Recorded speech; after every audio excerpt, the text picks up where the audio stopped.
Man, we are live. What's with all you people not reading the chat? The chat's very explicit of what's going on. There was a weird development that happened. Doodle-doodle-doodle, whoop, whoop. And I don't like to be a part of the stories that I cover.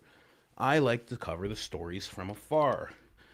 I don't like being in the story. So, we'll get into that in a moment. Little somebody trying to do background checks on me. Somebody from the Kandahar region, if you'd believe it, right? Let's get into this really quick. We'll jump into this first, and then we'll jump into the Candace stuff. Then we'll jump into some Barron stuff. Then we'll jump into Joe Rogan getting called out by Coffeezilla. If you don't know who Coffeezilla is, he is something else. Pretty incredible guy. When it comes to researcher, when it comes to investigating, pretty incredible guy. Finding frauds and whatnot. Anyway, completely veered away from the Charlie Kirk case, though, as a Coffeezilla. But, you know, to each their own. Anyways, let's jump in here really quick. You guys know about the buymeacoffee.com. Is it telling me to log in? Oh, man, I'm not even logged in. Anyways, you guys know about buymeacoffee.com/Coach Colin. It is pinned in the chat, in the description, as it always is, no matter what. You know what else is in the description? Always the Spotify link. If you want to jump over to Spotify, hit that follow button. Maybe you want to watch over there. Maybe you watch over here. We stay updated. So what you see on the YouTube channel, you will see on the Spotify, and it helps us tremendously. So if that's your preferred way of watching, you can do that. Let's jump in. We have Elizabeth Lane. Elizabeth Lane sitting down with Tucker Carlson, ladies and gentlemen. I'm going to get to the weirdness. Don't worry. Very weird what I found out. It's very weird what I found out. And then there was an attempt to scrub it. And then why it took a little more time is because I had to go and find it. So I found it. So I don't know why it got scrubbed. Well, I can guess. But very weird stuff. Elizabeth Lane, Tucker Carlson have sent a certain person from the Kandahar region into an absolute fit. But not only Elizabeth Lane, Tucker Carlson, apparently another person, Valhalla VFT, went off on this gentleman from the Kandahar region. And now that gentleman from the Kandahar region isn't even hosting his own show right now because he's taking some time off. I don't know. Really weird. But let's get into it. Please hit that like button. It helps tremendously. Let's jump right in here. I think this is where Elizabeth Lane talks about all this. Let me see here. Let's click this. Let's jump right in.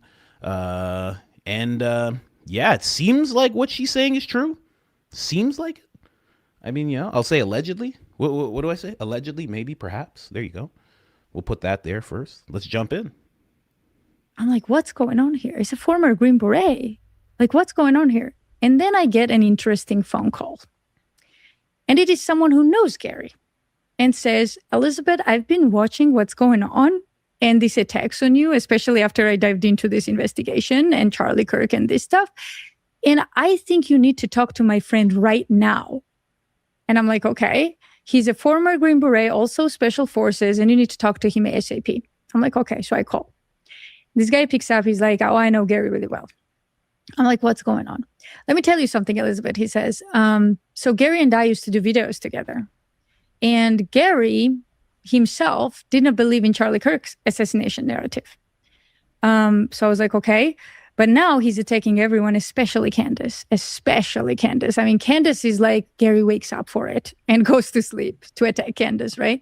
And everyone else along, including you. If you get in the way, they will come after you too. As soon as you're quiet about Charlie, he's going to be okay. So, and I'm like, okay. Everything will be revealed in the clip. Don't worry. Everything will be revealed in the clip and in the clip of Valhalla addressing the whole thing because Valhalla's pissed.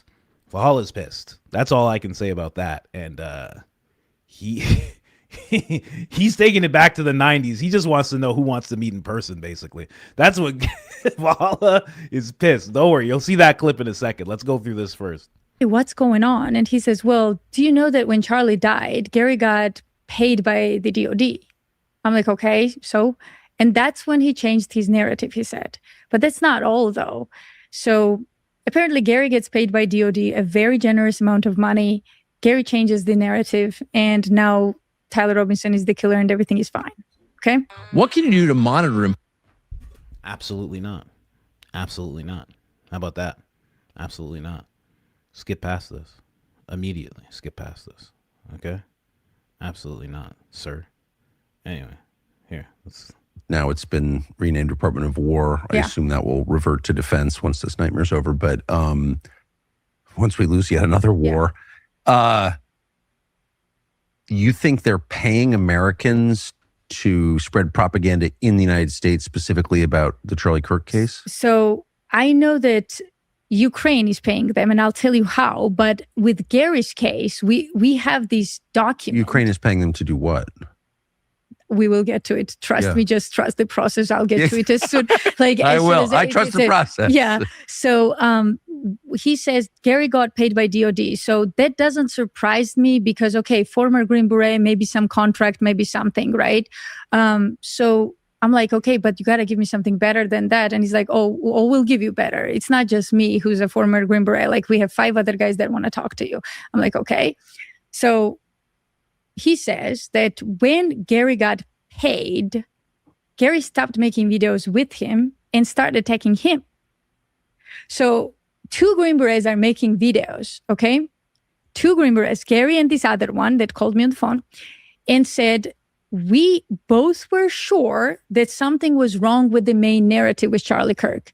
All of a sudden, he says, I keep going with my videos, how this is unacceptable, wrong, and Gary starts coming after me, attacking me. Without even a phone call or anything, just attacking me viciously. So he's a man's man. He's a honorable military guy, unlike others. And he calls him and he says, are you okay, dude? What are you doing? And immediately Gary goes like, I'm so sorry. I have huge respect for you. I will not do this again. I don't know what happened. I'm so sorry. They're all that way. Right? This has happened to me. You confront them. Weak men are like that. They'll never be straightforward with you because they're too weak. I'm so sorry. I didn't mean it. Then they're out attacking you again. That's exactly what happened. Yeah, no, I know the species. As soon as he... I know the species. Tucker Carlson, obviously talking about Ben Shapiro, obviously talking about Jon Stewart, obviously talking about various other people. Absolutely hilarious. To hear somebody say that about you, like, I know the species, just weak men. Oh, gosh. Oh, gosh. This is wild. This is very, very weird. Okay, so it keeps going. Then she's going to start talking about a company, okay? And I can actually verify that this company is real because this company tried to contact me. And when I went to go look at it for you guys, this company tried to contact me like 4 times over the course of 2 years. So they've been like watching me, my channel, whatever, and they've wanted me to come aboard. So we'll get into that though. Don't worry. He got off the phone, like only a few days after, he goes ahead and sees Gary attack him again and again. So then he started investigating with his buddies, Green Berets, Navy SEALs, all of that, and they found something. And this is where I got on a group call. So they said, Elizabeth, we have a huge story for you, and someone needs to put this out. I'm like, okay, I'm listening.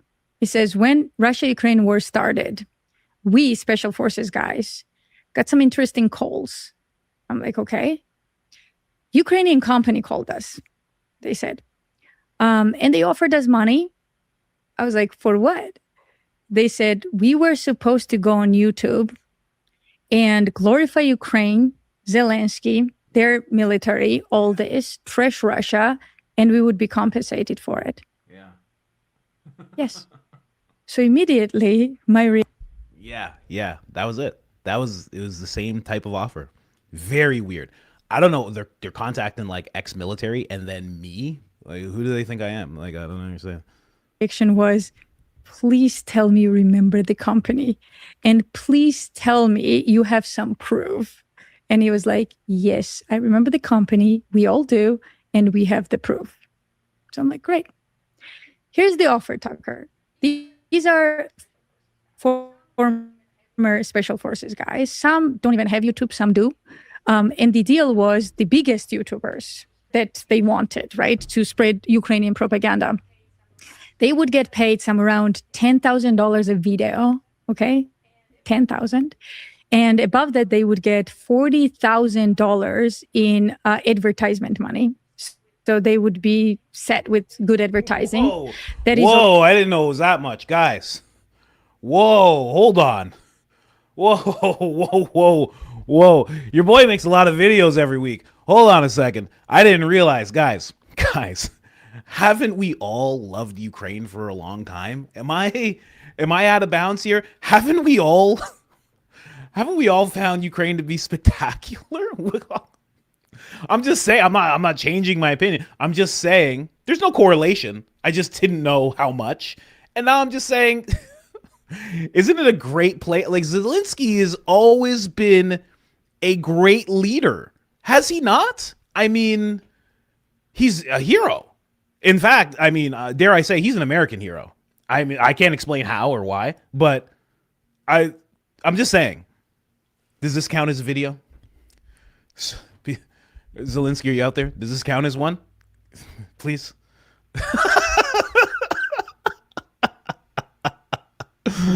Oh my gosh. If I could tell you what my friend told me about that place, oh man, I can't even have the conversation. But it's a weird thing. Like, the reason they put Zelensky in power is to disguise, like, what's it called? The Azotov battalion, and like what they really are. I mean, there's like a whole thing to it. It's wild. It's wild. I think that's why they stopped messaging me, because I started making videos about it. Anyway, let's keep going. Already 50,000 if they did just one video a week, right? But they said you can do as many as you want. If you want 50 videos, you can do 50 videos. We'll pay for whatever. So, wow, great deal. I mean, just do your numbers, multiply them, right? 40,000 in ad money. And then they said something very interesting. Perks were they would get to meet the biggest politicians in America, like Secretary of State, for example. And they would take flights with them, and they would take car rides and so on. And that happened too. By the way, I want to say, Secretary of State, this particular offer was not the Secretary of State. We are talking about Lloyd Austin. Wow. Like before. Yes. Yeah. So I would not use that perk. They'd be like, would you like to ride around with the Secretary of State? I'd be like, no, what are you talking? I'd be like, what are you talking about? I'm going to go buy a building. Leave me alone. Why are you guys even talking to me? I made 5 videos. Where's the check? I don't want to meet anybody. Oh, would you like to meet Lindsey Graham? Absolutely not. I don't want to meet that filthy guy. Get out of here. I'm counting my money. Why are you guys still here? We have a business relationship, okay? No, I don't want to. No, I don't want to meet the president. I don't care. Just keep the money coming, okay? Jeez. Secretary. Oh, you want to meet the Secretary of State? No, I don't actually. Thank you. That'd be the worst perk. Get out of here. I'm not using that perk. I'm not using that perk. Give me free gas instead. Can I have free gas? Give me a card that makes it so I have free gas instead of meeting the secretary. What do I even want to do that for? You out of your mind? What? I don't care who it is, Rubio or what. I don't even think Rubio's cool. He doesn't even seem that cool. Everybody's like, whoa, this guy's so, whoa, he's really, no, he's not. He's boring as milk. He's Mike Pence with brown hair. Get out of here. Anyway, let's keep going. You understand, not only they have people at the DOD, and like not just DOD, but in general in the American government, and they were so secure making this offer that obviously our government is involved. Like not again, Trump administration, I'm talking about previously, but the closest offer was only 2 years ago. Okay. So the reason these people got on the phone call with me is because they declined the offer. Did they know where the money was coming from? Yes. It was a company called United 24. United 24? Yes. Ukrainian company set up by Ukrainian government. Yes. So here's It's very weird. Very, very weird. Let me see what this looks like if I do this.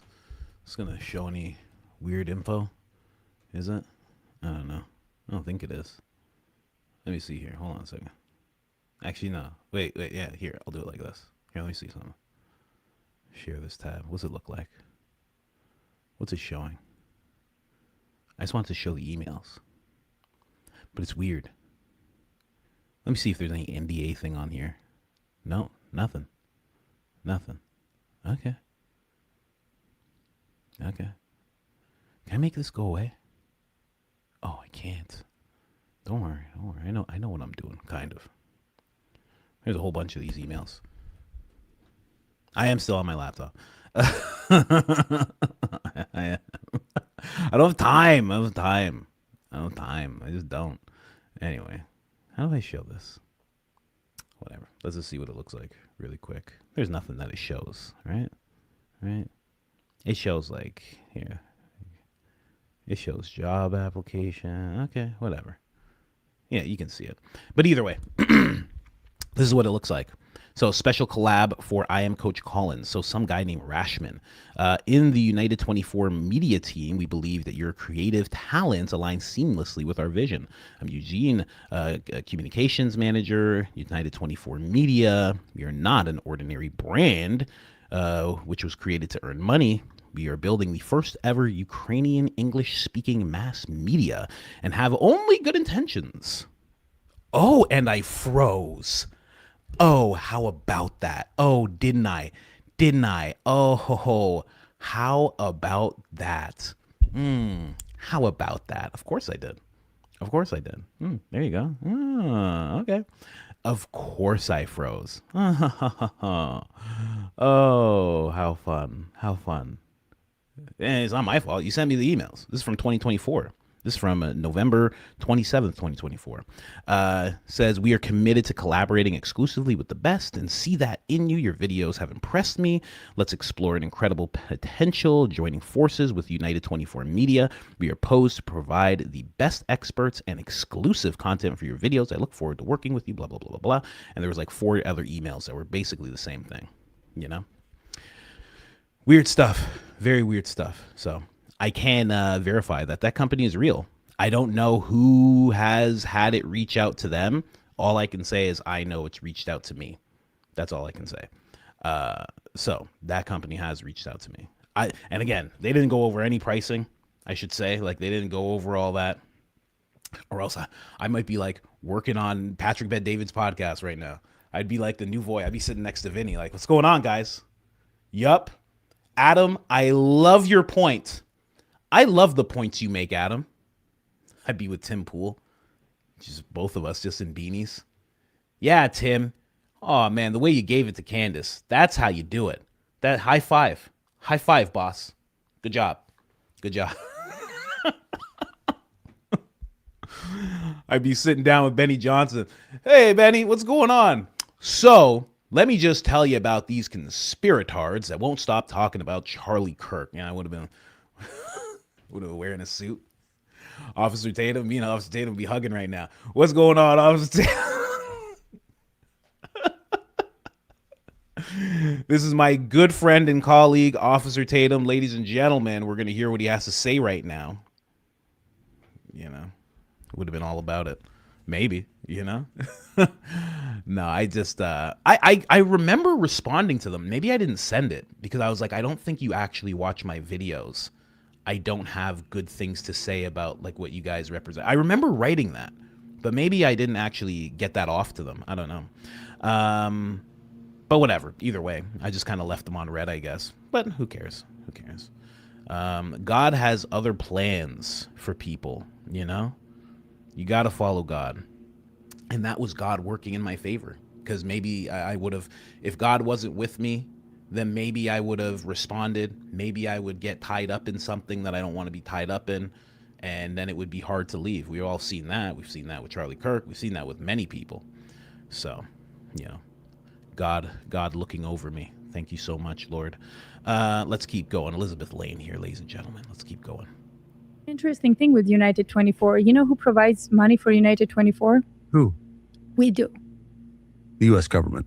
Well, U.S. everybody. So if I wanted to donate to them, they have a website that I go to donate. They got a ton of money from Hollywood. and actors and actresses also. So they have our money going to them, and they are propagandizing us with our own money. That's part of the humiliation ritual. Yeah. It's crazy. But it gets crazier. So, I mean, it's how do you understand this story was never told by anybody? No. Like, I can't believe I'm sitting here with you and telling this the first time when we have much bigger, much more powerful and skillful journalists out there who should have done this story. No, they're part of it too. So the boys told me they are absolutely mad and angry at Ukrainian company, this particular one, and Ukrainians. And they said, we are fed up with them. Go destroy them. So I'm like, okay, there's something hidden, not just money offer, like what's going on? One of them said, well, when I said no, and I said, go F yourselves, excuse my language, they went after his work. So they called the boss of this person. You know how like when special ops guys get out, they do like contracting work and all kinds of. So he was doing one of those, and they called his work, his boss, and said, this guy is a Russian agent. He works for Russians. You need to drop him. What? Yes. Did it work? No, of course not. So. Wow, guys, you guys are kind of the boss here. Okay, if you guys start getting calls like that about me, I mean, you know what it's about, right? You know. Oh my gosh. Anyway, let's keep going. This clip's almost done. We're gonna jump over to Valhalla laying into someone really crazily. The guy called him, the boss called him up and says, I'm getting a ton of calls about you being a Russian agent. What's going on? And he says, I'll deal with them. Don't worry about them. He's not the only singular case. They did it to every single one of them. Wow. Yes. So I'm not surprised that I'm a Russian agent, that everyone else is a Russian agent, and you are a Qatari agent. And I'm not surprised anymore, because if they have the audacity to do this to a former special ops guy or a former Navy, that means they know they are protected. So is the world getting more? That is wild. Wild stuff. So that was Elizabeth Lane. She like really laid things out in that video with Tucker, and it sent people into a whole scramble. I think even Gary made a video and people were like saying his eyes are red. But it's like, what are you insinuating, that he was like smoking a joint or something like that? You know, that would have to have him understand fire and everything. So I think you guys are wrong on that. But I mean, you know, a lot of people were commenting about it, et cetera, et cetera. But this is Elizabeth Lane talking about, she's just talking about Gary. She's like, he's been caught in countless lies time and time again. His story has changed whenever it suited him. He's been caught lying over and over again. He was just a YouTuber, later exposing, has been working with multiple people behind the scenes. Eventually, even members of his own community reached their breaking point. He accused Nate of being a liar. Yet Gary is the one who's been repeatedly caught in lying. This is Elizabeth Lane saying this. So she just kind of, her and Gary have been going at it in a really, really vicious way on both sides. Like, Elizabeth gets vicious when she's mad. Like, I've read it before. She's calling Gary the P word. She's calling him a cow. She's calling him all sorts of names. Like, a lot of, it was wild when she really went off. And he was kind of doing the same. He calls her only spies, you know, because she's like a pretty lady, and he insinuates that she's a Russian spy. So he calls her only spies, which is kind of funny. That's kind of funny. And yeah, so they've been going at it for a long time. So I'm not surprised to see her saying all this at all. She says Nate, she's talking about Valhalla, is one of the most honorable men out there. He never attacked this piece of work even once, has the audacity to call him a liar. So what will Gary do? Will he finally admit what happened? Of course not. Will he accept Nate's invitation to settle in person, et cetera, et cetera? Now, this is the unedited version. Laney was nice enough to get us the actual edited version. I think, is this it? This is it. Can I go full screen? I can go full screen. Perfect. Listen to Valhalla. He's pissed. And he's pissed at Gary. Let's go. If you guys haven't noticed, over the last 7 months, Nate gets attacked nonstop. non-stop on X, I don't have X, by some very specific people who also attacked Joe Kent, who also attacked Candace Owens, who also attacked Carol. We all know who they are, right? Right? We all know who they are. And they're Green Berets, right? A couple of Green Berets who pretend like they're badass war heroes that are all full of shit. They have no credibility behind them, and they constantly want to attack Nate. And the problem is Nate is very respectful of the Green Beret community. You all know that. My dad's a Green Beret. And so what I don't want to ever do is devolve into what they're doing and bring attention, negative attention to the Green Beret community. But I can only get talked to me for so long before I finally say, you know what? I'm sick and tired of this. And I got called a liar today.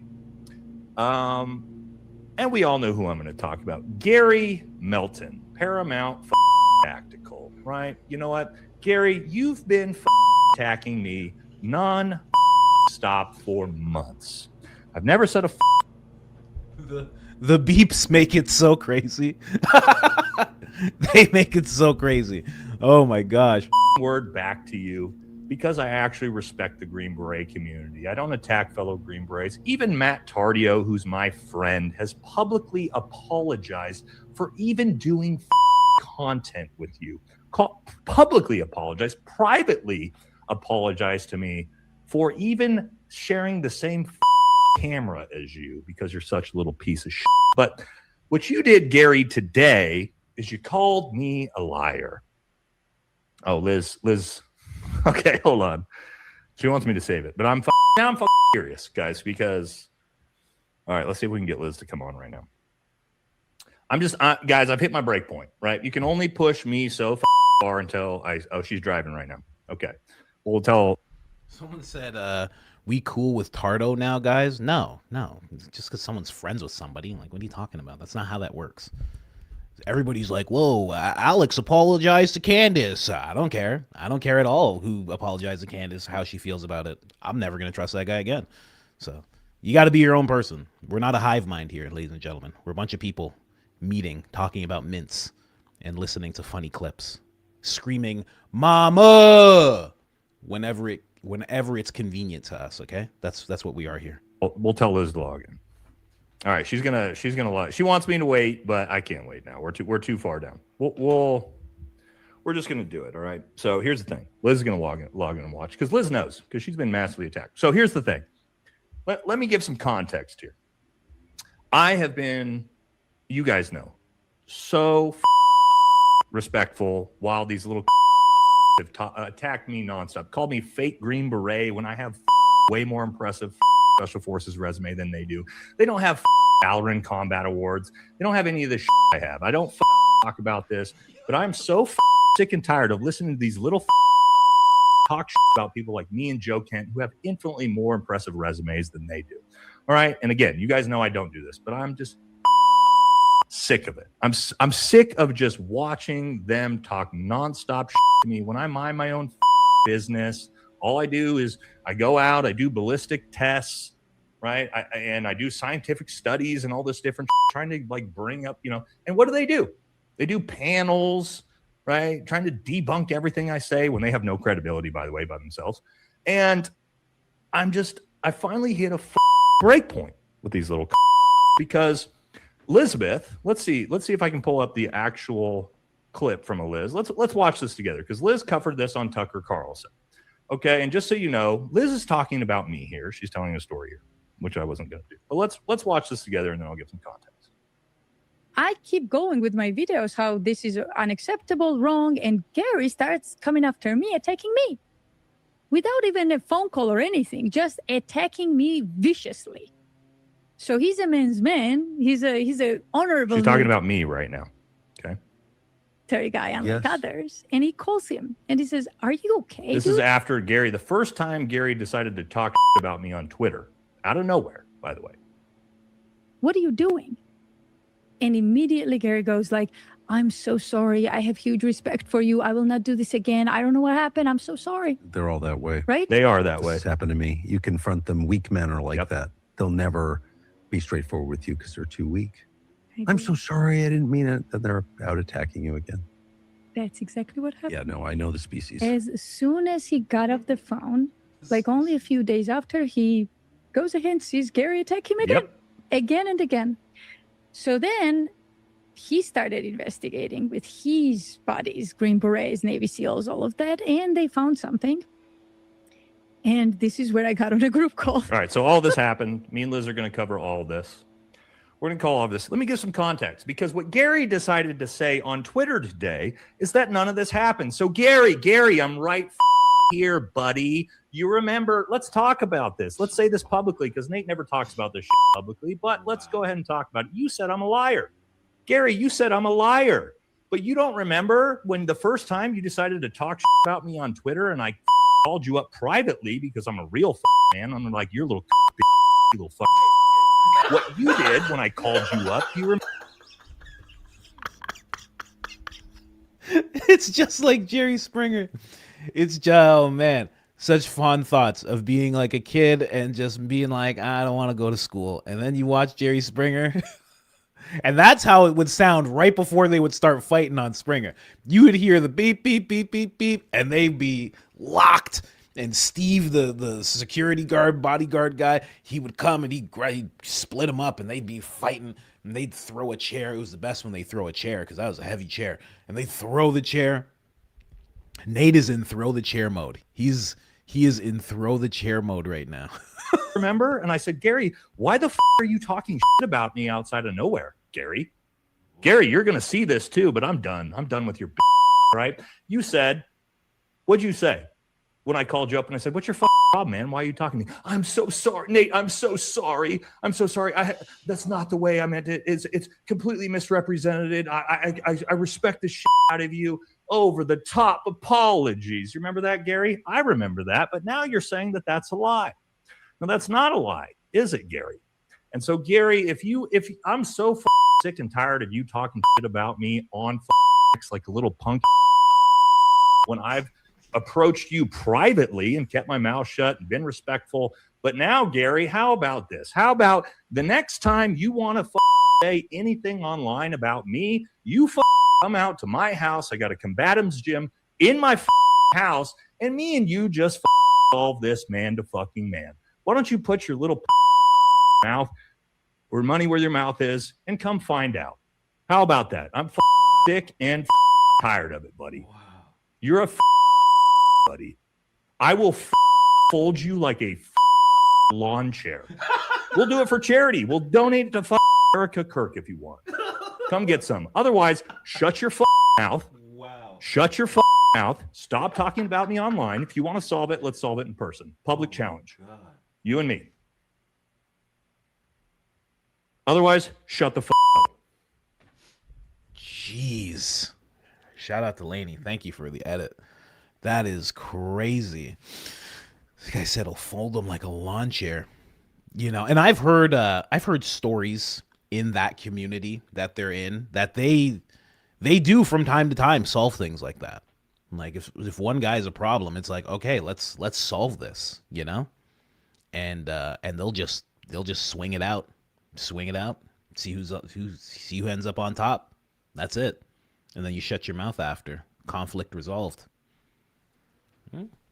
Might be worth attempting.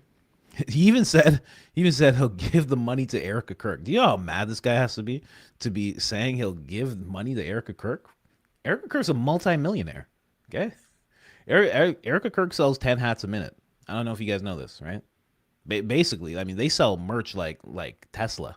Like they're like if they were a public company, they would be like right up there with Tesla. So very interesting, man. Yeah, he's pissed. He's pissed. Very pissed. And I couldn't say for sure, but I bet those text messages that he's talking about exist of Gary apologizing. I bet they do. Because that would be a weird thing to make up, you know? Oh, I froze again, huh? I bet I did. I bet everybody who talks about this is going to freeze, you know? I bet everybody who talks about this is going to freeze. Yeah, I bet. Because it's real. It's real. It's real. This is legit. your tax dollars at work. So, can't say that about Gary for sure, because the payment that they're talking about from the DOD is actually for a contract. And I've seen the contract. I think many people have. It's on X. And it says it's for like night vision equipment. And it's to the tune of like almost $200,000. But then Elizabeth Lane released some more stuff. Now, again, the $200,000, was it spent on night vision stuff? Could that be a way of paying somebody? I don't know. I don't know about that world. I don't know how those contracts work. I don't know how you get those contracts. I don't know how many people applied for those contracts. Because if we're in a world where, I don't know, 100 people, 100 different tactical guys applied for those contracts, well, then it's like, well, 100 people applied. Gary rose to the top because he's Kandahar Giant. He's like, he's bigger than everybody. And, 200,000 only. Yeah, supposedly. Because Elizabeth Lane posted more. This lady, I mean, does she think she's like on Buy Me a Coffee right now? I mean, someone said the undercard Coach and Tatum. I think I take it. I mean, I'm more of a Muay Thai person, but I can keep my feet down. I'll keep my feet and my knees to myself. I could do that. I think I'd get him. I got a good base. You guys don't even know, I've been working out for a long time, we'll see. I would do it. I'm very confident. Against Tatum, I'm very confident. He's soft. You saw how tight his pants were the other video I showed you? He's crossing his legs or whatnot.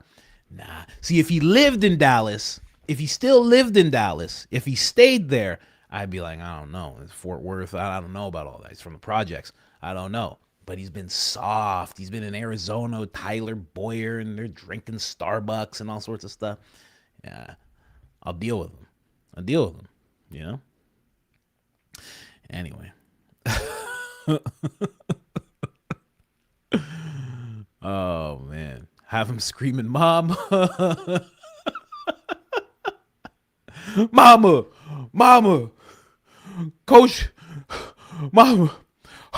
I don't know what to do. It's round 2, Mama. I'm gassed, Mama. What am I gonna do? I do this for Charlie, but it's too much, Mama. Have it like Rocky, one of the eyes is sealed shut. Mama, I don't know what to do, Mama. Oh, baby, you got yourself into a bad situation, baby. That boy Coach not playing around. Mama, you gotta pray for me, Mama. You gotta pray for me. I'll do my best, baby. But that boy got the Lord behind him, baby. You've been playing booty tag with Satan this whole time. I don't know if I could pray for you, baby. Anyway. Elizabeth Lane posted this. It says, attention, trolls are getting out of control, scrambling after the Tucker Carlson interview. They're helping us document everything and take it to the proper authorities, which is very weird. I don't know if she's talking about Gary. I don't know what she's going to take to the authorities about Gary, because listen, maybe there's something behind the scenes that I don't know, but they're going to show a DOD contract and they're going to be like, okay, this is a DOD contract. And it says night vision, $200,000. Yeah, it's not like I'm in charge where I would just be auditing people's bank accounts all the time, because that's what I would be doing. I would just roll. It would be bad. It wouldn't be good. That's why I do this podcast and I make people laugh instead, because I would just be like, so we were looking at your bank account, and they'd be like, hey, you can't do that. Yeah, well, we did, and we found a whole bunch of money. We need you to explain. You want to do it down at headquarters? Let's go. No, we already got the car outside for you. It would be bad. I'm not the person to be in charge. I'd be doing that to senators. I'd be doing that to congressmen. Hey, so you're back from the Middle East, huh? That's great. Come on in. Sit down. So that's your bank statement. I went and looked at it illegally. I did. Yeah, I did. Explain how you made $10 million since you got back. Explain it to me. Real slow, like I'm 5 years old. Oh, it'd be real bad. Another senator taken into custody. FBI director, Coach Colin, has taken 6 in the past week. Can you tell us what you guys found? I don't know. They're making money and they're not explaining it. So they don't get to come out until they explain it, where they got it from and why. Have a good day, everyone. That'd be my press conference. Oh, it'd be really bad. It'd be really bad. You wouldn't like it. You'd be like, oh, this is weird. You know, just picking up Congress people all day, just picking them up. Hey, let's go. Come on, guys. Just as soon as they're done in a congressional hearing, just a paddy wagon outside. What's going on, everybody? Oh, man. So by your salary past 10 years, you should, if you saved every penny, you should have $1.2 million. You have 40, so you can hop inside there. You should only have 1 million. Somehow you have 100 million. You can hop inside there. Oh yeah, it would just be everybody inside. Come on, just hop in. Let's figure it out. You know, whoever flips first gets the best deal. You know what they say, right? Okay. Anybody want to explain? Let's everybody get inside the truck. You know, like El Salvador, just hands behind the back, packed up like sausages. Everybody just laying down on top of each other. Are you kidding me? It'd be real bad, you know? Anyway, the trolls are getting out of control. Not that we needed it, but it's sweet. Check this out. Remember when I said Ukraine involvement? Do you remember Finnish links and Philadelphia? Here's our Gare Bear once again highlighting coordinated network. People showing us how right I was in a single day. Gary managed to reshare Pika. I don't know how to say that name at all. Vetnik Soup. What on earth? Documented pervert, Finnish rat in charge of trolls in Ukraine. Oh, that's interesting. Are those the same trolls that are calling me and Candace the N-word repeatedly all the time? They're still doing it to Candace. I blocked all of them. I wonder if those are the same ones. That's some job you have. Is he black? He's black. Okay, I know what to say. I call him the N-word 47 times, 3 minutes. This is that's it? Really? Yeah. Gary also reshared Irina, whatever her name is. So-called insurrection Barbie. She's literally a documented Ukrainian criminal caught in the act with a mugshot. This is all wow. She's going real deep. I did not know this about insurrection Barbie. Allegedly, I don't know. I've never heard that before. I always thought that she was American. That's what I always thought. Of course, their daddy Ryan Murrow, with the nonprofit that never pays taxes, tags Ukrainian mercenaries to threaten journalists into submission. Whoa. And of course, we have our new boy on the block, Sean Campbell, calls himself a journalist. His LLC says he is a cyber expert, little fatty. See, Elizabeth Lane is just so disrespectful. Little fatty, you didn't have to put that in there. That's not what his LLC says. Or maybe it does. I don't know. She says he's an alcoholic, that he's a troubled individual, etc., etc. He goes around calling independent creators and workplaces, pretending to be an investigative journalist in order to dig up dirt on them. Wow. Remember how I said when our vets said no to Ukraine that their workplaces were getting called and somebody's trying to fire them? His mental state is weak. So when he gets the same treatment, so she's not just talking about Gary, right? That's like the tip of the iceberg, I guess. She says, so this is the power of Tucker Carlson. They're scrambling.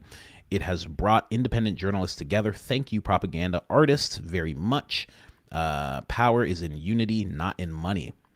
Sean likes to dox people, but put people's addresses online, especially girls, so that may get hurt by someone and he goes after women because his mother mistreated him so badly when he was a little boy. Jeez. See what I mean? She gets disrespectful. He'll be happy, etc., etc. And then she gets into Tardio. Tardio co-founded a nonprofit in 2022 called Global Villages of Hope. Oh, this is what Candace was talking about, helping orphans and widows abroad. Wow. Very noble of him.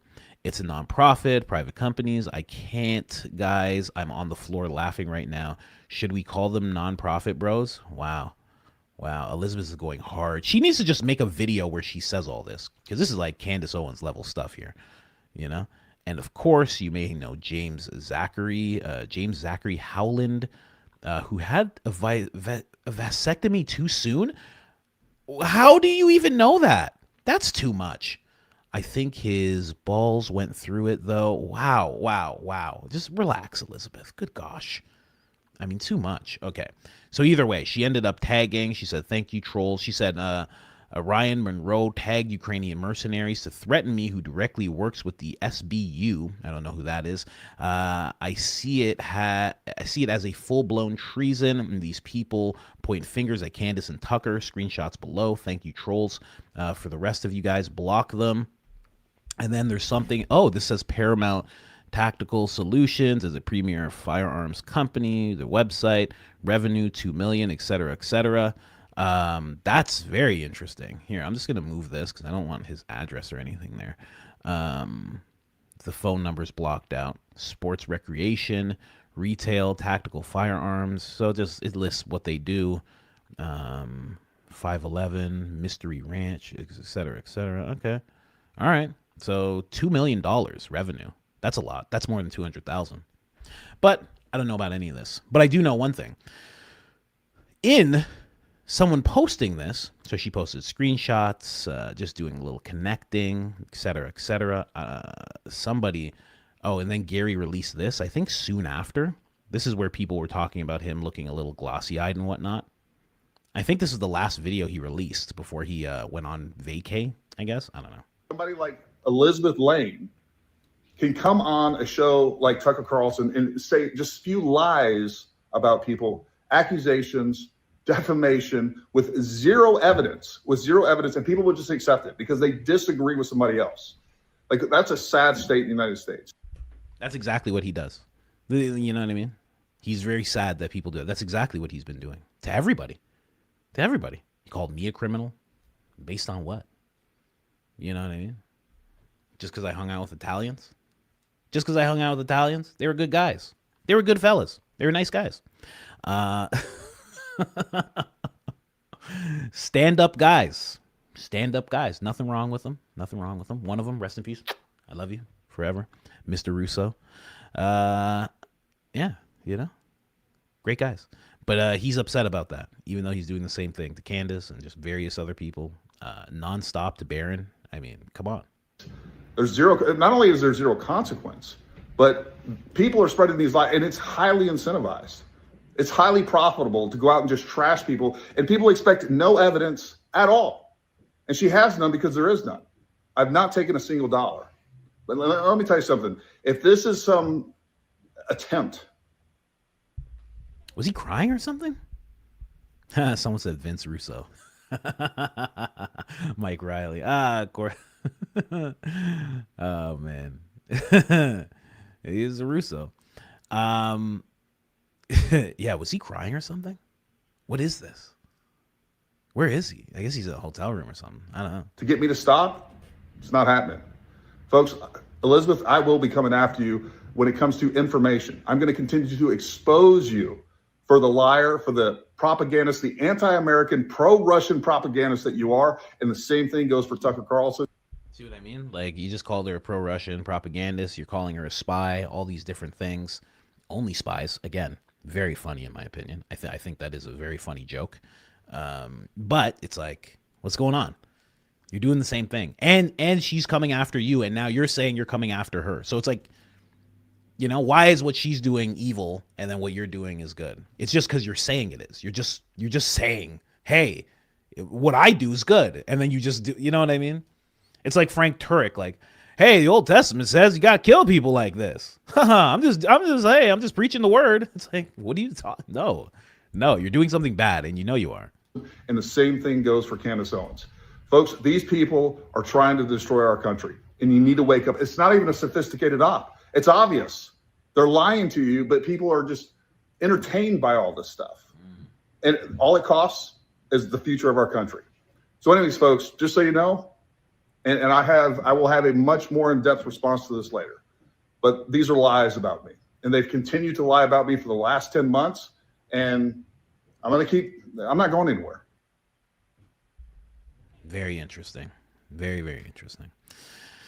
So that's what he has to say. That I think that was the last video he made. I've never seen him make a video like that before. I did want to play the whole thing, let him speak his piece. Elizabeth has definitely got to speak hers. Valhalla definitely got to speak his piece. So I wanted people to hear what he had to say about it. He's saying all of it is lies, that he's never taken $1, and he does this just for the love of the game. I mean, it's really hard as a business owner myself, right? My mom, like, yeah, there's entrepreneurship just in my family for a long time. You know, my dad was a business owner. My mom was a business owner. I have had various businesses, audio, visual, et cetera, et cetera. And just as a business owner, it's really hard to scale a business. It's really hard to just keep a business afloat at times. To take on the undertaking that he has in terms of posting about people over and over and over and over again, it's really hard to think he's, you know, like he says he hasn't taken $1. I will continue to repeat that for him. He says he hasn't taken $1. You really put your business aside so you could just focus on Candace Owens and then Elizabeth Lane and then sometimes on Baron Coleman and every single person that goes against the official narrative of what happened to Charlie Kirk? That would if that's true, that would really damage your business. Really damage your business. To take that time to do that for no money, it would really mess up your business. That's a bad business decision. But you're telling me the business is just good. It's just fine. The guy who owns it and runs it is online just indefinitely all the time. And the business is just flourishing. That's not how that works. It's just not how that works. Even if you are a business that, you know, like YouTube channels, you see all these guys with channels, you know, a lot of guys, maybe they'll act like it's all about truth and justice, but they have a YouTube channel. It's a business. Even if you were to be on, this is an online business. This is a media company, right? Essentially that I have. If I were to just spend all my time on X, that would be very bad for YouTube. If I just spent all of my time on X, just out of nowhere, I just started all my time on X, that would make the channel suffer. You know what I mean? So it's tough. It's tough to ration that, but that's what he says. And also, you know, I got to keep my thinking congruent. I can't talk about this guy being like, you know, dumb as sticks and then also be like, wouldn't he make better business decisions? Maybe he wouldn't. Maybe he doesn't realize. He's like, I don't know. He does whatever he wants. Who knows? Like, I don't know, man. Really weird. Really, really weird. So, somebody was on here. Here, I'm just going to move this like this. Because somebody was on this thread, right? Oh, that's so funny. Somebody showed Matt Tardo. Oh, M. There you go, M. Past 3,000 followers already. There you go. She's moving up in the world. She shows that Matt Tardo, top secret security clearance and languages Russian. Okay. All right, fine. You know, you attack people for what they're for what they do. For what you accuse people of what you're guilty of. So, but I was going through this. Somebody tagged me. And I can't find it now, so I'll just go over to when I reposted it. So I reposted something that was super cute, right? Here it is. All right, this has to do with me. I was like, super cute. And then all of a sudden, the next day, when I'm going to pull it up for you guys, I see all of a sudden, this hasn't even been up for 12 hours. So I look at it, I'm like, oh, like the post is not available. This person, Shady Lady Katie. I'm like, I don't know this person. I actually had this person blocked. Because I was like, I think they were being vicious. I don't know if they were being vicious to me, but sometimes I see an account and I'm like, why do I even have to wait for this person to start like coming after me? And I just block them. But then I checked and this page doesn't exist anymore. I found that so interesting. I'm like, how does this page not exist anymore? Like, what happened? Well, what this page actually showed was something very interesting. Right? A lot of people are mentioning what's with him in the background checks. Adorable. Geez, Gary is out here being a police of the internet like it's the Lord's work. Calm down, buddy. It's just jokes. We're just talking. Sheesh. Phew. So I was like, well, I know this thing exists. I know it's real. So I'll show it to you now. This is, oh, can I not show it? Why can't I show it? Why? Why? It was there before. I can't show it now? That doesn't make any sense. That makes no sense. I have to be able to show this thing. Oh my gosh. Come on. Come on. Can I open it in?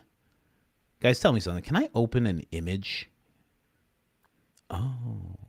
Can I open an image on the internet? That's what I want to do. I want to take this image and I want to put it into my browser. Is that possible? Is that a thing that people can do? Because it's a screenshot now.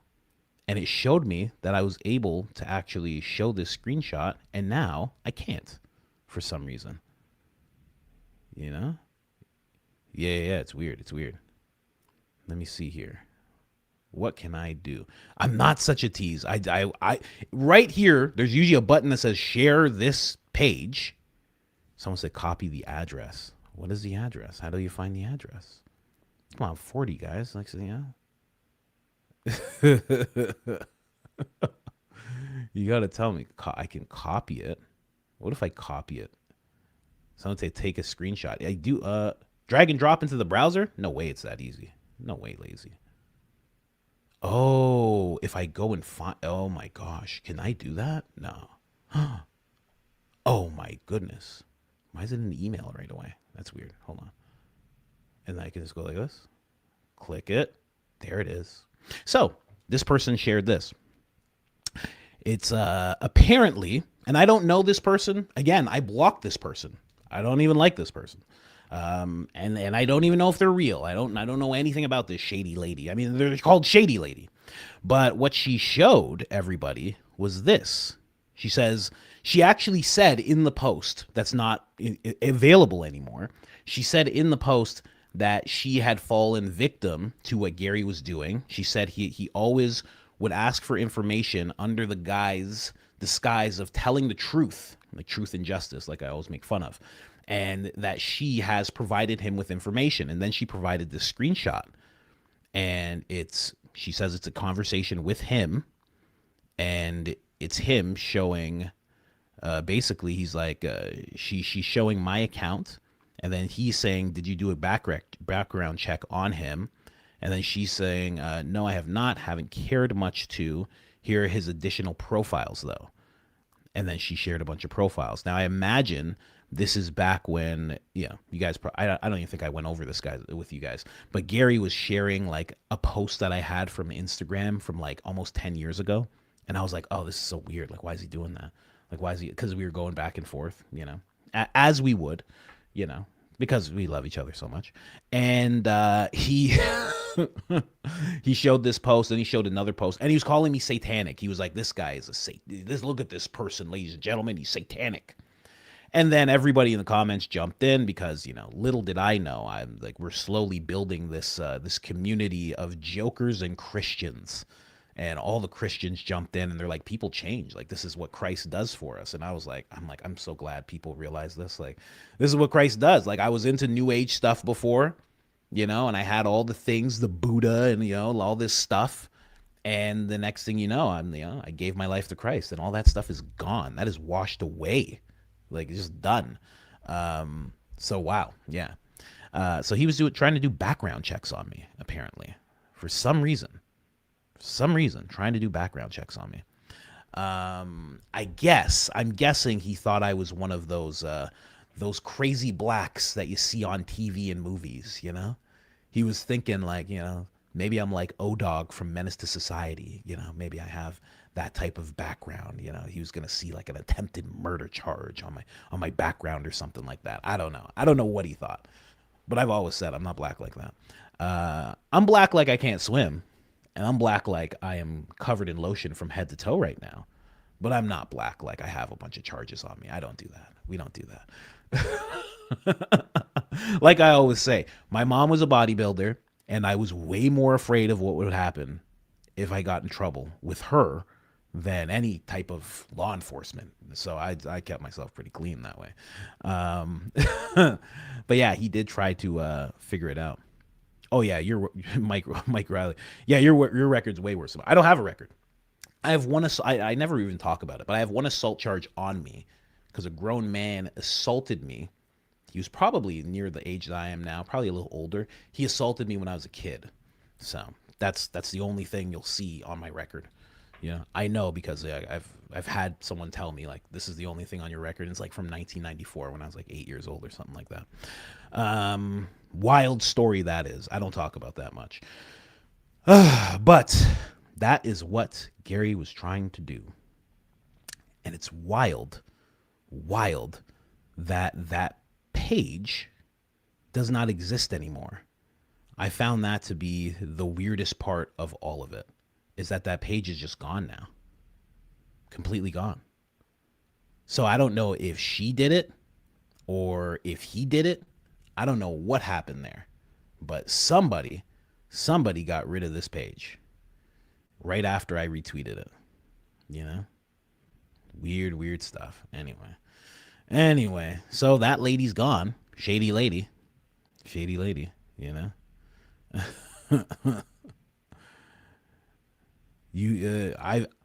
You beaten people up as an 8-year-old? No. I got assaulted. And the guy went to jail because you can't be a grown man and beat up a kid. That's not what you're supposed to do as a man. And that's what happened. So yeah, very weird. Very, very weird. Cops were really nice in that situation. They allowed, actually, I won't say what they allowed, but I have brothers, and my brothers went out because they were like, we know where this guy is. And my mom was very upfront, and she was like, my sons are finding that guy. And and the cop was like, okay, well, I'm going to take reports from everyone here. Okay, there's about 7 of you here. And then hopefully they are back home. He was kind of signaling like, he's like, I understand what's happening. Please make sure your sons are back here. Not guilty of anything by the time I'm done doing these reports. I was like, this is pretty cool. Yeah, crazy stuff. But Gary is, as Valhalla put it, a piece of shit. So there you have it. Let's move on, ladies and gentlemen. I always say I don't like being a part of the stories. I don't like that. I don't know what he's doing. What are you doing? What are you looking at me for? What are you doing? Leave me alone. Anyway. Yeah, I want to be a fly on the wall. I just want to chill. I like looking at things, But anyway. And then Gary, I think the last thing he put out was this. Pretty sure. So this is on August 4th. He's making fun of Elizabeth. He's saying journalist, Russian agent. There's no music to it even. Other side, which is I Wow. wish they So basically he's just trying to out Elizabeth. He just thinks that she is a Russian agent, and he's trying to make everybody do it. I love it. Elizabeth Lane, Russian honeypot, AI analyst of Elizabeth Lane. Oh gosh. Prompt. Did you mean to do this, man? Prompt? Everybody's supposed to think that you do not use Grok for everything. And this guy has prompt in it. That's like when Biden was reading the thing and he's like, hold for applause. Okay, never mind. And you're like, wait a second, did he just read hold for applause? Is that what I just heard? Absolutely ridiculous. Come on. So he used Grok. I'm not reading it once you use Grok, man. No. It's not fair. People like Daisy exist. I have a researcher. No, you don't just get to use Grok and copy and paste it. Absolutely not. Just silly. Come on, man. Anyway, the last thing. Come on. You're not even the first thing that pops up. There you go. And then somebody pointed out that his most recent show is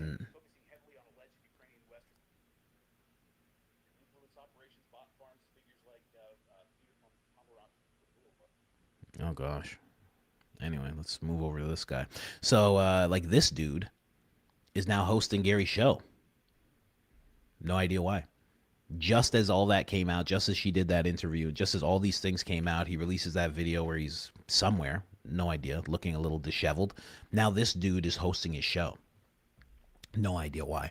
Looks like a nice guy, nice enough guy, you know.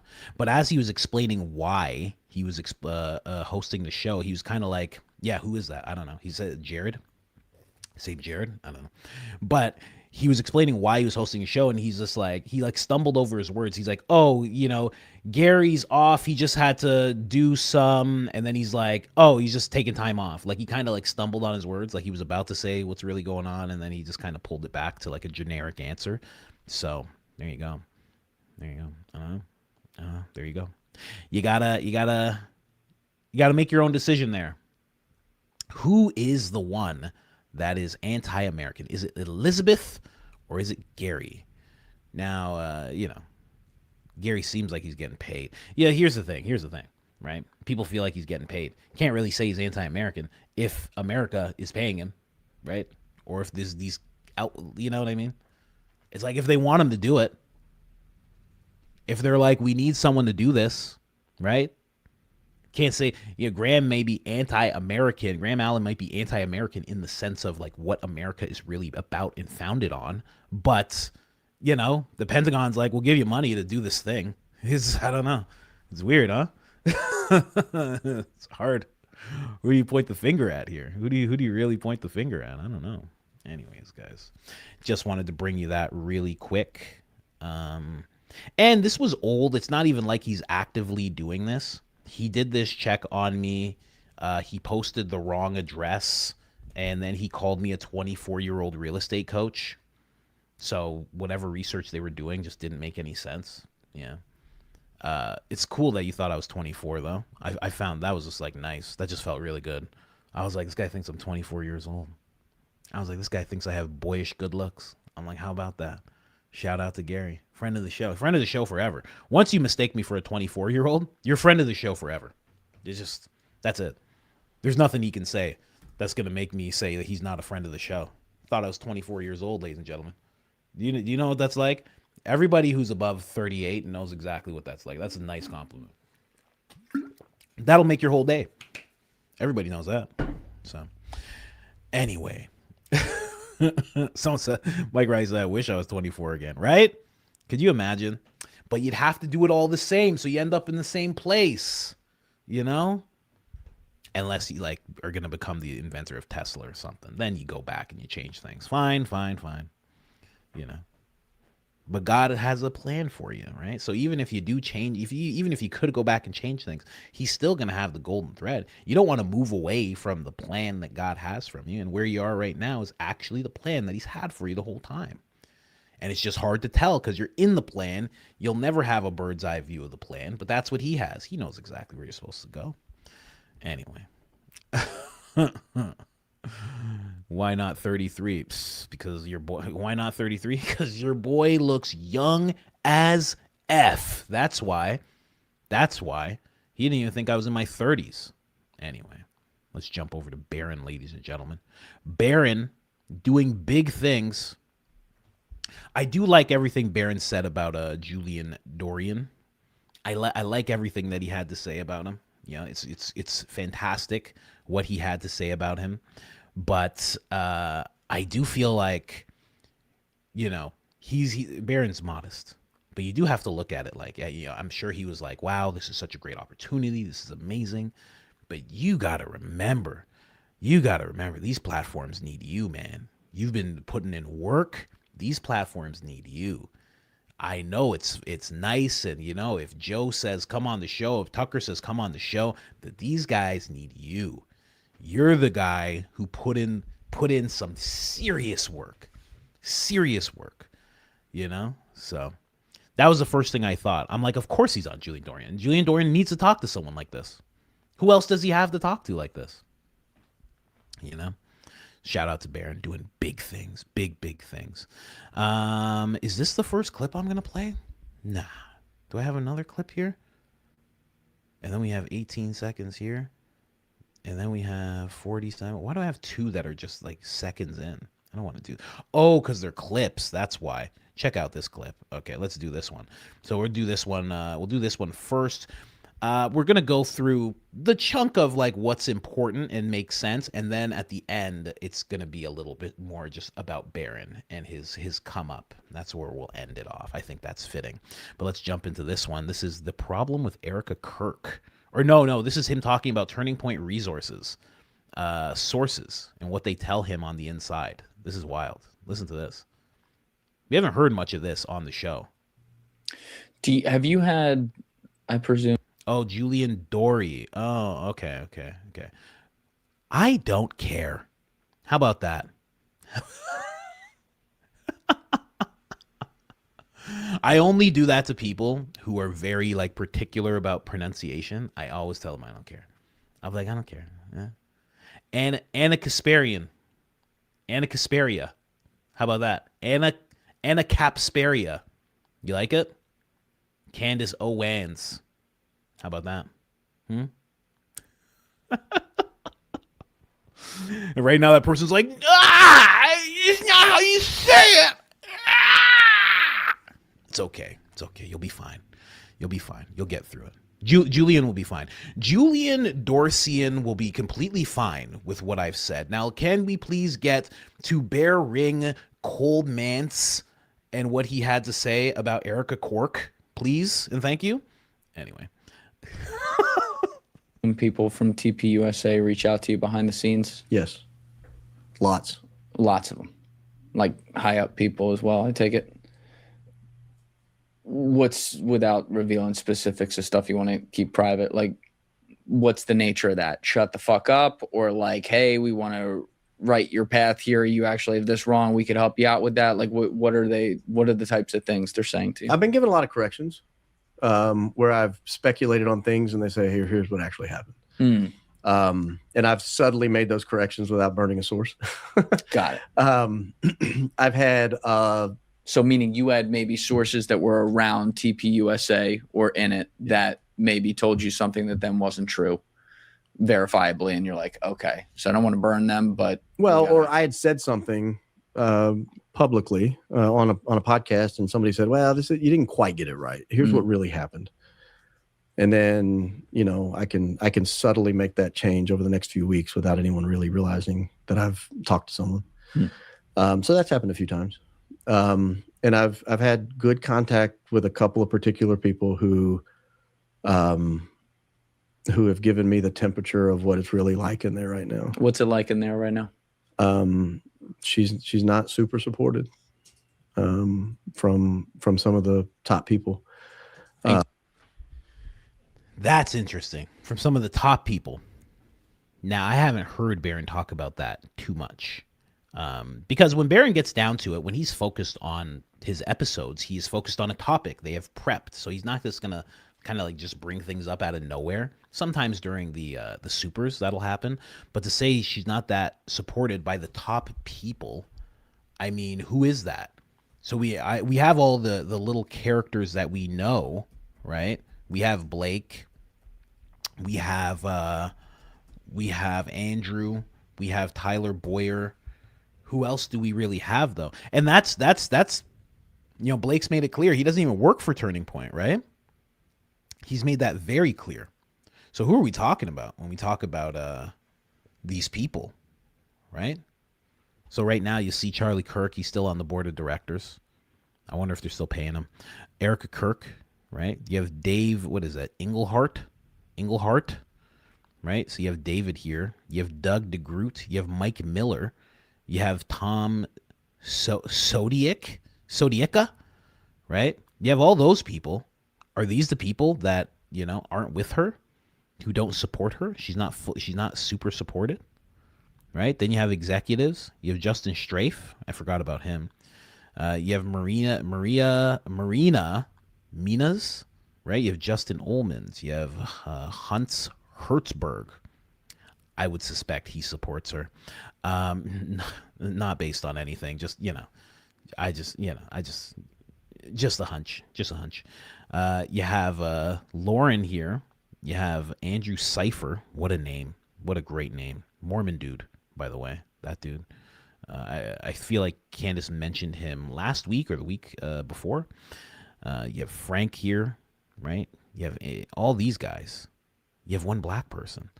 Vice President of Community Engagement. Oh, I wonder which community he engages with. I don't know. It could be any. I don't know. I'm just throwing things out there. You have Lucas Miles. I remember him attacking Candace. He attacked Candace a lot. So he probably supports her. Maybe not. And then you have Ramen. I'm not reading that wrong. His name's Ramen. Vice President of Creative. That's not a real title, but that's fine. So who? It would be these people. She's saying if Barron's saying at the top, right? Who could it be? It would have to be these people, or at least some of these people that are not supporting her. I find that so interesting. We've heard about the lower level, quote unquote, people not supporting her as much. We heard that from Audrey. We heard that from Candace as she was going through all the people who have been fired from Turning Point, all the lower level people, because of their possible not supporting Erica, not thinking that the official narrative makes any sense, et cetera, et cetera. But I just wonder. If someone says donors, why wouldn't the donors support her? She's doing everything she's supposed to do, right? You have to think, like, the donors are probably heavy, Philadelphia supporters. They probably have no problem with her just being out there. And it's like, yeah, she doesn't talk as well, et cetera, et cetera. Who cares? Who cares? As long as she's pushing her message. Because look at Charlie Kirk even wrote about the PR. He wrote about it to BB. He's like, here's a letter about how bad your PR is and how you have to make this better. And you can see it everywhere. The second you're like, can I just be America first? And a bunch of people, Ben Shapiro runs up, tries to jab into your shin. He's like, he's hitting you in the shins. Jigsaw comes out of nowhere, wants to play a game. Mark Levin just starts screaming at you. It just right away, snap of a finger, it just happens. Gary starts going at you. Graham starts going at you. All these different people start going at you out of nowhere. They don't care about PR. They don't care. So why would the donors care that Erica seems bad? I was going to use a different word. I'll just say bad. Bad at that job. Why would they care? They'd be like, whatever. Who cares? As long as she's pro us, we don't care. Just keep being pro us. I mean, they have Officer Tatum on their side, for God's sakes. Officer Tatum's talking to BB, and he was like, you know what? He thought it was a good idea. I mean, you got to think about this. This guy thought it was a good idea. He's like, how was your stay? How was your stay? I know you came to the motherland, Holy Land. How was it? You know what? It was real good, BB. We was walking around. A lot of people have a lot of things to say, but, we only got spit on one time, and that was it. And then someone came up to us and apologized. It's like, what the why did you say that to me? Are you crazy? I'm just saying. You're talking to BB. You're probably not supposed to bring up people spitting on you when you're visiting Philadelphia. That's crazy. I'm telling you, they don't care about PR at all. Including people that maybe are putting on a face publicly. Oh yeah. That's what I'm told. The information's only as good as people tell me, but not super supported, not really running things. Is kind of the, you guys keep saying she's running it into the ground. She's not running much of anything. And that's the two big things. I mean, I've gotten specific piece of information I'm not gonna talk about, but that's sort of the general consensus that I keep getting. Got it. That's so interesting. Right, so she's not right. You keep saying she's running it into the ground. She's not running much of anything. Well, then who is? Because someone's running it into the ground. Who's doing that? Who's the person that's running it into the ground? And I guess Erica just takes the blame. That's an interesting story. I would love to know about. I would love to understand that more. He would when he was. Someone said Tyler. Mike Riley said Tyler. It would make sense that it was Tyler. And honestly, when it comes to the CEO, right, unless you're going to do the real Hail Mary, change America type of thing, you go Candace. because Candace just changes everything. She stands tall, and millions of people still support her, and it just brings a crazy new energy. You know, she's willing to sit down with Nick. She's a fierce debater. You know, no fear whatsoever. She would just be the perfect person. But if you're not going to go Candace, then obviously you go Tyler. Like, that just makes sense. He was hiring everybody around. He's older than Mikey. If Mikey was as old as Tyler, I would say Mikey. I mean, come on. The Colgate grin on that guy. How do you not? Like, what are we talking about here, right? But Tyler makes the most sense. You think Andrew's running it? I don't know if Andrew's running it. You know, given the way that he's handled everything, he seems like he can't run anything at all. At all. He just seems terrible now. Tyler, on the other hand, has been very quiet. He's threatened to sue a few people here and there, but he's been very quiet for the most part. He's just kind of staying out of the way. He's if you really go at him on X, he'll come back at you. But other than that, he's not commenting on everything Candace does. He kind of just stays as quiet as can be. So I would think he's the one running it, but who knows? Who knows? So we've seen all the video after that. Guys. We use the word shot very loosely there. Yeah, loosely there. But you know, when he was hit and went down, and everyone sees the blood come out, and then you see the security team converge. They obviously ended up taking him, carrying his body back to the truck. There was no ambulance near there, I guess, at the time. So they take him to the truck, and what was it, 5 guys in the car with him? Yeah. Okay. What are some of the things there that you've taken issue with as far as what's been reported about what happened with his body just going from the point of attack to the car to the hospital? You know, I can't second guess a security team and say what I would have done differently because I've never worked personal security. I've never been trained for it. I don't know all the things that go into it. You know, it's easier to hire someone to do it than try to figure it out yourself. But when you look at it, just based on their statements, there are a lot of things I think probably went wrong from the beginning. For example, we talked about the roofs. Mm-hmm. So the first thing would be Charlie getting shot, right? That's what he's going after first. Yeah, there's a bunch of things that went wrong. You know, Charlie got shot. That's the number one. That's the glaring one for me. That's a big one, I think. Is he gonna go over that one? I think that's one of the biggest ones, to be honest with you. I mean, there's a few others, but the fact that Charlie got shot it's one of the big ones. I gotta say, I'm just saying, it's a pretty big one, right? That's not a small one, right? Right? There's little ones, right? Like the mints. You didn't really need to worry about mints while you know security, right? You don't need mints. You're okay, right? It's actually better if you have bad breath. It's more authoritative to be in someone's face with stinking, terrible breath. That's like authority. It's like, I don't even care how bad my breath smells. You're going to move back. That's actually what you want. You don't want minty, fresh breath. It's too inviting. You understand? Anyway, let's listen to Baron. I think 3 or 4 people from TPUSA have been on record saying that they were concerned about the roofs. Well, if you're concerned about the roofs, you have 2 options. Well, 3 really. They took the 3rd option and didn't work out. The first 2 options, though, could have kept them alive. Number 1 is you either solve the roof problem by putting your own people on the roofs, or you put somebody at a high position that has roof oversight. Like, I've done big events. I've been at big events, bigger events than that, frankly, tens or hundreds of thousands of people. And I know the security protocol that we were told, hey, you'll have something in your ear. If you hear a certain word, that's stage clear. Everyone's gone. Show's over, folks. Sorry, you will not be getting a refund. Goodbye. Why wasn't that in place? Why didn't they have somebody at the highest point? If they're worried about the roofs, figure out which roof is the highest and stick somebody up there.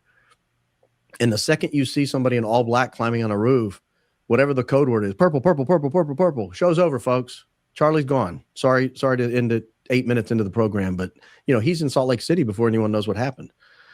If you're not going to do that, then you have to conduct the entire thing from a different security posture, in my opinion. You have to, if you're not going to have somebody at High Point watching the roofs, or you're not going to have somebody stationed on the roofs, you have to have security run in mind with the roofs are a primary concern. So maybe you're watching roofs from the ground. Maybe you have somebody stationed in a different place. Maybe you move the tent. Maybe you delay the event an hour, to reconvene from a slightly different angle or a slightly different location. I don't know. But I know the third option is the one they chose, and it was, hey, Charlie, we don't like the looks of these roofs. These roofs look dangerous. You look like you're at risk. Here, sit here. Do your show here. We'll make sure nobody's overlooking the roofs. We'll make sure nobody's on the roofs.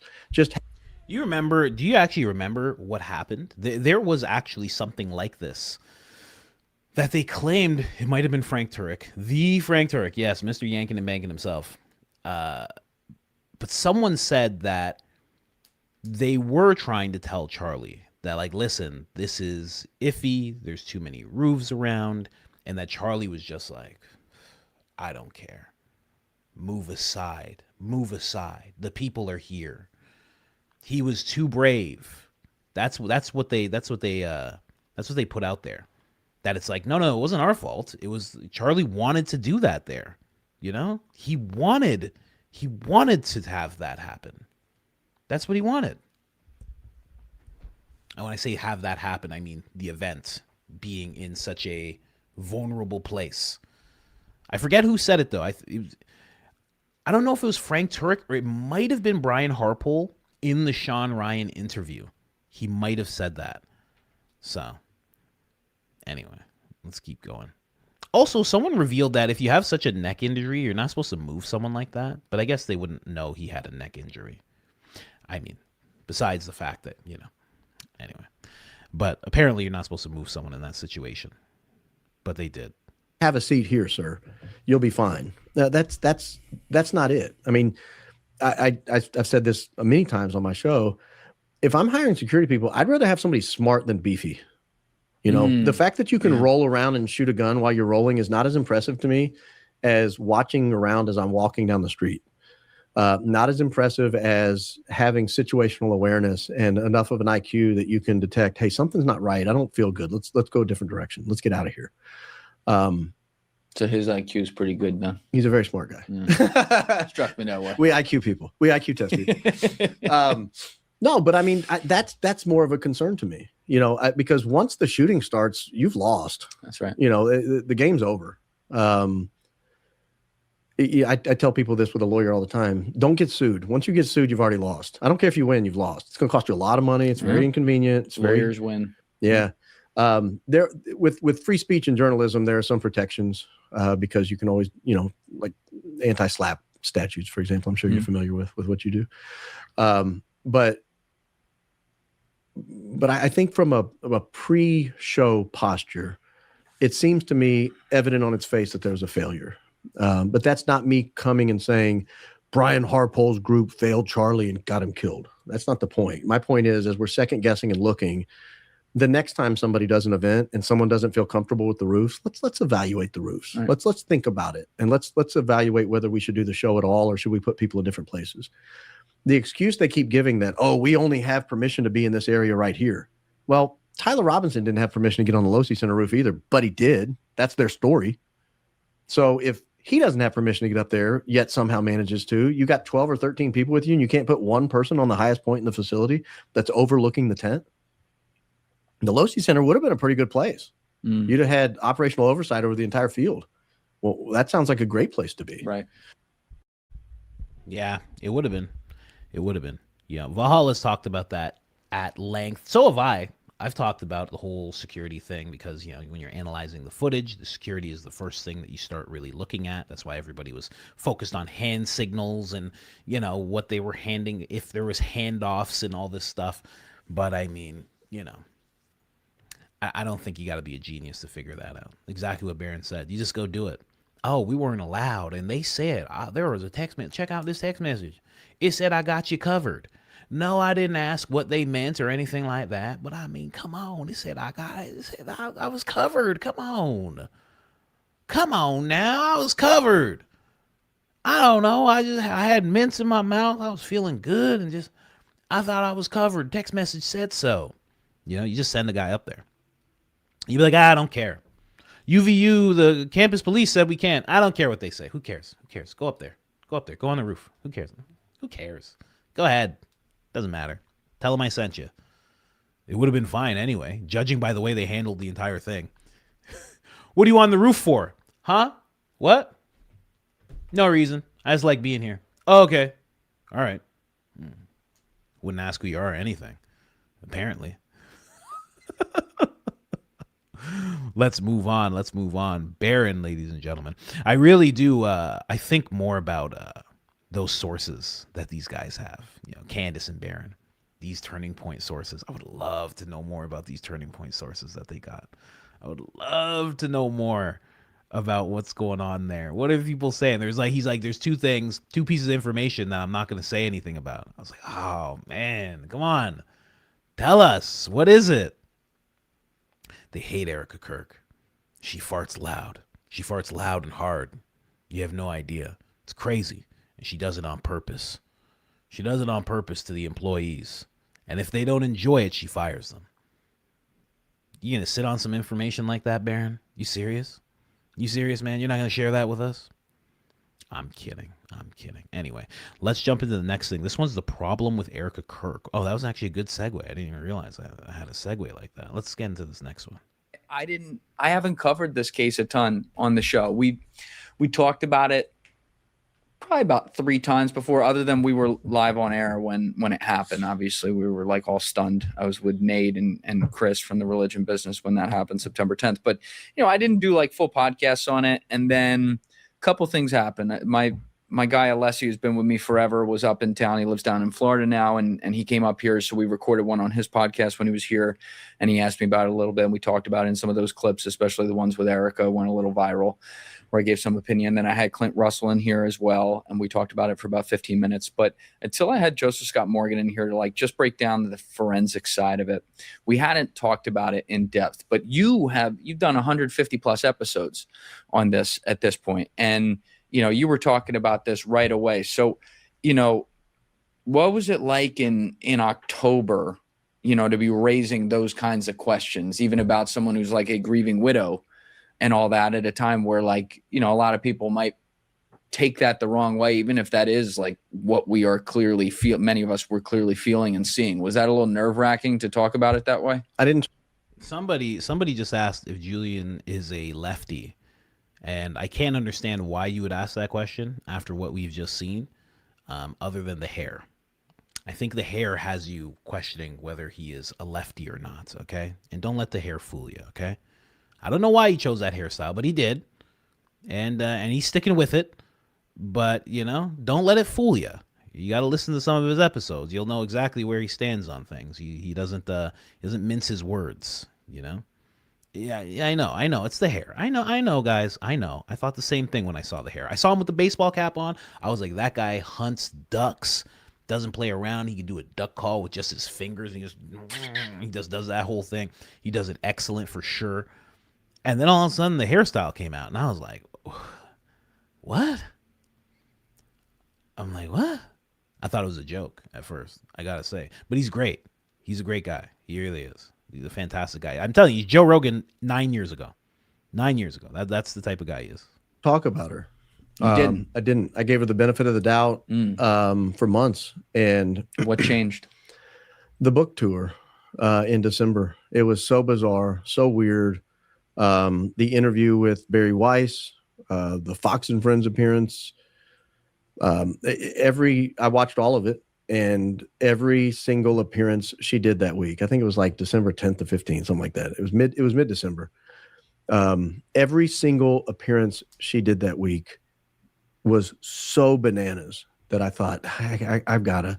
I would fight with my listeners, because at the end of my show, I'll do Q&A and I'll just pull up questions, and depending on how late I want to stay up. But sometimes I'll do 2 hours of just Q&A with people, just boom, boom, boom, just questions.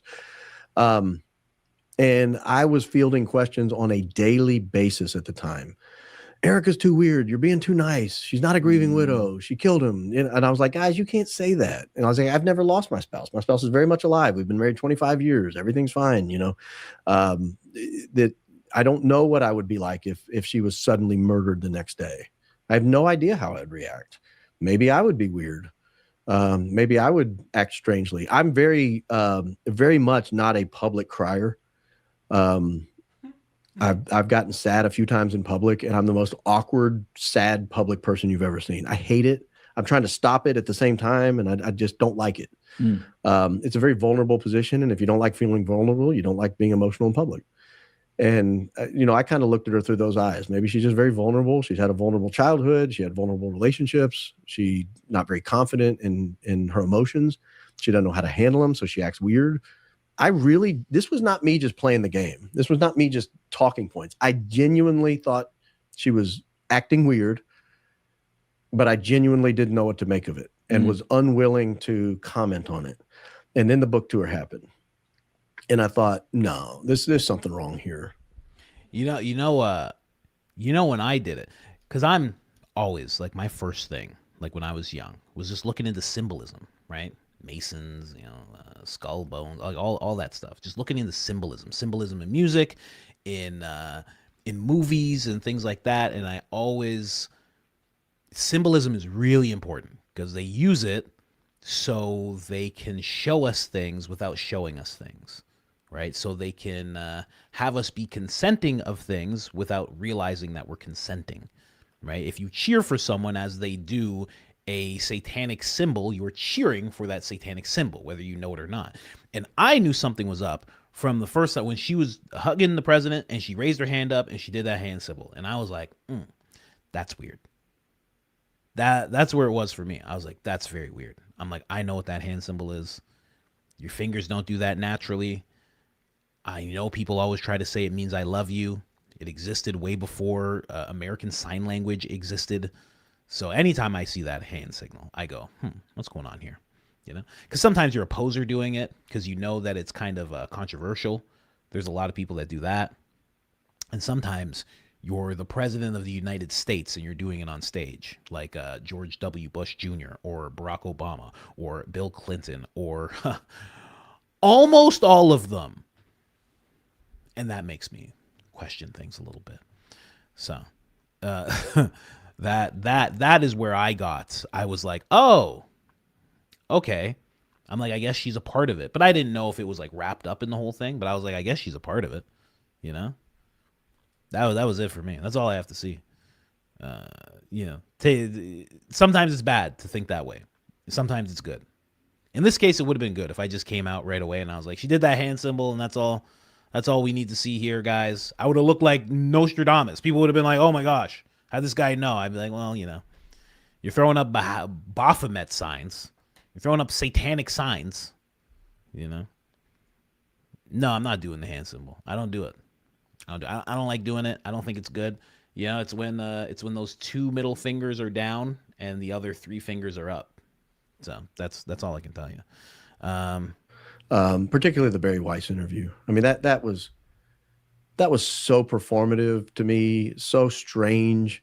The love for our greatest ally and I mean, it was like so over the top. And I thought, no, there's something here.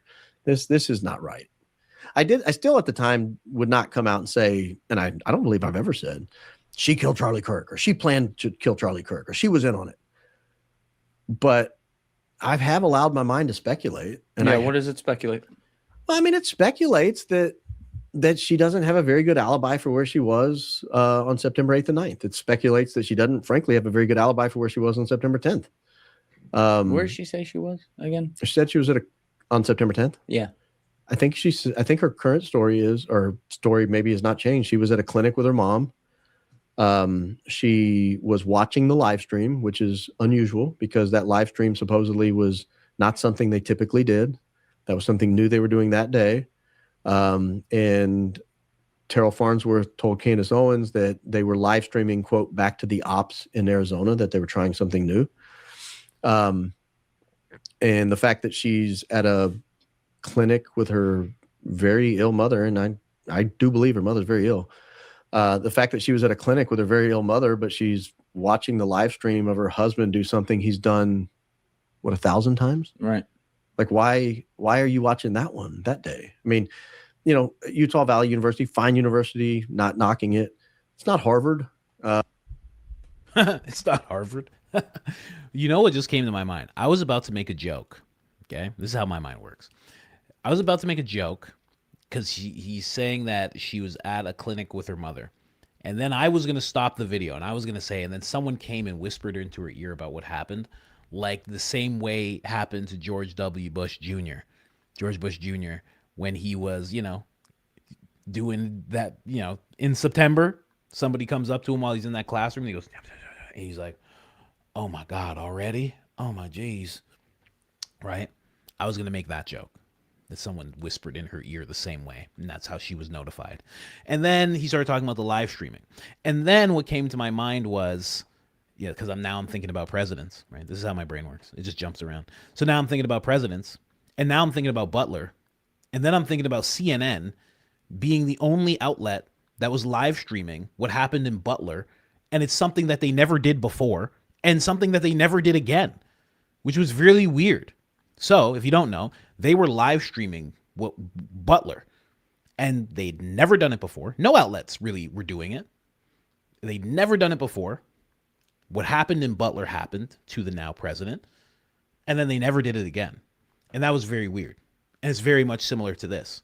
The way that out of nowhere, it was like this new thing they were doing, and obviously they never did it again. Really weird. Really weird. Just made that connection. It's not... it's not Ohio State. It's not UCLA. It's not one of the bigger, super high-profile universities in the country. It's a good school in the heart of Utah that has some great students and professors, I'm sure. But it's not, if you're going on a college tour and you're talking on all the college tours, 100 college campuses a year or whatever he was doing, Utah Valley University is not one that would stand out and say, "Oh my gosh, this is the one I've got to watch live as it happens." Right. And so she says she's watching it and she's watching him throw out hats. So obviously they're live streaming the hat throwing. So who was live streaming the hat throwing? Because all the other cameras were just focused on Charlie. They were just set up on Charlie. So where he was going to be sitting. Yeah. Yeah. The three so not when he's out standing. Yeah. So whose camera is she watching? Whose camera is fixed on him? He's throwing out hats. And then she says she puts her phone face down because she's with her mom. And then she said Mikey called a few seconds later after it happened. Mikey McCoy, the Charlie's chief of staff, and I think a pretty close family friend of theirs. And that's a good story. But is that the Bob's Burger story? Did they actually go on a date in Scottsdale before they went to Bob's Burgers? Did they? It's a pretty cool story, but did you actually graduate summa cum laude, with a double degree from wherever, Arizona State? That's a pretty cool story, but was that really only your second pageant or was it your sixth? The problem with Erica is it's tough to believe her stories because so many of her stories don't hold up under scrutiny. That's right. And so, if someone asks, where were you on that day? You saying I was with my mom is not very compelling because you say a lot of things that when you scrutinize them don't really hold up. One of the things I would do if I was her PR person is I would get a hold of everything she's ever said publicly from the time she was 16 doing beauty pageants until yesterday.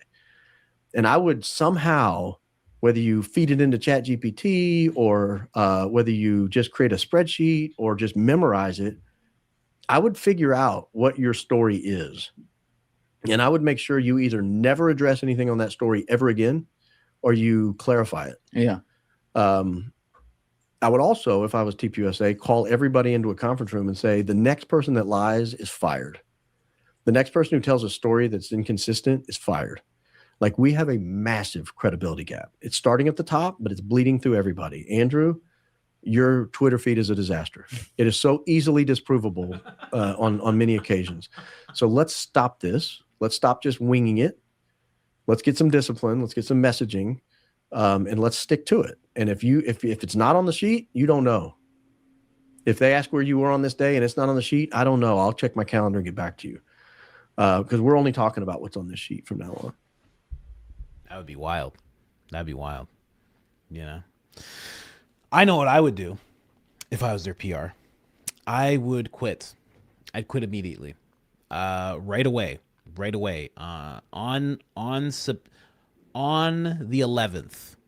On the 11th, not even 24 hours after, I would quit. And I would say, nah, not me, guys. I'm just not the guy. And I gotta go, and it would be abrupt, and I'd be like, you don't have to give me any severance or anything. I'm out of here, and that'd be it. I'd be gone. Because these guys are going to be remembered for this forever. Forever. 40 years from now, people, when they talk about what happened to Charlie Kirk, they will bring up Andrew Colvett. They will bring up Blake Neff. They will bring up Tyler Boyer. They will bring up Erica Kirk. It's not going to stop. They're going to bring up Baron Coleman, but it's going to be like, and this was Baron Coleman's breakout thing. And then this is when Candace Owens, that they're going to be brought up in good lights. Those guys are going to be brought up in the worst lights. People are going to write books about them. It's going to happen. We've already seen this happen with John Kennedy. They're going to write books about these guys. You think the deep dives have started now? Oh, it's going to get way worse. There's going to be someone 10 years from now, and they're going to be like, I was looking into that Charlie Kirk thing. This is insane. Do you know who Andrew Colvett is? Who are you talking about? Andrew Colvett. Isn't that the guy that does PR for that senator? Yeah, that guy. You know what he was doing before? Oh, it's going to just keep going like that. It's going to be like that forever. You know? So I would be done. That's it. Only story about me would be he quit less than 24 hours later. And I'd just be like, it was too much stress. I didn't think something like that would happen. I couldn't handle it. It's too much stress. And that'd be it. One paragraph about me if I was a PR guy in history. He said he was too stressed and he quit. I don't know. That was it. There's going to be so many books. There's going to be so many people who are going to take Baron Coleman's work years from now. This is going to happen. They're going to take Baron's work. They're going to take what Candace was talking about. They are going to connect Tyler's past in ways you couldn't believe. They are going to connect Blake's past. They are going to find out things that Daisy and Baron have no idea about. Candace and her team have no idea about. And it's going to just keep going like that. There's going to be so much. They're going to figure out things about the medical examiner. They're going to do deeper dives into that person, whoever that person is. Oh my gosh. They're going to go deep into what Gary and all these people who are pushing the official narrative. Why were they pushing this way? Why were they attacking people? Why were they doxing people? And then they're going to go into, Philadelphia. I mean, it's just going to be wild. They're going to be able to connect Tyler to Philadelphia and Blake to this and this and that. And this. It's going to be wild. You'll see. It's not going to stop. It's a bad place to have in history. It's a bad place to have in history. Erica, the books that are going to be written about Erica, there's going to be a bunch. How could there not be? There's going to be a bunch of books written about Charlie and what he was doing. And if you write a book about Charlie, you will have to write a whole thing about Erica. People will write books just on the suspicion of her. I mean, it's just not going to stop. Turning point books. I mean, it's going to happen. It's going to happen. Documentaries. We haven't even talked about documentaries. Oh, there's going to be people that make documentaries. They're going to try and get people to sit down in front of things. They're going to have me sit down. I'm going to be sitting down. I'm going to be making jokes. This isn't a Rode microphone, right? Because I don't want a Rode microphone. Because you know the theory, right? You heard it 15 years ago? Okay. All right. And that music's going to play. Oh, yeah. Oh, yeah, because I'm going to say yes, of course. What? Baron might be too famous for it all by then. Candace might be the president of the United States. She's not allowed to do it. It's classified now. I don't know, but I'm going to say yes to the documentary. What? Of course I am. Have a great time. I'll be the narrator if they need me to be. No problem. It's going to happen, man. Terrible place in history. Terrible place in history. Anyway, let's move on here. What else do we got here? We got Baron Coleman. Yeah, career change. Instant career change. I'm out. Candace, like someone said, Candace, Laney said Candace would do it. Not if she's president. She won't have time. How are you even going to ask her? I'd like to ask Miss President if she would, yeah, no, we're not asking her that for you. Thank you, actually. Thanks. No, she's in her third term. She's in her third term right now. She has to focus. Thank you. Bye. Oh yeah, no, you're not gonna be able to get to her if she's the president. You're not getting to her, not at all. There's gonna be no way. Me though, I'll still be accessible. I'll be an accessible person. Probably, yeah. Unless she makes me FBI director, then I'm gonna be pretty busy. Oh, I'm gonna be pretty busy if that happens. I'm not even qualified. But you know what? Now that we see Cash Patel in action, he's not qualified either. And guess what? Christopher Wray didn't see like he was qualified either. Neither did Comey. None of them did. So, maybe I have a shot. I'll do my damnedest, let's see what we can do here. Let me see here. What do we have here? This is 47 minutes. What do we have? Why do we have Barron at 47 minutes? How he became a lawyer. No. We don't want that. I don't want that. I want Lance Twiggs and Tyler Robinson. Yes. Lance Twiggs gave his statement. Yeah, that's what I want. Perfect. We're going to move on to that one. Let's go, ladies and gentlemen. Just a full Barron breakdown. Shout out to Baron Coleman doing big things. If you haven't subscribed already to Baron Coleman, make sure you do so. It helps tremendously. Me in. Get shout out by Ian. Yeah, it made a huge difference. And so it just sort of took off from there. And I didn't want to be pigeonholed as the Google Trends guy. And I felt like that had kind of run its course. And I felt like I, was a decent enough broadcaster that I could cover other stuff. And if people were interested at all in the Google Trends stuff, maybe they'd stick around to hear me cover other stuff too. So I started looking at other aspects of the case as I got interested in them. Before we get to that, on the Google Trends thing, this is just something I always wonder, because it's kind of wild when you look after something crazy happens and then you'll see, like, as you said, the full name with the middle name searched in places. And I'm always like trying to put myself in the seat of people part of like a conspiracy to do this. And I'm like, yeah, human beings, even ones that are supposed to be smart in dark positions, they make stupid mistakes. But why in so many instances do you think people actually like take the time on Google without doing anything? Maybe they put a VPN on. Maybe they do that. But like, don't you think they could get like an Edward Snowden NSA computer so that it's not through fucking Google that they're searching for a guy? Or maybe just don't search for the guy that's going to be in the middle of your conspiracy altogether. Like, why do they do this shit and leave a trail other than to make sure someone smart like Baron Coleman catches it because they want you to? I don't think most people knew this tool existed. I had to introduce people to the tool. Most people had never heard of it. Really? Yeah. Most people did. I mean, most of the people watching the show had never heard of it. Had no idea the capacity of it or how powerful of a tool it was or what it was even doing. Yeah, it's been around a while. Yeah, it's been around since 2004, I think. It's been around a long time.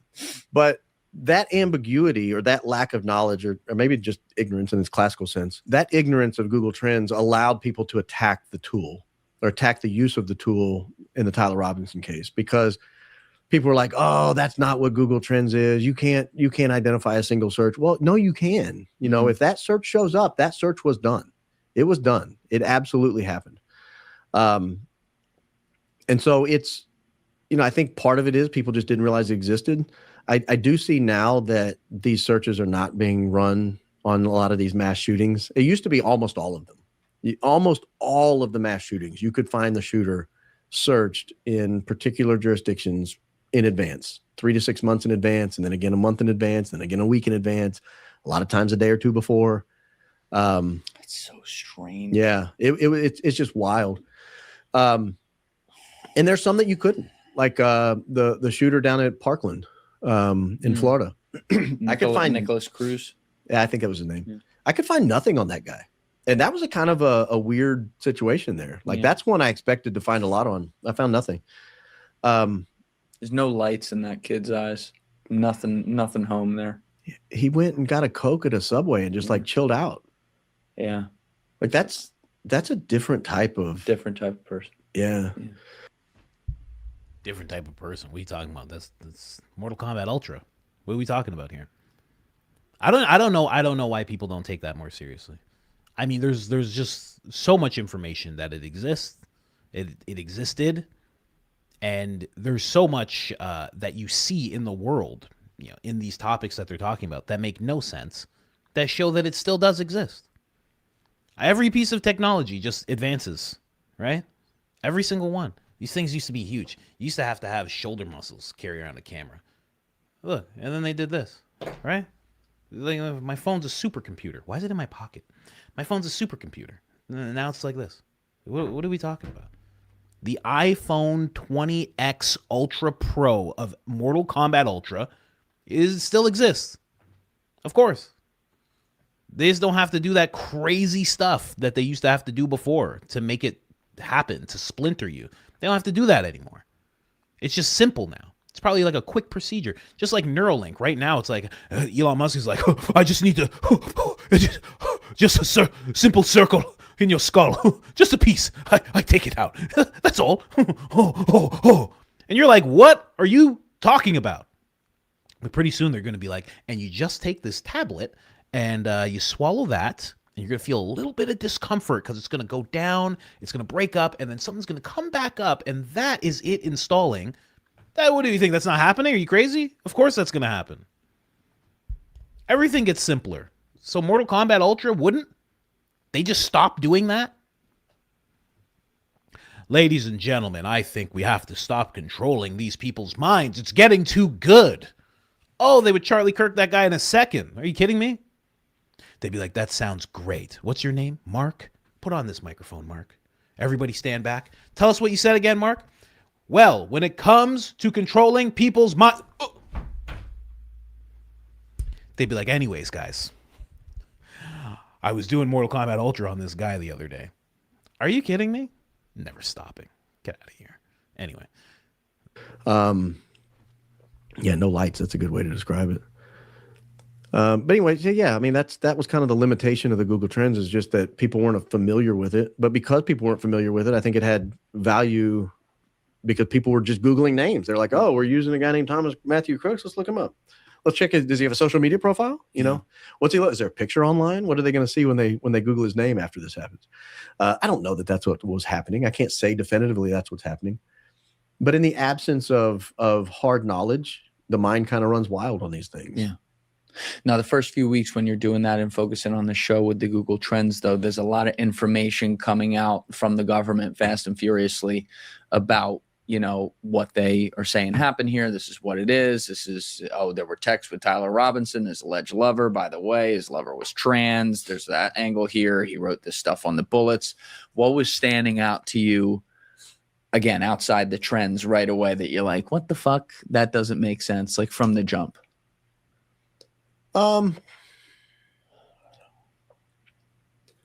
It's hard to dissociate the Google Trends analysis I was doing, because the Lance Twiggs thing was always suspect, because Lance Twiggs was a far more persistent result on Google Trends for a much longer period of time than Tyler James Robinson was. Really? Yeah, overseas and in District of Columbia.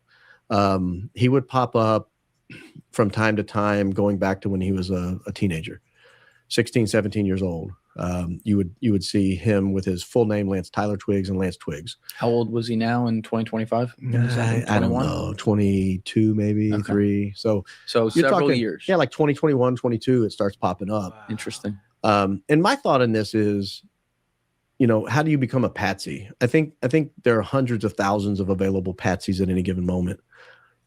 Probably because people are looking up stuff online they shouldn't be looking up. They're saying things in Discord chats they shouldn't be saying. They're trying to meet up with people they shouldn't be meeting up with, primarily young people. And so you end up with this pool of available people that any one of them would rather go to prison for excessive murder than what they're trying to do online.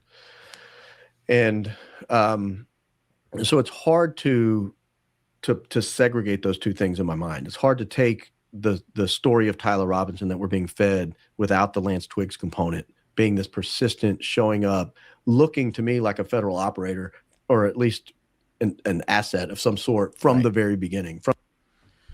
I had no idea Lance was looked into that much from the time he was a teenager. That's kind of like what's going on with Charlie Kirk today, or well, not today, but in his past, that we found out today. That Charlie always had these people around him. It was, you know, a spiritual advisor, and then Bill, who helped him start Turning Point, and then Frank Turek, and then kind of / Erica, and then Rob McCoy, and You know, all these people that were always around him at all times. Should look into how Charlie Kirk got searched, but Charlie Kirk would get explained away as, you know, he's an online figure.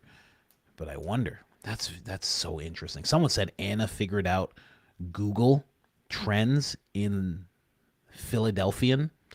That's wild. That's a wild thing. How'd she do that? That's so funny. I could do that. I know people that know that. I was just sitting with someone, one of my good friends. I don't know if he still knows how to read it though. I don't know. I could do that with him easily. Huh. I don't even know how you think to do that. Yeah. She has a sharp mind. Someone in the chat said they don't trust her because she wears makeup. Hey, listen, I gotta say. And I know what it's like. Yeah, I don't know who said this. Someone said, I don't know if I trust her. You know, maybe it's the makeup. Listen, if that's the reason, you are going to be absolutely stunned when you find out the rest of the women are wearing makeup as well. It's going to shock you. Okay? I've been through this myself, sir. Whoever said that, maybe ma'am, when you find out the other ladies are also wearing makeup, even when it looks like they're not, it's going to mess with you. It's going to mess with your mind. Okay? Just brace yourself. That's all I'm saying. Brace yourself. Because they wear makeup.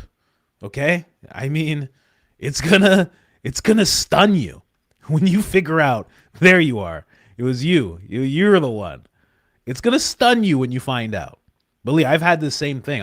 You'd be like, talking to my wife, and I'll be like, well, you don't wear makeup. She's like, what do you mean? I'm wearing makeup right now. And I'm like, what the fuck? What are you talking about? Huh? What? Then I found out my own mother was wearing makeup, and I was like, what the hell's going on here? And then, good God, when you find out some guys are wearing makeup, oh, it's gonna stun you. It's gonna hit your core. So just brace yourself. That's all I'm saying. Brace yourself. But yeah, I didn't know that about Lance Twiggs. I mean, it brings even more to the point that he seems like he's a Fed, right? Doesn't it make? I don't know. That's how I feel when I see that. He's been getting searched for that long, forever, since he's a kid. I shouldn't say forever. It's not like he's 50 years old. But since he was a teenager, he's been getting searched. Why? Very weird. I'll never check if I'm being searched in that region. I'll never check. I don't want to know. I don't want to know. From his late teenage years. And, then the stories come out that his parents were having a lot of problems with him, and, his grandparents were having problems with him, and, Twigs, yeah. And so it looks like you have a problem child who's chronically online, who's obviously sexually disturbed. God knows what his internet search history looked like. God knows what kind of Discord groups and Reddit pages he was looking at and all kinds of other stuff. A guy like that is ripe, we can offer you a way out of this.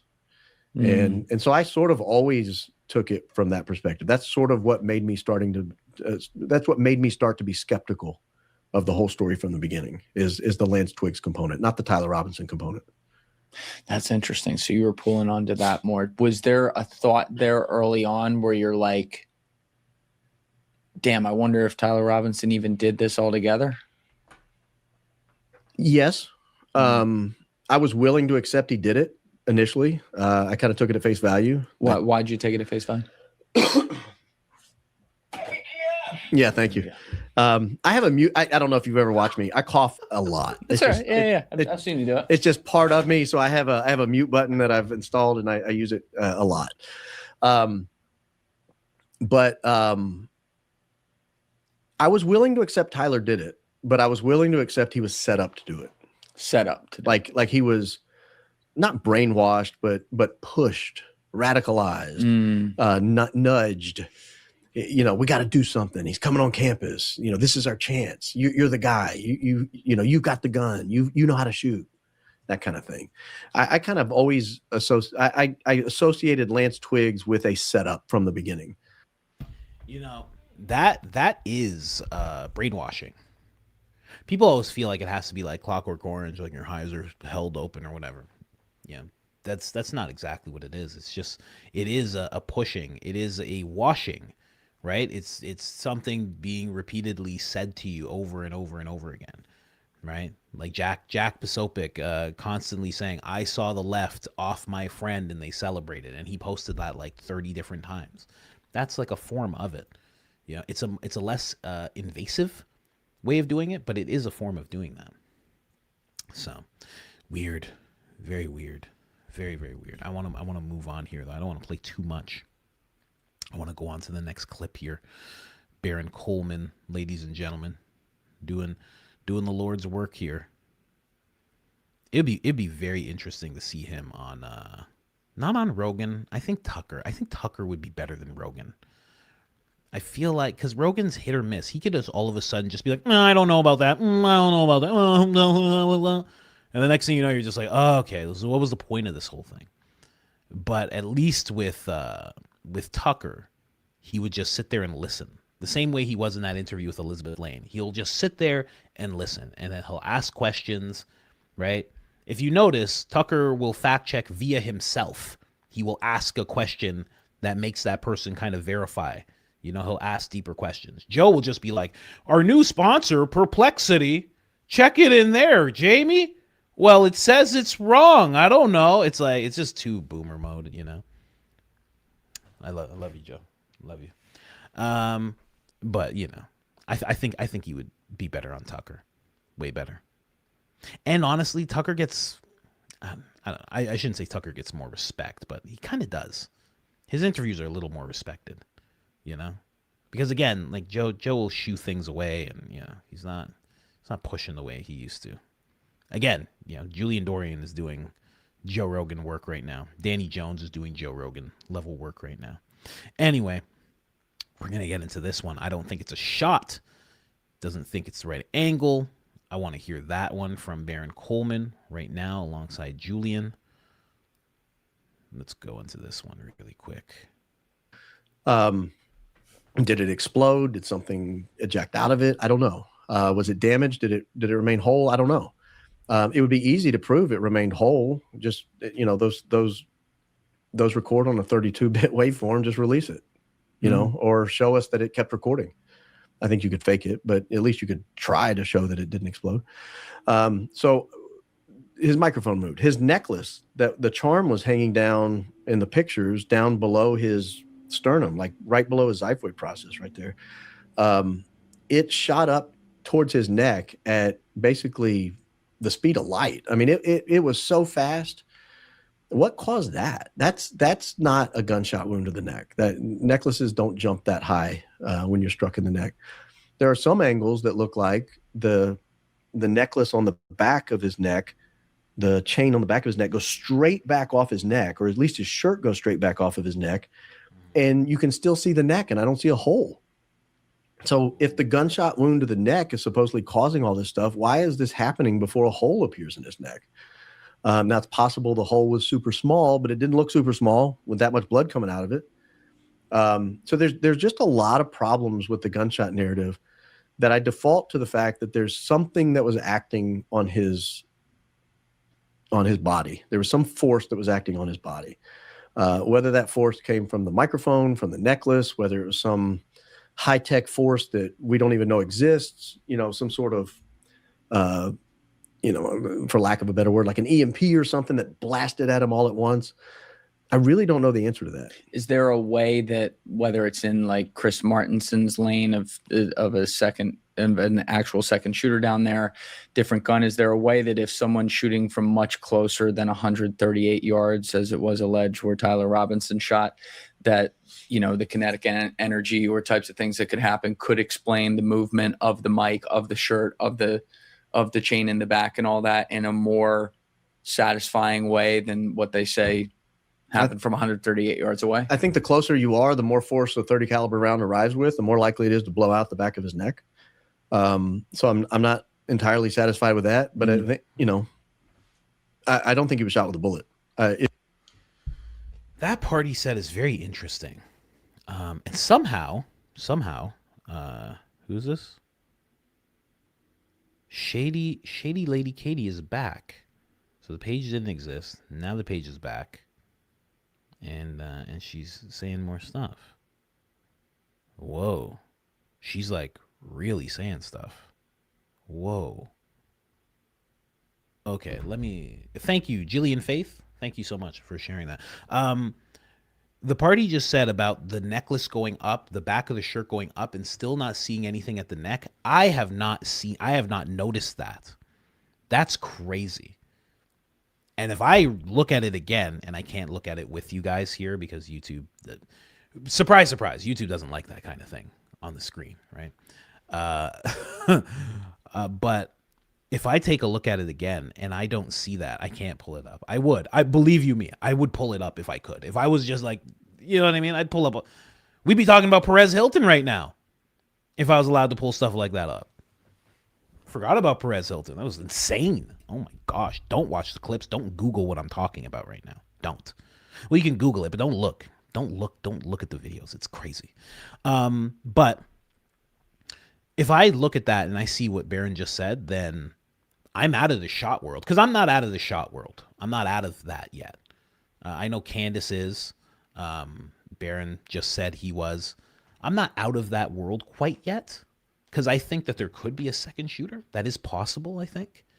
A lot of guys who are experts, who have more expertise than most people that are commenting on it. Rob O'Neill being one of them. Even Matt Tardio was saying, like we found out yesterday, he was saying the same thing as Rob O'Neill. He was saying this looks like an exit wound, right? I feel like those guys have, or at least Rob O'Neill has taken out enough guys that he's seen enough exit wounds. Weird. Even Sean Ryan said that. I think with Brian Harple, he said that. So I'm not out of the shot world yet, but if I see that, then I'm out of the shot world. I'm done. I'm done with bullets. Absolutely done with bullets. If what he just said is accurate, which I would think it is, because it's Baron. Baron doesn't play around. Super prepped. Even in an interview where it's a free flowing conversation, he still has his ducks in a row. And if he's not prepped on something, I saw it. I think it was the beginning of the episode. He was talking about something and he's like, "Well, I'm not prepped to talk about it." And then he was like, "Yeah, you know what? I'm not going to talk about it." He didn't. He's like, I'm not freeballing this. Like, I'm going to talk about what I know 100%. So, gotta respect it. I'm very much the opposite. Maybe that's why I appreciate it when he does this type of stuff. Let's keep going, and then we're going to jump over to this. What's being shown here? If he was, it was a redundancy, because the injuries are, in my opinion, and the people I've talked to several medical professionals last couple of days since the prosecution filed their motion that included a few lines from the medical exam. They filed it. Yeah, I mean, there's injuries from the top of his heart to the top of his head. It's really difficult for me to accept that all of that took place from a single gunshot wound. So injuries, meaning like internal bleeding, Yes. bruises, every day, like a litany of things. Hemorrhaging. I'm not a doctor, and they were big words, and I had to look up every word just to understand what they were saying. But I mean, even like the parietal lobe of his brain above it was damaged. I mean, you're talking like 2 feet worth of injuries. It's something that's just, to me, unprecedented. Like I looked and looked for examples of those types of injuries from gunshot wounds. You can't find the collection of them in any single gunshot wound to the neck that I could find. I did not look at every medical exam ever conducted in history, but no, it'd be interesting. It's way above my pay grade. Yeah, way above mine as well. That's interesting that it's that. It's a tremendous amount of energy. No, Loco. It's not that I haven't seen the shirt blow back. Okay, now I have to explain what I said again. I have to explain what I said again for Loco, everyone. Loco's not listening. Would you believe it, everyone? Loco's holding up the show here. No, it's not. It's not that I haven't seen the shirt blow back. Everybody's seen the shirt blow back. But if it does it and there's still nothing on the neck, then that is different. Of course, I've seen the shirt go back. But when you watch the video, it kind of just all feels like it happens at once. If you slow it down and you see this happening and there's still nothing there, well, then the whole thing doesn't make sense. Unless somebody with ballistic experience tells me something different. I don't know. Maybe, but yeah, that's wild. That's wild. Stop holding up the show, Loco. Jeez. Of damage. The most telling thing that they filed in their motion was that his C2 to C6 was obliterated. Is that what they wrote? Yeah. Wow. The left side, so the side where the wound was, Mhm. from C2, which is way up here, to C6, which is down here, the left side of all those vertebrae were completely obliterated. And his spinal cord was traumatically absent in that range, meaning there was no connection from his brain to his body at all. So even beyond death, when he was hit, he was a quadriplegic. Am I hearing that right, or did I totally fuck that up? Yes, according to the medical exam. Okay. But then now go back and watch the video. And I can't play the video on YouTube, neither can you, because YouTube doesn't like that video. But if you go back and watch the video, after this all happens, after his C2 to C6 spinal cord is completely gone, traumatically absent, completely transected. He fences. Do what? He fences, Yeah. right? Yeah. He clenches both fists. He flexes his elbows. His knees stay out. He stays erect. His head stays up. And there's no way, again, way above my pay grade, there's no medical explanation for that being physically possible. No, I talked to a neurosurgeon yesterday after that came out, or 2 days ago, whenever it was. I talked to a professor of that I can't remember what his title was, but it was long. And I had them go over this with me line by line. And both of them agreed. And the professor started giving me citations to PubMed papers that demonstrate that it's impossible. That once you lose, that once it transects, you have about 1/10 of a second before everything goes flaccid. And the way he described it was, he said, I'm not saying flaccid like he would have dropped the microphone. I'm saying he would have lost all muscle tone from the neck down. Like every muscle would have turned into just goo. It would have just all complete. His knees would have collapsed. He would have fallen immediately off the chair. His head would have immediately fallen over. He wouldn't have held onto the microphone and then slowly let it go. Like we watched the video together. Yeah. He wouldn't have slowly let go of the microphone. Everything would have collapsed. The gravity would have taken over to his body instantly. Like he said, like 1/10 to 1/10.5 of a second is all you have left. Once those electrical charges are gone, the body's done. It's no longer receiving any input whatsoever from the brain. So I look at that and I say, okay, well, something obviously was still acting on his body. I'd speculated in October because of a medical professional who contacted me. And he said at the time that it looked more like electrocution than a gunshot to him because electrocution. Yeah. He said because of the flexion. And this was after the Andrew Colvett tweet is what prompted him to reach out, because he said, hey, if he had that much damage to his vertebrae, his spinal cord likely was transected and he wouldn't have been holding on to anything. Something had to be powering his nervous system that's not his brain. And the only thing he was holding on to that had power was the microphone. He said, have you looked into the fact that the microphone may have lit him up? And so I started looking up video of singers who would touch those same SM58 Shure microphones. And they did a lot of the same stuff that, and fall back to the stage. Man, very interesting stuff. We got to move on because I don't know how long this lady's posts are going to be up. Someone said I look stressed. And I was reading. I'm not good at it, right? So it takes brain power.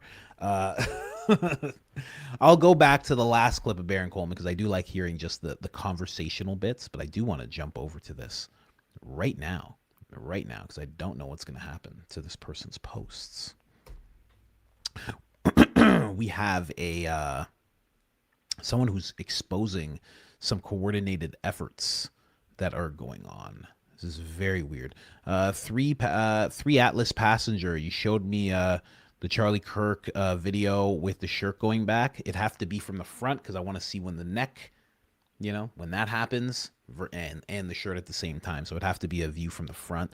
Thank you so much for sending that to me, though. Let's jump over here really quick. I think I have it bookmarked. But that same person whose account was just gone, they're like, the page doesn't exist. They're back. They're back, and they're posting things. Shout out to Jillian Faith. Thank you for showing me this. Here, I'll just make sure to put it right here. And then I'll make sure to get back to Baron in a second. But I just want to see this. Check this out. So all the usual suspects that you would expect to see are in this group chat, all in the name of protecting Erica Kirk. So right away, I'm not feeling like this is happening organically. not at all. I feel like this is very odd, very, very odd that they have a protecting Erica Kirk type of thing going on. Here, let me see. Shills. I'll just call this segment Shills. Let me just see here. According to this post, they doxed Candace Owens' home address, but Candace gets fake reports written about how she is a danger to Erica Kirk. I can't wait to hear Erica Kirk denounce this behavior the same way Candace Owens has denounced any harm coming to Erica Kirk. Totally organic. Let me just see here. So let me just show this. Is this the same post? Okay, so the post is still up from as far as I can see. So this is from Shady Lady here. Coordinated efforts are coming from some of the people. Here are all the names of people in the group chat sharing info, background checks, reporting accounts, whining and complaining about Candace Owens, and sharing Candace Owens' home address. However, I will say that not everyone here participated. Some just lurked. Anyway, I'm out of here. X is a digital unfruitful wasteland, and I have a real life with stuff to do. Okay. About a little bit. And there's something there with the husband. There's stuff I haven't published or said yet. That would make a lot of sense of that. But I have a full report coming out that it just gets crazier and crazier. Let's say that. Okay. So let's slow this down a little bit. Slow it down a lot a bit, actually. Let's go all the way to the beginning. Interesting. I noticed some of these names. I've seen some of these names before. So this person is the admin. Stealth Medical. Briadell. Little House Blues. Let's see here. Let's push the play button on this. Oh, Jay. I always found it funny that his name was just Jay. It's just me. Interesting. I want to see if there's any more names that I will know just from looking at this. So apparently the group chat is called Protecting Erica Kirk. 92 members participating. Apparently this is the group chat right here. Let me see. And again, this is just popping up. You know, it's from someone named Shady Lady. So take that for what it's worth, right? Okay. Kimberly. Kimberly, no. Kalksick, whatever her name is. Every time I see her talk about Candace Owens, I write $115,000 because that's how much she had to pay Candace Owens. Let's see. Imperfectly Perfect. I've seen that name before. Melanie, what is this? Molina? Okay. I've seen that name before. Gary, of course. Melissa Tate. I've seen that name. Social Distancing Champ. I've seen that name before as well. Jackie Che or Chea. I've seen that name many times. Many times. Cold-Blooded Christian. He's basically a copy of Graham Allen. I mean, he looks just like Graham. He's same type of stuff. Lisa Knows, of course. Of course, Lisa Knows is in there. Britta, of course, Britta. If you guys have any experience seeing people talk about Candace Owens, Baron Coleman, etc., you will see Britta. I've even had a back and forth with Britta before. Gina Milan or Malane, I've seen her before as well, quite a bit. Wow, all the Candace haters. Whoa, this is the one that attacked Candace's kid. This one here, Natalie Denise, or that's her actual name. That's not what it says there. Or at least that's what her profile says. Oh, sorry, I'm misspeaking. This one down here, Natalie, here is the one that attacked Candace's kid. This one is just one that just talks about Candace. I remember one time I said something and she just reposted something I said about not liking what Charlie Kirk did with Gavin Newsom. She's like, oh, you said a bad thing about Charlie. I'm like, yeah, I hate that Charlie sat down with Gavin Newsom. I think it's the worst. Sassafras. Oh, that's a known name as well. Wow. This is crazy. So this lady just dropped this on everybody and she's like, bye-bye. I have to go now. That's hilarious. Oh my gosh. This guy, Nathan Livingstone, Milk Bar TV, he's a known one. He's the one that got the footage from Candace Owens' book club and posted it, and then it got taken down. And he's like, freedom of speech.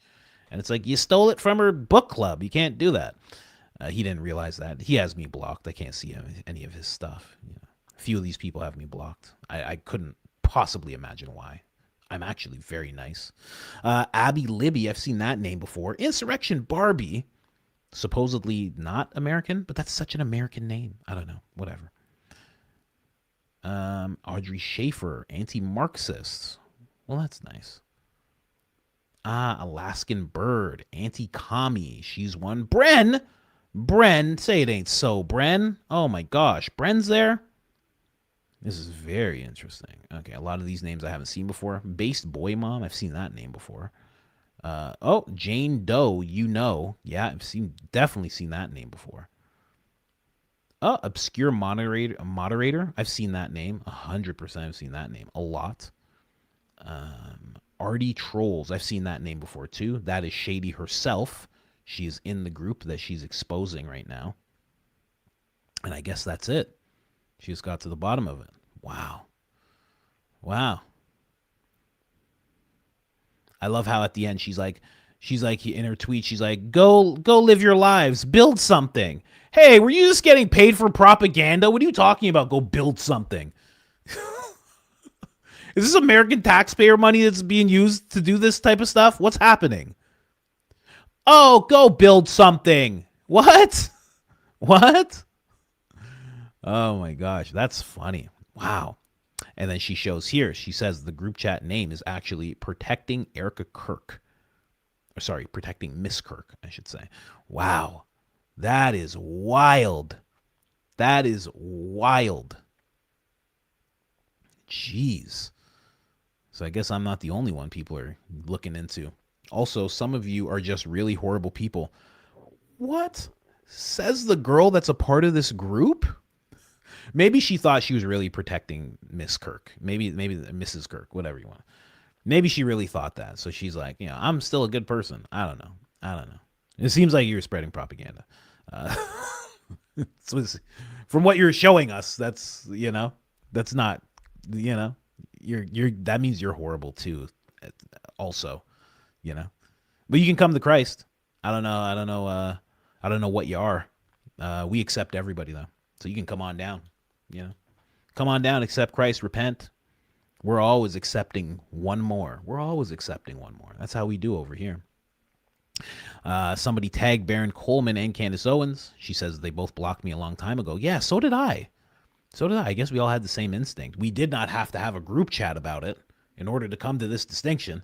That's not what we have to do over on this side. Okay, so that was the whole thing there. Shout outs to Jillian Faith. Thank you so much for doing this. She basically is just screenshotting because everybody knows that this girl tends to leave out of nowhere and just bounce or delete posts because who knows who will contact her about what she has said here. It is possible that somebody will, try to speak to her. Another 93 people in the chat. Gary. Was Gary even one of them? I don't know if we saw. Did we see Gary in there? Very weird. Yeah, someone said I recognize some names. Yeah, of course you do. That's the troop. That's the troop of people. Apparently. I don't know. Unless this girl was just masterminding this and she's like, I'm just gonna, Photoshop all this together. But also somebody's voice was in the background. I don't know whose voice this is, by the way, just so you know. I have no idea whose voice this is, but they're talking about making a full report about something. I can't tell what's happening in this. I don't know if they're recording this and they're just talking about what they're going to do, or if the group chat is having some kind of video call. I have no idea. Dr. Kirk, sorry. My apologies. Sorry, Lance. Thank you, man. He feels insecure about lying. Maybe not immoral, but she's nervous about it a little bit. And there's something there with the husband. There's stuff I haven't published or said yet that would make a lot of sense of that. But I have a full report coming out that it just gets crazier and crazier. Let's say that. Folks, if you're not already, make sure you go down in the description below, and all of Ryan's socials are down. There you go. Yeah, so it's Gary. It's Gary and somebody. I don't know who that person is. Okay. This is weird, man. That's why Gary's eyes are so red in that video, because he's like, what is going on? Because he's a Green Beret. He's like, well, everyone's just going to keep their mouth shut, right? This is how this works. It's like, nah, buddy. You're with a bunch of civilians. The civilians get antsy. They don't have that brotherhood. Civilians don't have all that brotherhood, you know. They get antsy. They're like, I don't want to have consequences.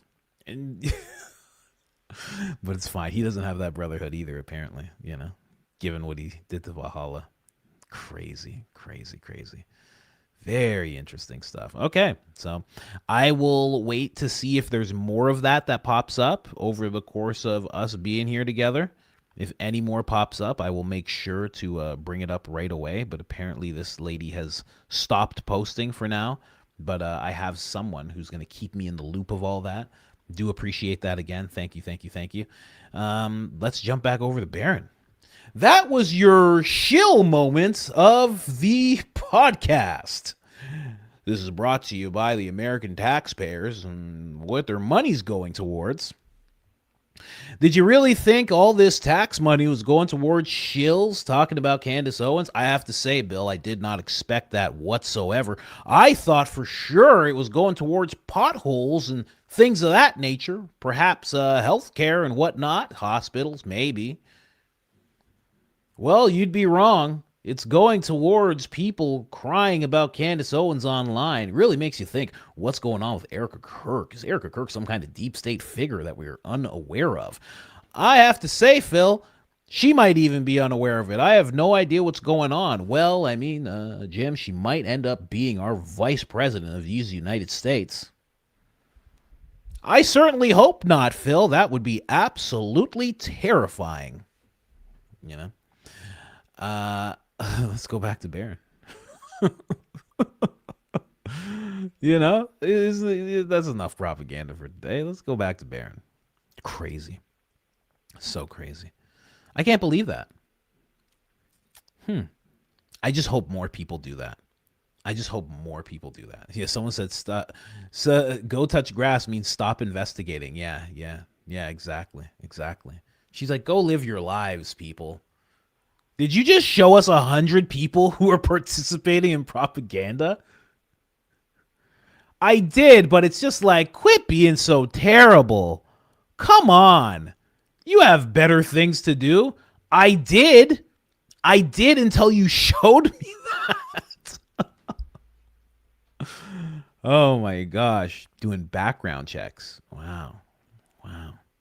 That's wild. What if I was a criminal? They would bring it all up. They'd be like, hey, this guy did this, did that. They show my mugshot and stuff. Nah, that's wild. You know?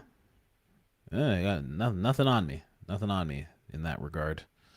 Unless you got pictures of me like being drunk. If you guys can find pictures of me drunk in Cuba swimming in a pool, please post those pictures. Because I barely even believe that it happened, honestly.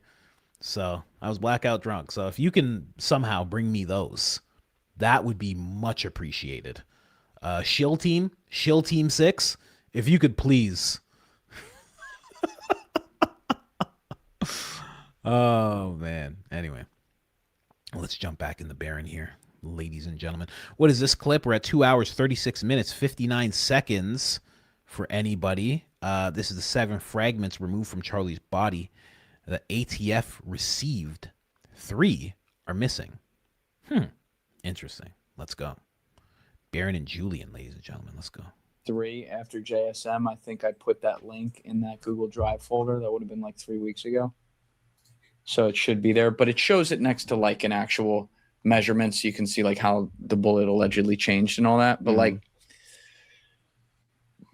so do you think you would use this word a few minutes ago? I want to make sure I understood this. You said there could have been something that was a redundancy. Yeah. Meaning like maybe a bullet was fired after he was already hit with something else. Well, so this would be an example of redundancy. I'm not saying this is it, but let's throw everything in together. Yeah, that's it. You've got, let's say the mic electrocuted him. He was shot in the neck. The Rode microphone exploded. They broke his neck under the table. They, broke his neck under the table. Well, what I'm saying is you every theory out there is it could be pooled into this redundancy. In other words, he's walking in and he's not walking out. Right. We'll kill, we'll Rasputin this guy all at once if we have to. But once we give the signal, once we give the go ahead, which may or may not have been, steal third. Yeah. You know, I'm still amused by Dan Flood stepping forward and touching his right arm, and everyone's like, "Oh, it's something he did all the time." I'm like, "Okay, show me him doing that all the time." That was such a weird, bizarre, and probably if it was a total coincidence, it was the worst timing to step forward about 400 milliseconds before your guy's killed. That is one thing about this. It's like if for some reason, like the Fed narrative were mostly right or whatever, the number of things that were the worst possible coincidental timing, forget chaos. I know things are chaotic, but like you couldn't have drawn it up any better. Yeah. I mean, you don't have an ambulance. Your security guy steps forward and does this. Your resident theologian who just decided to show up is grabbing his hat. You know, you've got like the number of terrible coincidences that would take place if this was just Tyler Robinson on the roof. It would be an interesting discussion. Yeah. Now what? So if this has the it would be absolutely impossible. Okay. All right. That would be. It would just be too like for everything we found out. It'd be too impossible. I mean, go to the courtroom and everything Candace is talking about in the courtroom, which we haven't even gotten to yet. Did we? Did we go through Candace's stuff yet? We're gonna go through Candace's stuff, but I mean, go through everything. It's just impossible. There's too many things. Dan Flood's like this. He's like, "Hey, Macarena. Oh, what happened to Charlie?" Yeah, I mean, come on. What are we talking about? What are we talking about here? That's crazy. You can't be doing the Macarena 3 seconds before Charlie Kirk passes away. And, you know, that just happened. Oh, that just happened, you know? Come on. That's too much. It's all too much, you know? The handoffs afterwards, the roof. Now we have the guy on the roof photo, you know? People are zooming in and making stick figures. I mean, everything's too much. It's all too much. It's just too much. Anyway. Measurement on it from the ATF or whatever. This is what they allegedly released. This is where, so we're going to be doing a podcast, you and me, later with Joseph as well, which will be cool to have you two be able to go back and forth on stuff like this. So we should probably kind of save this for that because I'm not the guy, but he still shouldn't be right there. You come here. You stand right here. Do not move from this spot. Yeah. Don't walk around. Don't pour water. Don't pour water on the surface, please. Of the crime scene. I beg you. Well, I'll proffer that the guy walking around talking to those two cops grabbed the chair, set it up under the camera, took the cameras down, moved them, set them on the table, removed some object from it. We believe it's the SD card. That's his story. Removed something from the camera and then walks off. Does that fall below the standard to allow that to happen? Can I play that on a loop? Yeah, I just wanted that on the record. Yeah, there was something he was explaining with the measurement here and how that would have turned out that way. But what you're seeing is essentially, from what my eye test can see, that's like a mushroomed kind of bullet. Like it hit a wall and stopped. Well, that's just the jacket. That's not the bullet. So that's right down there, that is? Yeah, that's the front and back of the same fragment. That's a fragment of the jacket. Oh, wow. So the little pieces at the top, those are little pieces of bullet. Up there where it says 8A, 6B. Well, 6C. B through E are little pieces of Okay, bullet. so that would be among the 7 fragments that she's talking about. Yes. The ATF wouldn't. Okay. Yeah. All right, that makes sense. So what you're seeing at the bottom is the front and back of the same piece. Okay. And she described what was interesting to me about that was she described the measurement not with precision but with a range. She said the range was 0.286 or 287, something like that, to 0.301 inches. A 30 caliber round is called 30 caliber because it's in theory 0.30 inches. Someone just said Harpole jammed it in. That's a dark thought to have. Who's this? Jersey Vegas? Of course, someone Jersey Vegas name would have a dark thought like that. That's a very dark thought. To think that's what was going on down there. Oh, God. Oh, gosh. And that was like what the handoff was? Eee. Oh, my gosh. I don't think that.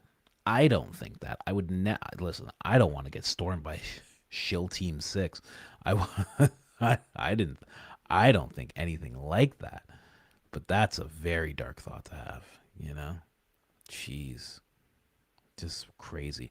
And also, someone else said in the chat, they said Erica herself says she doesn't believe in coincidences. And I believe, this person didn't specify, but I believe that comes from the Jesse Waters interview. And she said, I don't believe in like if all this was like this coincidence. And she says, I don't believe in coincidences. It was a very dark thing to say. Very dark, misguided thing to say. That's a thing you don't say, because now you could look back at that and be like, what are you talking about? You could be charitable and say, well, she's talking about God and God's plan, but it's like, after everything everybody's learned about her, nobody's thinking that. So, but a 30-06 is actually 0.308 inches. The bore diameter is 0.30, but the grooves inside the bore are 0.308. And so if you take a 308 measured round and you slip it through a bore that's 0.30, but the ridges are 0.308, you should, in my opinion, and from what I've been able to research, have a jacket fragment that measures closer to 0.308 on the where the ridges are. There's some compression as it goes through the bore, but I'm not sure you'd lose all of it. But that's obviously for people smarter than I am. What were the things in the 5-day preliminary hearing that stood out the most to you that you felt were just didn't help matters? Well, the biggest inconsistency of the entire 5 days, in my opinion, they had video footage they showed that they alleged was Tyler Robinson coming back to try to retrieve the gun at 12:47 a.m. So 12 hours later. Yeah, roughly 12 hours later. And they show a car that looks a lot like a Dodge Challenger, and it's rolling up. And this is recovered from doorbell cam footage from across the street. They show a little clip of it. It's very muddy. It's very blurry. You can't see what's going on, but you can see a door open. You can see headlights and taillights. But they clipped it. I mean, they just kept showing you a little piece of it, little piece of it, little piece of it. And then the prosecution, finishes their examination. And then on cross, the defense is like, hey, the lady who took that, she saw a bald man driving the car with 3 passengers, right? And the guy was like, oh, I don't know. And she's like, well, that's the statement she gave, right? He's like, well, yeah, she did do a statement where she said she thought she saw a bald man driving with 3 passengers. Sorry, we forgot that one. Yeah, okay, that would have been good information on direct. Yeah. That would have been really good information on direct. When you're trying a case, you're not only trying your strengths, you're also looking at your weaknesses. Now, granted, this isn't a trial. You don't have a trier of fact there. Judge kind of sits as a trier of fact as a magistrate, but you certainly are trying, because of how public this is, trying to capture the public's trust. To me, the prosecution has to have an explanation for that. Like, why did she think that? That might be a good time, if you're going to introduce that footage, that might be a good time to go ahead and bring her in and let her explain why she thinks she saw that. Maybe she has glaucoma. Maybe she hallucinates. Maybe she takes Ambien. Maybe she has a history of mental illness. Maybe she wasn't wearing her glasses that night. But why? Or maybe she was wearing her glasses. Maybe she's just so positive of what she saw, right? Just super, super positive about everything that she saw. Now, let's jump in here. The last one, more of a come up section of Barron, But let's check this out here. Check this out. That's when I started doing the podcast and on the Charlie Kirk stuff, and it started taking off a little bit. You had said you were doing a little bit of the podcast, like on the side, doing other things, and then this happened, and you kind of went full bore into that. Yeah. Where were you on September 10th when Charlie was killed? I was sitting at my desk where I podcast every day. I was sitting at that desk. I was working for the healthcare data analytics company, but I was working from home that day. And got a call from a buddy of mine who's a longtime political operator. And he was like, Charlie Kirk got shot. I was like, what? He was like, dude, yeah. And I thought, no. So I jumped on the internet. Like, all I could see was the headlines at the time because it was too early. The videos hadn't started coming out. The pictures weren't coming out. So you were right on it. Yeah, it was pretty quick. I mean, I don't want to say to the minute how many minutes it was, but it was pretty quick. It was before the videos and the pictures started dropping. And then the first video that dropped was that kind of distant video, and it looked like he got shot in the chest because his shirt jumped. And we were still on the phone. I was like, man, it looked like he got shot in the chest. He was like, yeah, I don't know. He's like, I just heard he got shot and he may not make it. I was like, what? How? I was like, maybe it winged him on the shoulder. Kind of, you could see the shirt jump on the side, and I kept rewinding it and looking. I was like, dude, I'm telling you, it looked like it hit him in the chest. He might be all right.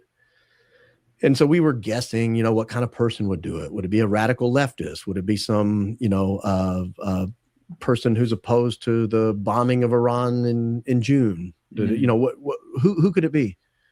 And while we're doing that, then the up close video got released, and I came across that, and I just gasped in horror. Yeah. And he was like, what? And I said, don't watch it. And I actually talked to him about a month ago. He said he's never watched it. Someone who knew Charlie, and had, been around the block a long time. And I was like, don't watch. Someone who knew Charlie. That's interesting. Who knew Charlie that he knows? Huh? Isn't that something? Don't you guys want to know that? I want to know that. I'm very nosy. I'd love to know that. Who was that you know that knows Charlie? That's how the sources come into play. Smart. I remember where I was too. I was at my desk as well, which is crazy. I forgot I was working on some video, and then that happened, and then the tears started, and everybody was upset. I was so upset that it was so crazy. As he was saying that, it made me think. My buddy, my coach that I always talk to, Coach Oliver, and he was talking about Catholicism, because we talk about it often, not just for architecture, but for other things as well. But he was like, yeah, when a mass happens, like the same mass is happening everywhere, because that's how it works with us. And I was like, oh, that's so cool. That's interesting. And it was kind of like that with what happened with Charlie. Like everybody was participating in the same thing. There's a power to that, going back to like a ritual aspect of the whole thing. There's a power to that. Everybody having their emotion raised at the same time. But I was just in tears. I tried to make a video just straight up covering it while it was happening, and I couldn't do it. I was just like, oh man, I can't do this. Like I actually have to gather myself and then make a video. Like I have to get myself together. I was out of it, Someone said it's collective trauma. Yeah, right? There's a power to that. There's a definite power to that. Can't say who's responsible for it, but there's a definite power there. I don't know. But anyway, that's what I was doing during that time. Who knew that it would turn into all this? I had no idea. I had no idea it would turn into all this. Watch it. I was like, it's so ghastly. He was like, describe it. I was like, his neck exploded. He was like, how? I said, it looked like I got shot in the neck. I was like, I don't know. I said, I've never seen that much blood come out of a small spot in one time in my life. I didn't even know it was possible. He's like, was it like squirting? I was like, no, it was like someone opened the bottom of a gallon jug and it just fell out of the side of his neck. Yeah. And so we stayed on the phone for a while, and I kept looking up information, and I think we were still on the phone when the rumors first started breaking about an hour later that he had died. I mean, once you saw it, didn't you? Once you saw that video, didn't you think it was? Yeah, I kept telling him that I didn't think it was possible that he lived. Right. I just said, I don't see how you live after that, even if it's just from blood, even if it's not from trauma, just from blood loss itself. Right. That was so much blood. That's where I was. I was sitting at that desk, looking at a monitor in the position where my camera is now. Monitor's moved over since, but yeah. Now, were you thinking anything at the time, or was it just pretty much like all of us, were just shocked that this happened? When I say thinking anything at the time, were you already wondering like, oh, no, I wasn't skeptical yet. My major thought was the security of people I knew who kind of not as public, obviously, as Charlie, but people who did the podcast circuit, the speech circuit, who were out in public, who were at rallies. Like, this is the guy I was talking to was one of those type of people. And I just said, I wouldn't go in public for a while. He's like, I'm not. And he was talking to other people at the same time by text. And he was like, everybody's saying everybody's locking down. Nobody's going anywhere right now until we figure out what's going on.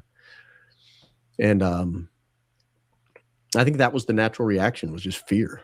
It was just a fear of what the hell? Like, this is really brazen. Yeah, the idea that That's interesting.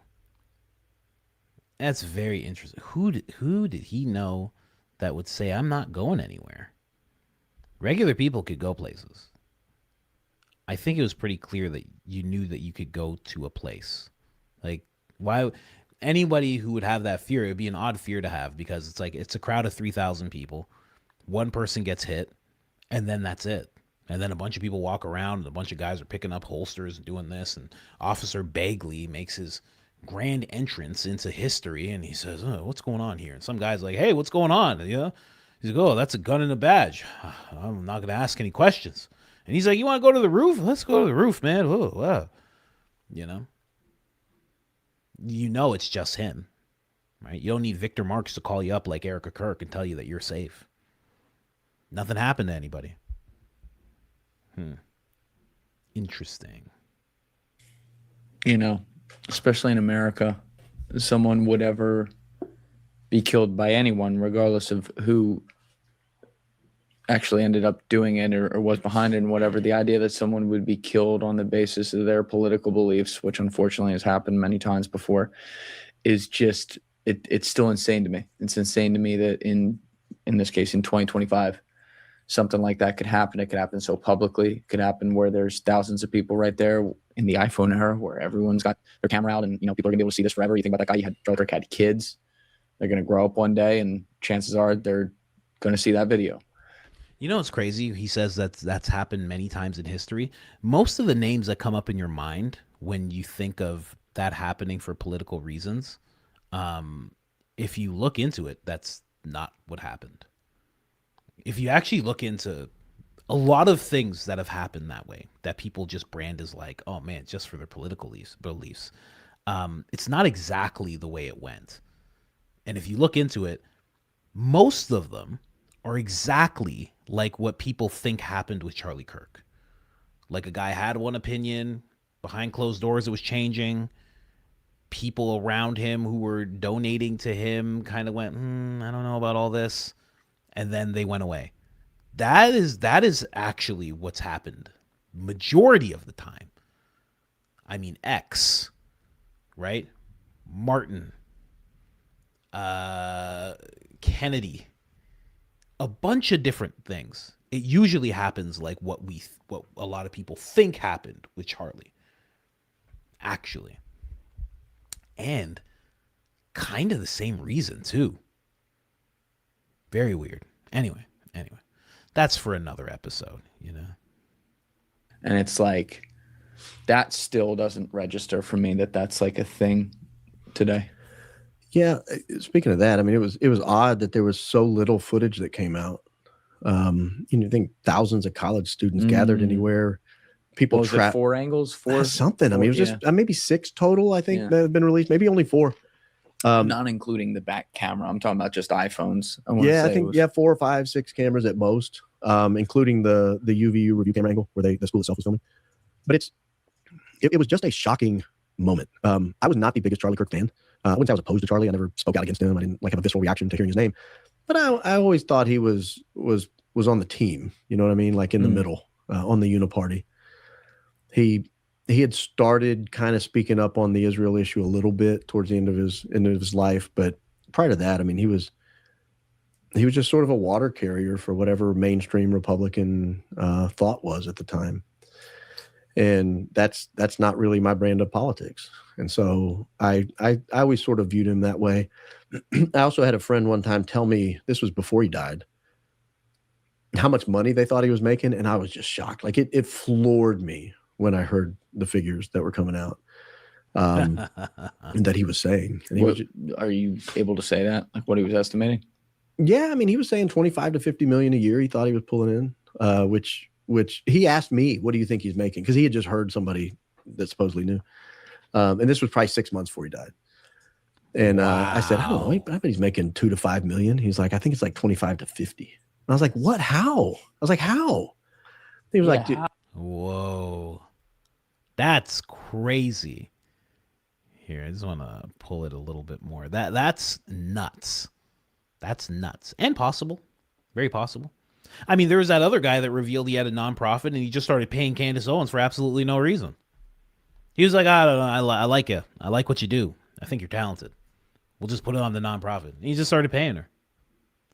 So I'm sure people can pull out money in ways that we can't imagine because we're not there, you know? 2 days after the killing on Fox and Friends, like, yeah, we got the guy, whatever, nothing to see here. And so Sunday would have been a couple days after that. At this point, were there parts of the story that you were already like, wait a minute, this isn't clicking? Yeah. So I had when I was doing a consulting job a long time ago, this is, I don't know, a decade before Charlie died. We were doing some consulting on a team for a grocery chain. And one of the components of the consulting gig was Google Trends analysis. And so we would look at, you know, what kind of trends are mid-30s women looking at when they go to the grocery store? You know, what's the cool new hip snack? What's everybody looking for? And so I had used that in the past because I recognized the power of that analysis to realize these are real searches. Like these are actual searches that people are doing. This isn't just Google telling us what they think people are looking for. It's taking a sampling. It's not every search ever run on Google, but it's taking a sampling, and they won't, you know, the special sauce, they won't tell you how many are in the sample or what percentage it is. But you can be sure that if someone in Lincoln, Nebraska searched for the Atlanta Braves on June 3rd of 2025, that search took place. Somebody there did that, or somebody with an IP address originating from there made that search. And so I had thought while I was doing this stuff with the grocery store, I kind of thought, wouldn't it be interesting if we could look at sort of mass shootings and things like that? There's always this, it was planned, he's a patsy or whatever. And so I started looking up mass shooters as they would happen, or high profile crimes as they would happen, and look and see, were these terms searched? Was this guy's full name searched anywhere it shouldn't have been? And so I did it with different things, and I talked to a guy I was working with at the time, and we were talking about the Thomas Matthew Crooks, and I'd done the search with him, and you know, hey, he pops up in Washington D.C. the week before. He pops up over. That's interesting. Yeah, and so and again, why is he popping up there? Now, do I know it's that Thomas Matthew Crooks they're looking for? No, it could be any Thomas Matthew Crooks. But if you put it in quote, you know it was searched in that order. And you then can look and say, well, he wasn't searched in Virginia, he wasn't searched in West Virginia, but he was searched in D.C., or he was searched in Maryland, or he was searched in New York. And so you can't say who's doing the search. You can't say why they were doing the search. You can't say that it was definitely that Thomas Matthew Crooks. But I started doing it for all these things, and it was always really interesting to me. And I was sort of... This guy was just doing that. He had no idea he could just turn that over to YouTube and everybody would be all ears. That's hilarious. That's amazing. Man. And then Ian shouted him out. A bunch of people shouted. Ian shouted them out on X. I shouted them out on YouTube. And I made him famous. I mean, what else can I say? I mean... It's kind of how the story goes. I mean, I don't know. Just saying. It's kind of how it went. I mean, what can I say? You know that coach effect. You guys know that coach effect, right? So finally, no one would bite on it. No one would email me back. And I was like, you know, to hell with it. We'll just do it ourselves. So I fired up the camera one night and just went over it. And like my normal 35 people watching, maybe 50. Not a lot of people were watching your humble host at the time. And so I, you know, do my show, turn the camera off at the end, didn't think much about it, went to bed. A week later, you know, I did another show the next Sunday night because I'd looked and I found out the name of the surgeons at Timpanogos Hospital. And so I looked all them up and I found the name of the lawyers that were involved. So I looked them up and I started seeing these really weird patterns that... Why is someone in Israel searching 7 surgeons that work at Timpanogos Hospital in June and July of 2025? Man, it's so wild. And you know what one thing he said, because I have people who email me all the time, and shout out to Baron. We're going to move on to Joe Rogan getting called out by Coffeezilla. But, you know, one thing that he said that I have said to so many people, because I get emails all the time, And there's so many people who email and they go, oh man, you got to listen to me. Oh man, you got to take in what I'm saying. Oh my gosh, why is no one talking? Why are you, Candace and Baron, not talking about this? Why are you? Baron just said, you know what? No one's emailing me back. So I just fired up the camera and did it myself. And that is advice that if you guys have listened to this interview, that is advice you should be heeding. If you feel like there's something that should be talked about, go and talk about it. Go right ahead and talk about it. You can do it. There's nothing saying that you can't do it. You can do it. You can. I mean, he's the perfect example of that. He said 40 people watching live? That's crazy. You know? 40 people. 50 people. And then it started taking off because everybody started talking about it on X. So there you go. There you go. I'm joking about the I'm joking about the coach effect. I did shout him out. I remember I'm like, oh, this guy just got monetized. I'm like, oh, this is crazy. And anytime I see someone like that, I check out how much they post because that's an indication in my mind if they're gonna make it or not. Because if you get monetized and you just don't do anything, it's all gonna run flat again, and you have to climb the mountain all over again. It's like you're getting up the mountain, then you stop and you just roll back down. So it sucks. But I looked and I'm like, oh, and he's posting now. I'm like, oh, that's cool. Okay. I'm like, oh, RBP. I'm like, okay. I'm like, he has a thing. I'm like, oh, that's really cool. And that was it. And then when I actually sat down and talked to him, I think we talked on the phone first. I think we text back and forth. But when I actually sat down with him on the members live that he had, which is now available on Spotify if you ever want to check it out, he was like, I just left my job. And I was like, what? Because he already had he was going. He's like, I just left my job 2 days ago. I was like, 2 days? I'm like, are you out of your mind? I'm like, do you have any idea? What are you talking about? You just left your job. It was crazy. I was shocked. I was like, this guy just left his job just a minute ago. And when did we do that live? Go check when we did that live months later. The guy's friends with Candace Owens, and he's, you know what I mean? It's like, it can happen. You don't have to wait on us to take your tips. You don't have to do that. You can take that yourself. If you really have something that has legs, you can take that yourself. You can make it happen. You can 100% do it. No one is standing in your way. You could do that. Anyway, Baron Coleman, ladies and gentlemen, your humble host, Julian Dorey. Great interview, by the way. I just showed you some tidbits, but there's much more. There's much more if you want to check it out. See, I have someone right here that's messaging me. You can just go ahead and run with that because I don't have the time, and you do. You got more time than I do. Go run with your stuff, man. Anyway, Joe Rogan, ladies and gentlemen, getting called out by Coffeezilla on a channel that I love. I don't talk about this channel often. Too Lazy to Try. I love that he brings this together. If you don't know who Too Lazy to Try is, he does not show his face. He just poses as George Costanza, as you can see right here.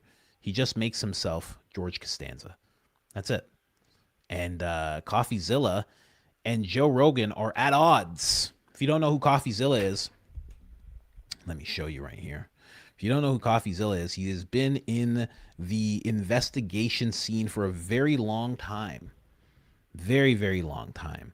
And he's been doing an incredible job. I mean, he's like his own version of Baron Coleman. I mean, he's been at it for a very long time. He's been killing it video-wise for a very, very long time. Let me throw this up here. You see videos exposing a $10 billion debt industry. He has many videos exposing Patrick Bet-David. He actually did so well with his videos about exposing Patrick Bet-David that the last one he did, calling out Patrick Bet-David and him actually talked on the phone, and Coffeezilla recorded it. So he was calling him out because apparently Patrick Bet-David, apparently he does a lot of things that are a little suspect. And in this one, he made sure to, Coffeezilla called him out because he accepted like $1 million from some company. And Coffeezilla was just pressing him. Again, no softball stuff with Coffeezilla. He's like, are you going to give the money back? That's how he talks. Are you going to give the money back or not? And Patrick Bet David's like, hold on, okay, this is a few dollars here. I mean, it's nothing. I mean, we have the money. We can pay for it ourselves. And he's like, that's great. Yeah, that's what I was thinking too. Are you going to give back the money, Patrick? Oh, yeah. He goes real hard on Patrick. Real hard. And honestly, if Coffeezilla didn't exist and nobody was calling out what Patrick Bet David did, he would have never even bothered giving that money back. But only because Coffeezilla went hard on Patrick Bet David did he end up saying, yeah, of course, because he knows when Coffeezilla covers something, if you are deceptive, he's going to call it out and he's going to make sure everybody knows, and it's going to damage your reputation. He's done this with Logan Paul, Patrick Bet David, a bunch of dudes who are like, alpha coaches and stuff like that. All sorts of people he's called out. Does a great job. But now he is kind of setting his sights on Joe Rogan, and the way Joe Rogan's handling certain things, and you guys all know what we're talking about when he has these interviews, it's become a place where the billionaire elite can come and push their agendas and receive zero pushback. Not just billionaires either. Presidents, vice presidents, etc. Sad to see. But anyway. Mike Riley, are you on Manect? No, I am not on Manect. Okay, I am not on Manect, man. All right, let's get into it. I appreciate you. I appreciate what you're doing, and I really enjoyed this. Thank you so much. Welcome to an experience featuring J.D. Vance. The vice president has gone on the world's largest podcast to slip us some propaganda. They're hoping you won't notice. Got to be careful of the podcast these days. The times have changed. It's no longer bros talking. All these powerful people who used to go try to spin stuff on cable TV have now realized this is the new place to sell your propaganda. It's not on cable TV. Nobody's there. It's on the Joe Rogan Experience. You got to be skeptical of all these guys who go on the show. I mean, except that guy, obviously. Wait, click off that. All right, so it's been over 3 years since Coffeezilla went on the Joe Rogan Experience, and at the time, Joe was a big fan of his and appreciated what he was doing and seemed to be in total. Laney said the Coffeezilla's yelling. You think my imitations are on point? I'm telling you.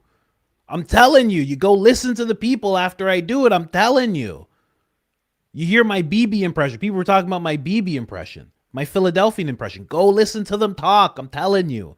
I'm on point. Did you give back the money, Patrick? Of course, he yells. I'm on point. I know what I'm doing with these impressions, man. Agreement with him about how predatory crypto schemes are. And Joe thought meme coin pump and dumps should be illegal. But then Trump started his own coin. And of course, Joe had to try to defend it and downplay it, which Coffeezilla has to be really disappointed about because, Rogan was telling him he's doing great work and it sounded like he agreed with everything. But then Rogan started justifying crypto schemes and doing damage control for the Epstein files and doing a ton of gambling ads. So now Coffeezilla had to start calling him out. And I don't think there's any chance Rogan would ever have him on the podcast again or even have a conversation like this again. I appreciate what you do. What you do is a very valuable service because you go so deep on some of these scammers. It's like it's so important. That these people are literally financially murdering people. After Celsius, people committed suicide because of, literally, it's a fact. People committed suicide because they lost everything. I'm sure FTX as well. Of course. The bigger the scam, there's just statistically, it almost becomes impossible that you don't at least, if not financially, sort of metaphorically murdering a family, you literally kill somebody. Either only the guy at the top goes down or nobody goes down. And that is crazy to me. It's like, what message are we sending via our regulators? Basically, it's like, hey, you're going to get a slap on the wrist if you're caught. What you just did is why I'm interested in your show, because this is your real thoughts and opinions. Something has to change. Yes. I mean, something has to change where you can't just go on like this. Somebody has to be there when things go wrong. Yes. And there has to be consequences. If you lie and if you cheat and you steal, there has to be a guy at the end of the day who's going to put you in trouble. And I think a YouTube video is not nearly enough. This is why I'm constantly saying, like, can someone from the government get involved? Like, go lock this guy up. Go lock somebody. So Trump decided to get involved by starting Trump Coin and Melania Coin. After that, Coffeezilla seemed to almost lose hope. He couldn't believe it. I mean, he spends all this time trying to expose how nefarious meme coins are and deter people from taking advantage of their followers by starting one. Then the president of the United States launches one and just cashes in. He made $635 million from his coin, and it's down almost 99% from its peak. So he looted these people. And if the president is doing this shit, what kind of precedent does that set? It's just a free for all out there. And I think this is when Coffeezilla started using the phrase crime is legal. And after Melania coin was launched, he sounded defeated, you know, because on Rogan's podcast, he was talking about how the government needs to get involved and lock people up. But then the head of the government and his wife started their own coins. So Coffeezilla was in shock, especially because at that point, it seemed like starting a meme coin was basically a career ender for most people. I mean, Hawk Tua had launched one right before Trump, and that ended her 15 minutes of fame. I mean, her name's Haley. Come on. She's going to be 40 years old. People are going to be saying, hey, Hawk Tua. Hey, Hawk Tua. What's going on, Hawk Tua? I mean, come on. Her name is Haley. Haley Welch? Is that what it is? Haley Welch, man. Come on. Forever she's going to be known for that. That's not fair. That's not fair, you know? I don't know. Anyway, someone asked if don't worry. I'm very aware of what's going on beyond the podcast. I see everything. I'm already messaging about it, and I know.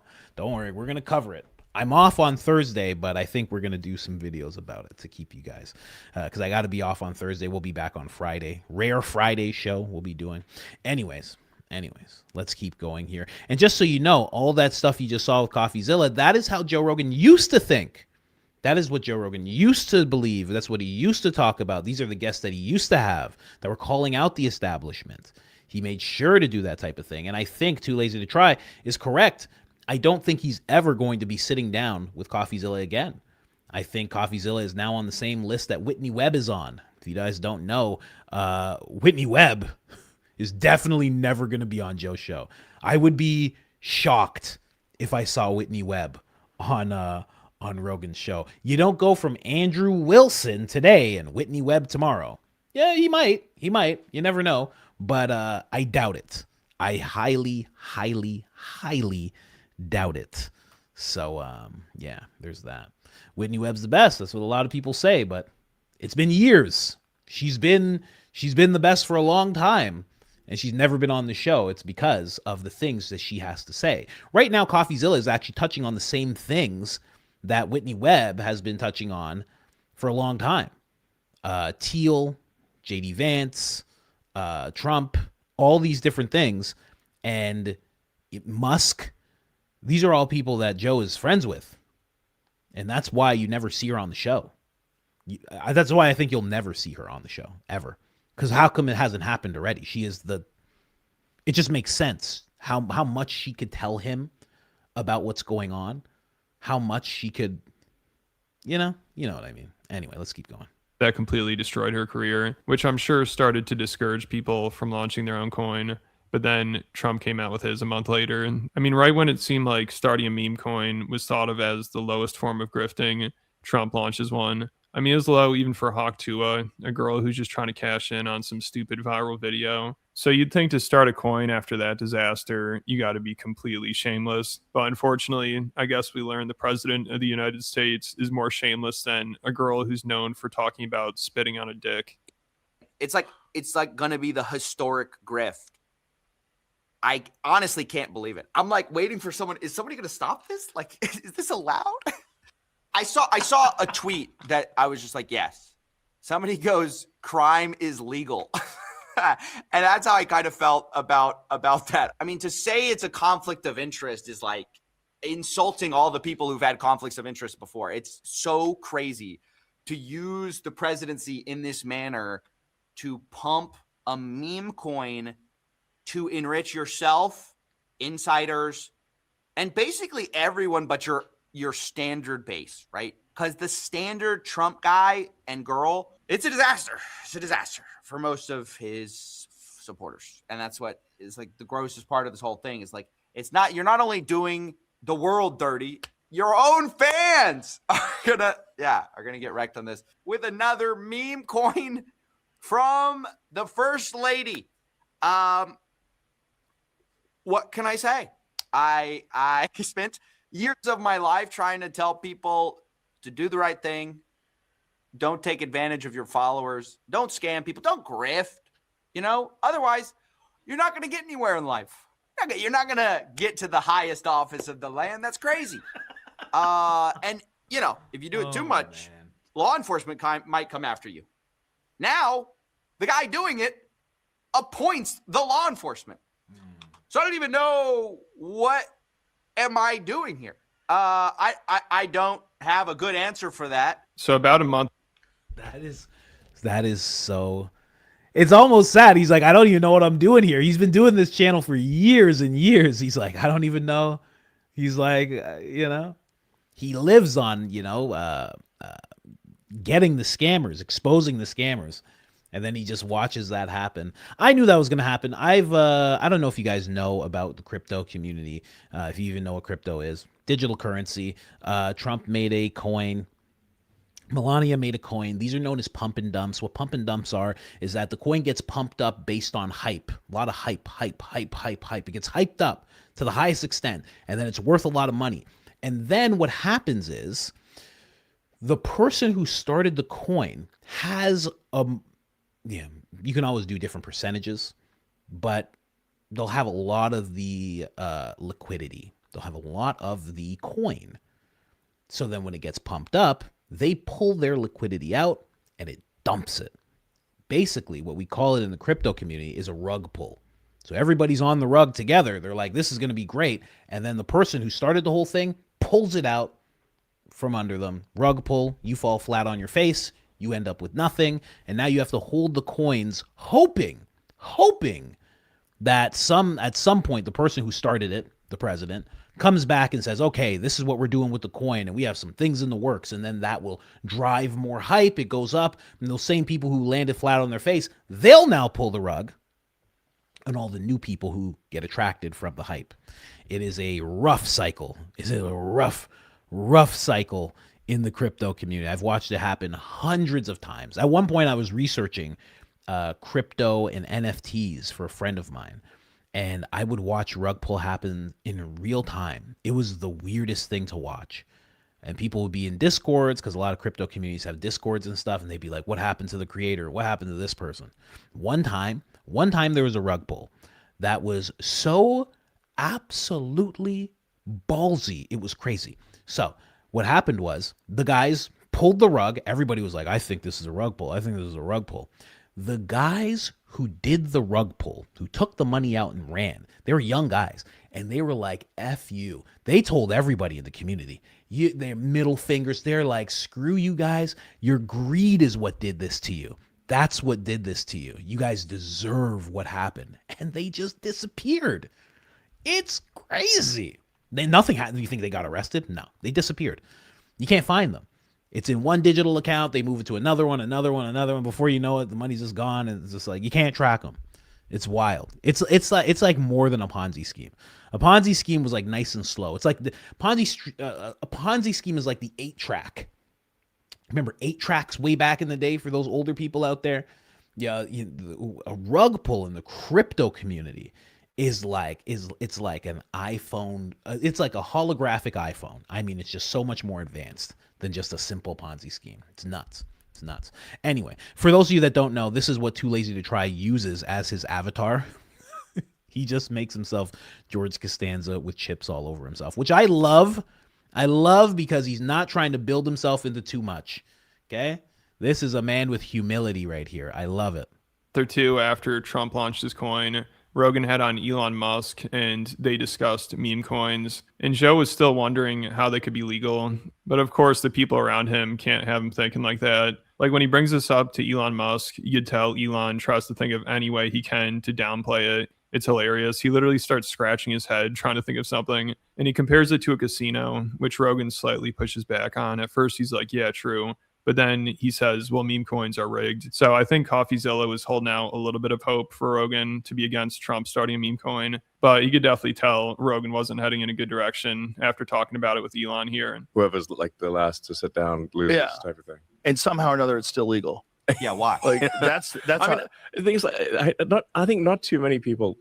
I mean, I like that he's scratching his head. Like, how do I justify the U.S. government thinking this is cool to just allow more scams. The constant answer, by the way, this is what Malay said. Nobody actually invests in these things, right? Yeah, there were billions of dollars that flew into Trump coin, but nobody actually, I mean, not even that many. Look, there's not, who even, it's just a casino. The cope is unreal. It's just weird that it's legal still. Agreed. I mean, casinos are legal. Yeah, and it is people like a just casino. lose money at casinos. Yeah, but you can't rig a casino like a pump and dump. Right. It's not exactly the same, is it, when somebody is rigging a game versus there is a predetermined like chance and you're agreeing and you go into it knowing the odds, right? You could rig a pump and dump. Yeah, I guess so. Why is it legal like then? You could run a real pyramid scheme. Well, I mean, the government's one big pyramid scheme, if you ask me. Yeah. What? You can tell me better than anybody. Social Security is the biggest Ponzi scheme of all time. What? So, okay, we're talking about the problem of people shamelessly just siphoning money from retail investors, right? And your response is, well, not that many people do it. And if they do, it's just like gambling. And if it's not just like gambling, well, yeah, it is what it is. Shouldn't have bet the farm. And your response to that is, but the safety net for retirement is a scam too, and a bigger. What? How is that a response? Look, you can have problems with Social Security. It's just like it's not even close. It's not even in the same world tree. It's so weird. This is like one of the most important guys in determining like the path forward, right? He's supposed to be a genius. He's supposed to be a genius, and he couldn't come up with an answer because he's thinking of all the things that he's supposed to say, and he's like, no, I'm supposed to make something up. He's like trying to move through the sea of information in his brain, and he's just like, ugh, I got to get to the gunky, disgusting stuff. There it is. It's like a casino. There it is. Okay, I'll just go with that. The people will think that's fine. That's fine. Anyone with a IQ over 70 will be upset, but the rest of them will be completely fine with this. Don't worry about it. That's what's going on. This is a thought leader here. And our thought leader is saying, oh, meme coins are fine because Social Security is a bigger scam. So, of course, they got Rogan in line and he started defending Trump's coin. It's wild seeing him go from being a big Coffeezilla fan and having him on the podcast to then pretending like he doesn't see anything wrong with the president starting a meme coin. And he seriously started acting like he doesn't understand how Trump's taking advantage of people with it. And he even said he supports it. So Coffeezilla must have been dying inside watching Rogan just play dumb like this. It's also insane because Rogan's always talking about insider trading and how it should be illegal. He calls it stealing. Like, how many times has he ranted about Nancy Pelosi? As he should. People should speak out about that. But if you're talking about insider trading, Trump blows her out of the water. He made $2.2 billion just last year from basically insider trading crypto and stocks. But when Trump does this stuff, Rogan ignores it, dumb, and acts like he doesn't really understand what's going on, even though we know he understands how these crypto scams work. But this is his move now. Whenever it comes to Trump, he just acts all confused or acts like it's all just fun and games. I mean, he says he supports Trump's coin and compares it to 3-card Monty, which is an illegal scam. So this is just incredible. Look at the big spike in the beginning, and then a bunch of people like, sucker. Yeah, that is a total. That has to be what happened, right? Like, how many people sold? Like, what did Trump make off that? Yeah. But look at that first 12 hours. That is crypto coins. That's meme coins. Not like Bitcoin, not like Ethereum, but like that is a meme coin. That first thing, that explosion, that's what I see what I mean? That's the pump and dump. Let me make that bigger for you guys. That is the pump and dump, right? It went up to 74. $74 for a coin is really good. Whoever got in like right away, oh man, they made money. But then the second that it hits that peak, it's not just that people sell. See, that's usually in the stock market. It's like, oh, well, people sell when something goes up, blah, blah, blah. In crypto, it's different because like Elon Musk right now can't just be like, oh, I'm taking out, $900 billion from all my stocks. The companies will collapse. It'll be terrible. It'll be absolutely terrible. In crypto, you can do that because the coin is supposed to be a company, but it doesn't do anything. Most of the time, the things that they say the coin is going to be able to do, it's all just it's fantasy. It's what they have in mind. They're like, oh, well, we're hoping, phase 2, we can do this, phase 3, phase 4. And by the time they're halfway through phase 1, they don't get anything done. They take all the money and they bounce. Like, what's Trump? What is the president's coin going to do? What is it going to do? I would love to know.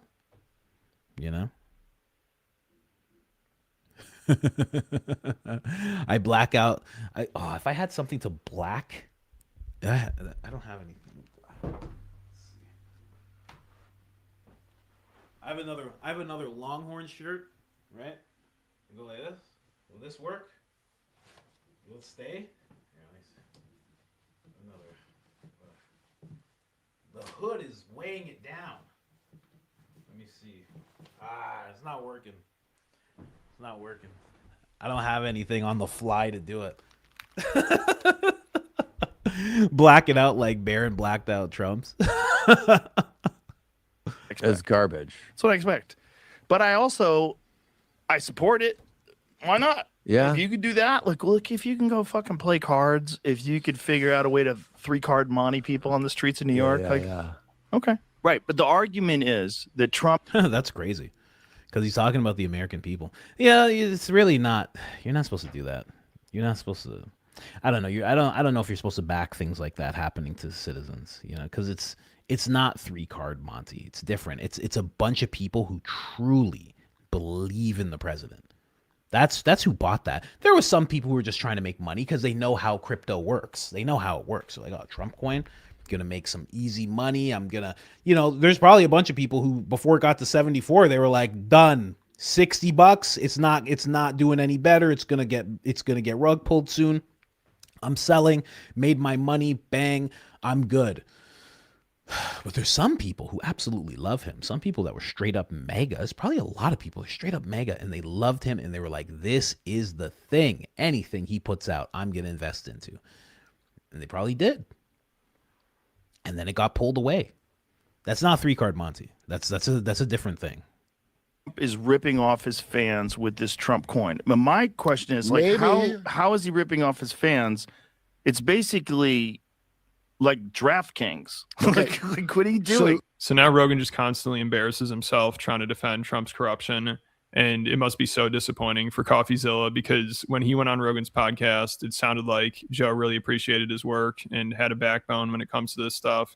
But now he's totally sold out and defends Trump like crazy, who just shamelessly manipulates the market. But I don't think Rogan ever really talks about it. I think he just tries to ignore it, even though he's always criticizing people for insider trading. And I think he seriously thought Trump was going to go after Nancy Pelosi for it, which is hilarious. Also, when one of Rogan's guests brought up how Trump's family has been profiting off the Iran war, Rogan acted all weird and tried to make jokes about it. So he seems to love calling out corruption until it comes to Trump and his family. They have to stop Congress people from being able to fucking insider trade. That shit is insane. When you see the fact that these people are making $170,000. Incredible. She's great at it. She's amazing at it. This is Micron Technology.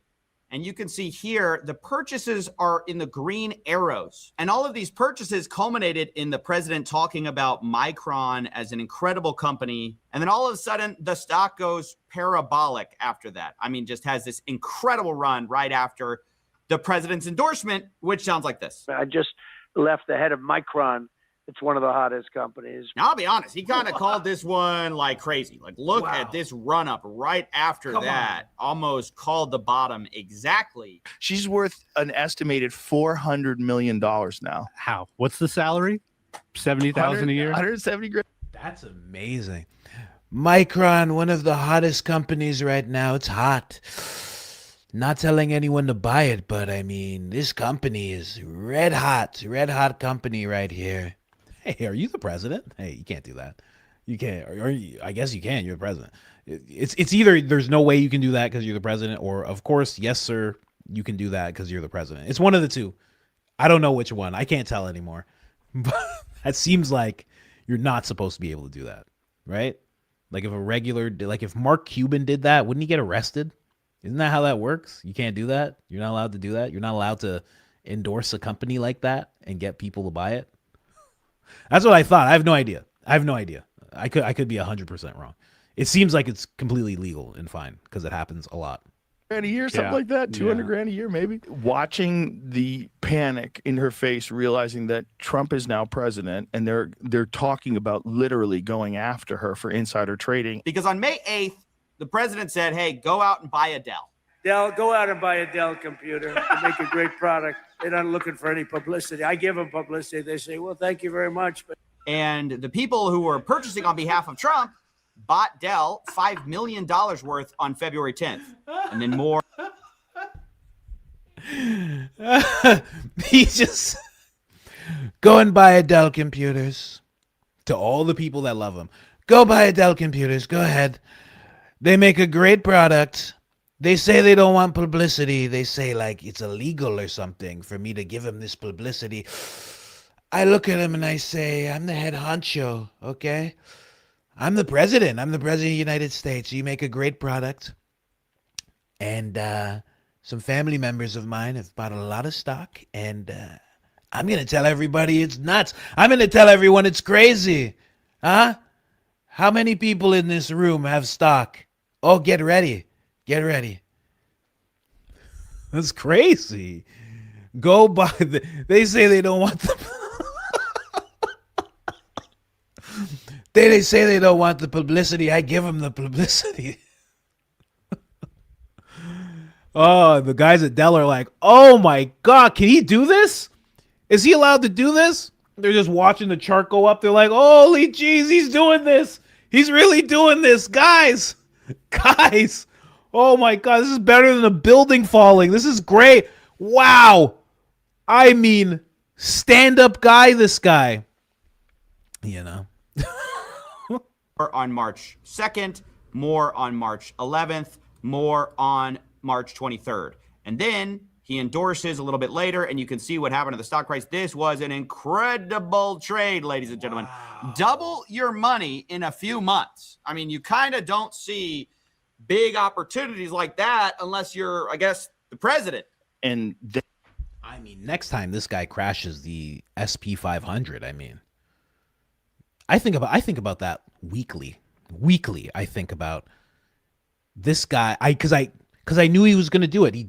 He said something. The S&P 500 was like down, like it's never been down before, and they're like, this man's horrible. I'm like, he's probably going to pump it up, and then he pumped it up 13,000%. It was some crazy number, and I was like, oh my God, you could have made millions of dollars. Just do it one more time, Mr. President. Just one more time. If you could just make everything crash one more time, because I wasn't ready when you did it the first time. One more time. I think you did it twice. Just the third time's a charm, please, sir. It would be greatly appreciated. This is crazy. They get to vote on whether or not they can still do this insider trading thing, right? Which is bananas. Like, who thinks we should still steal? Oh, can we have an anonymous vote?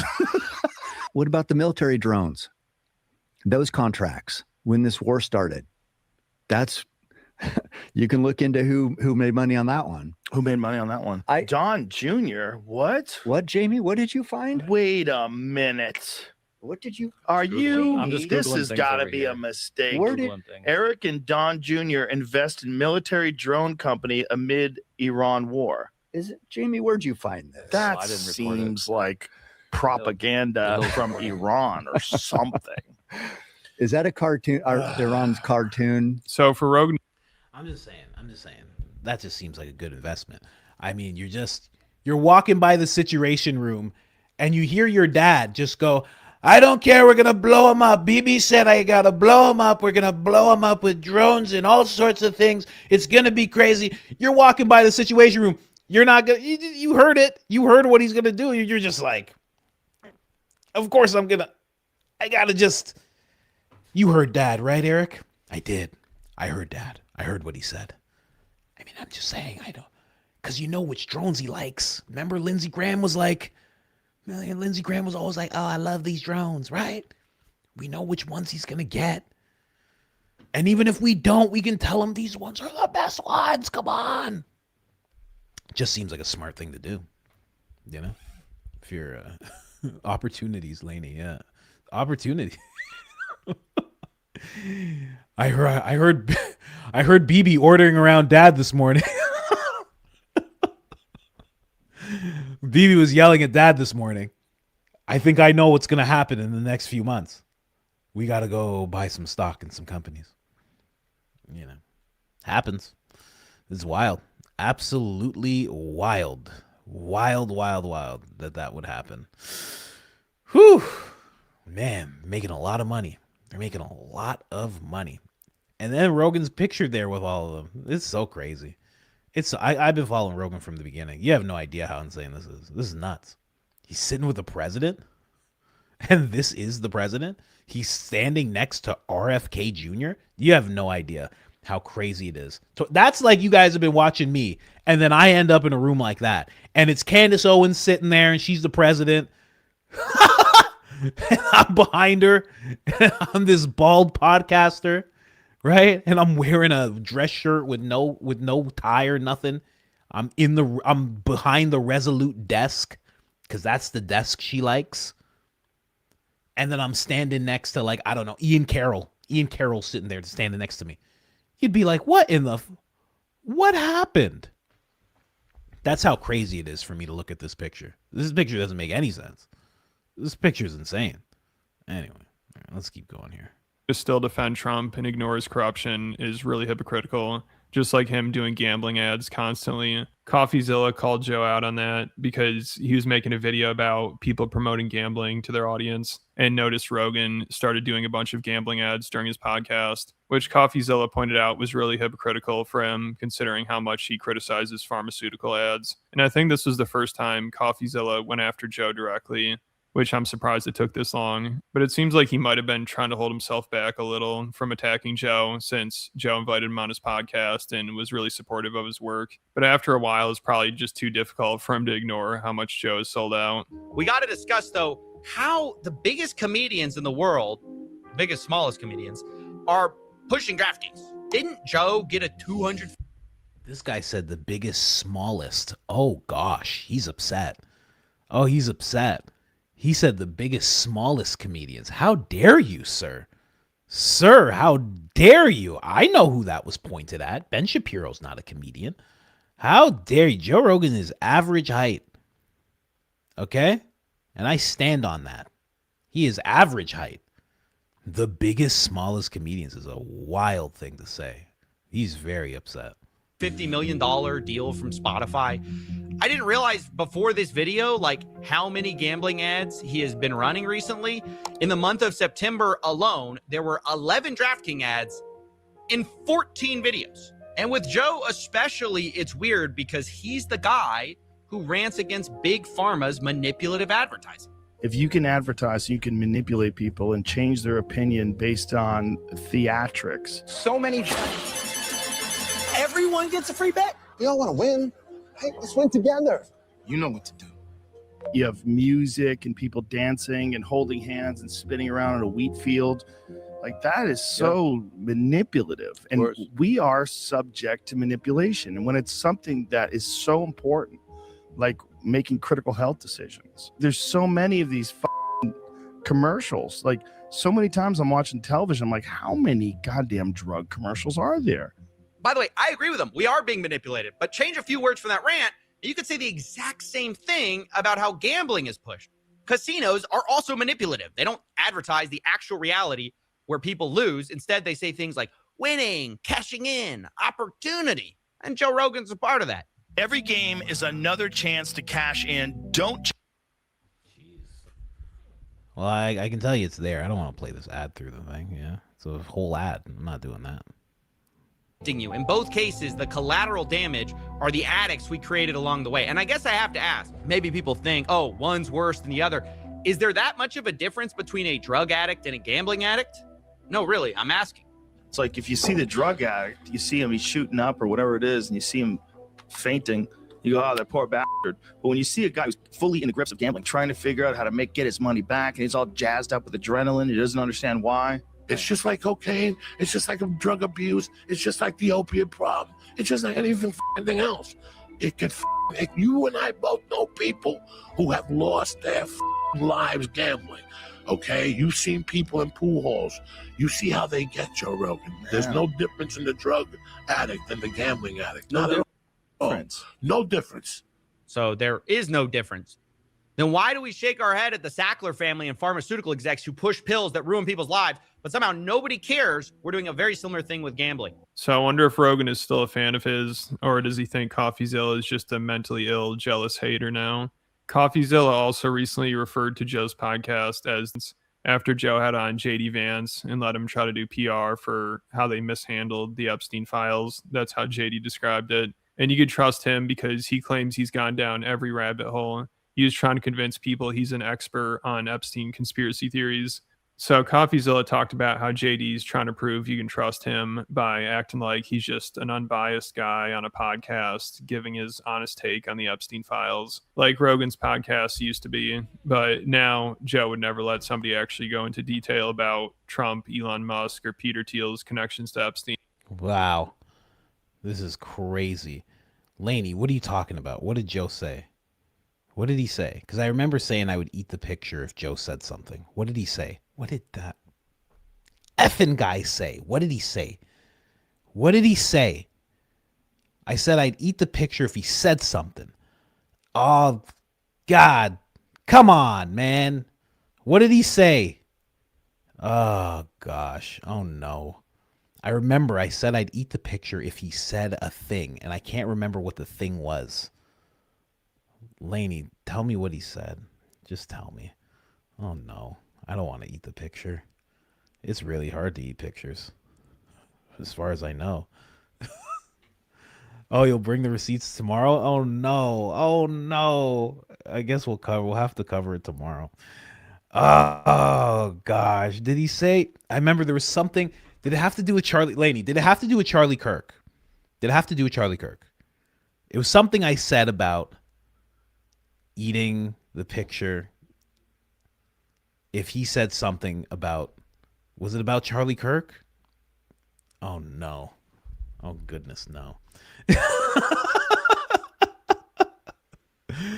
Oh, no. Oh, gosh. What thing did he say? No, he didn't. Did he say something? Ah, gosh. Dang. Someone said banner. Banner, so I don't have to do it. But yeah, that is Coffeezilla breaking down the whole thing when it comes to Joe. He is very, very sad. He is very, very sad about this whole thing. You can tell it was a very big thing to him to be on the podcast, just like it would be for anybody. You know, it's weird. It's weird. I mean, he said if he turns in what way? Oh, and he's moving. Because he's talking to Andrew Wilson. Christ's sake. God damn it, Andrew. Andrew, you cigarette-riddled man. You weirdo debater. God dang it. Because he's not allowed to say anything bad about Candace Owens, and Andrew's going to bring up Candace Owens, and the next thing you know, he's going to have to be like, yeah, and that Candace Owens, and oh, come on. Jeez. Anyway. God dang it. God dang it, Joe. You know? Was Coffee on it before the Spotify deal? No. Well, he's in Texas right there. That picture is him in Texas. That's in the new studio. Pretty sure the new studio came. Yeah, because when he moved to Texas, it was in direct response to him getting the contract. And he says it's not to avoid taxes, but I mean, come on. What else could it be for? Listen, Texas is a great place. Coffeezilla's from Texas as well. But I mean, come on. He was about to get milked in California. He was about to get milked like crazy in California. So he made sure to go over to Texas. So yeah, he had to be on it as the Spotify deal was kicking in, or at least a year or two into the Spotify deal. He's been with Spotify for a long time, man. It's been way longer than we think. Long time. It, hi mom, I made it. Like, it was obviously a big deal to him, and it sounded like he's a fan of the podcast.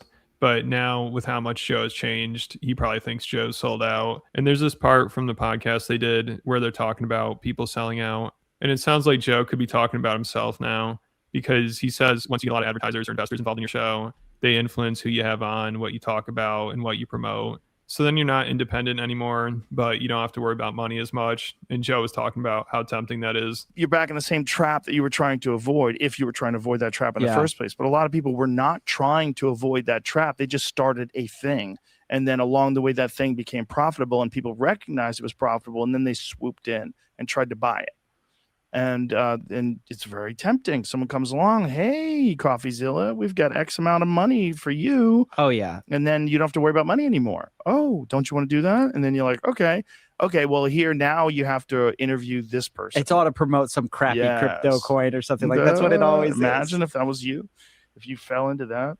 Yeah. No, there's been plenty of that. People are always asking like, hey, will you promote this? Will you do that? And it's just like, why sell out like that? It's just I think people just want to be free of the tension of worrying about the future. You know, if something comes along and now all of a sudden you don't have to worry. Like they're going to throw X amount of dollars at you and now you're owned by this corporation. So you don't have to think about who your guests are. There's always catches though. Oh, for sure. The thing I think actually though, the kind of day-to-day struggle of like, I gotta kind of like, you gotta make something, I gotta generate something useful is actually kind of good because it kind of makes you strive. It kind of makes you push. So that's aged well. And now because of what Joe's describing there, we'll probably never see Coffeezilla on the show again. It's too risky. He could upset Elon or Trump because, you know, Coffeezilla is actually honest about crypto scams and insider trading, which Joe knows. I mean, he was a fan and thought Coffeezilla was an honest guy and really appreciated the work he was doing. But now Rogan supports Trump's coin. He acts like he doesn't understand how Trump's taking advantage of people with it. And he lets people use his podcast to try to downplay the ups. Man. Whew. Joe Rogan getting called out by Coffeezilla. I never thought I'd see that happen. That's for sure. Never thought I'd see that happen. Only because, you know, not because Coffeezilla is like loyal, like super loyal to Joe or anything, but you know, jeez, did we even cover the Candace Owens stuff? I mean, did we even go through that? I don't even think we did. I think I jumped right to the weirdness right away. I didn't even get to the Candace stuff. Man, I think we have a quick minute because I gotta, you know, we'll go for 5, but I still gotta do the thing. I'll try and cover it in like minutes. I'll try and do that. Do you think that's possible with this whole thing? It might be. It might be. Let's try it. Let's try it. Let's get into the Candace Owens drama of things. Yeah, the fact that Andrew Wilson's on again is like, just as he gets this whole thing going with Turning Point, it's like, okay, nothing to see here. No connection. He's just such a great guest. That's all. Yeah. Okay. Cool. Great. Like fantastic. That's what it must be. Let's go into this really quick. The first part, am I on the right part? I think I am, where she's talking about Frank Turek. As you guys know, we covered yesterday, before the Candace Owens video dropped, that he was calling for Candace Owens to be dealt with by the people that only believe in the New Testament, or the Old Testament, as Barron put it. Funny enough, let's jump in here really quick. Are they paying Joe an appearance fee? I don't know if that's possible. I think that is possible. I think every show considers appearance fees. I don't know if Joe does that. I mean, years ago, I would say no. Now I'm just not sure because I've seen some odd guests pop up. So, and it's Andrew Wilson. So it's like, why Andrew? Like, do we think Joe called up Andrew and said, man, there's just so much going on in the world. I need your perspective. It's like, probably not. That doesn't really make sense. So couldn't tell you for sure, though. Anyway, I know there's a bunch of people who throw their hats in the ring. You contact his guy. You say, I'd like to be on the show. Joe kind of goes through it and sees who he wants to talk to. You know, he already talked to Andrew Wilson. Now he's talking to him again. Was he really that great of a guest to begin with? Right? I'm biased. I know I'm biased, but it's like not one of the best podcasts. It was good. It was obviously better for Andrew than it was for Joe. It helps Andrew's platform, and it didn't even help his platform that much as well. After he didn't really get a Rogan bump, so I don't know. It's kind of weird. kind of weird. Anyway, let's jump in.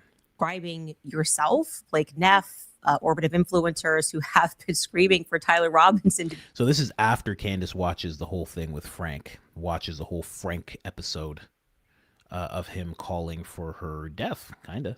Be convicted and have been unable to produce really any evidence, actually.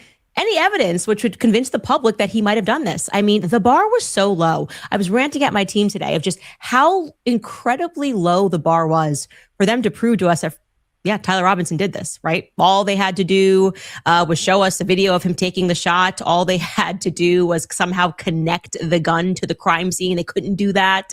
All they had to do was show us, I don't know, video, I guess, of him dropping the screwdriver, putting together the gun on the rooftop. Nothing they have said since the very beginning. Tyler Robinson's parents turned them in. Have they showed us that? Nope. Instead, we hear a story about Mitch Mitchell, as I told you from the beginning, undercover officer his entire life, pressuring him to come in peaceably. Otherwise, they were going to knock in the doors.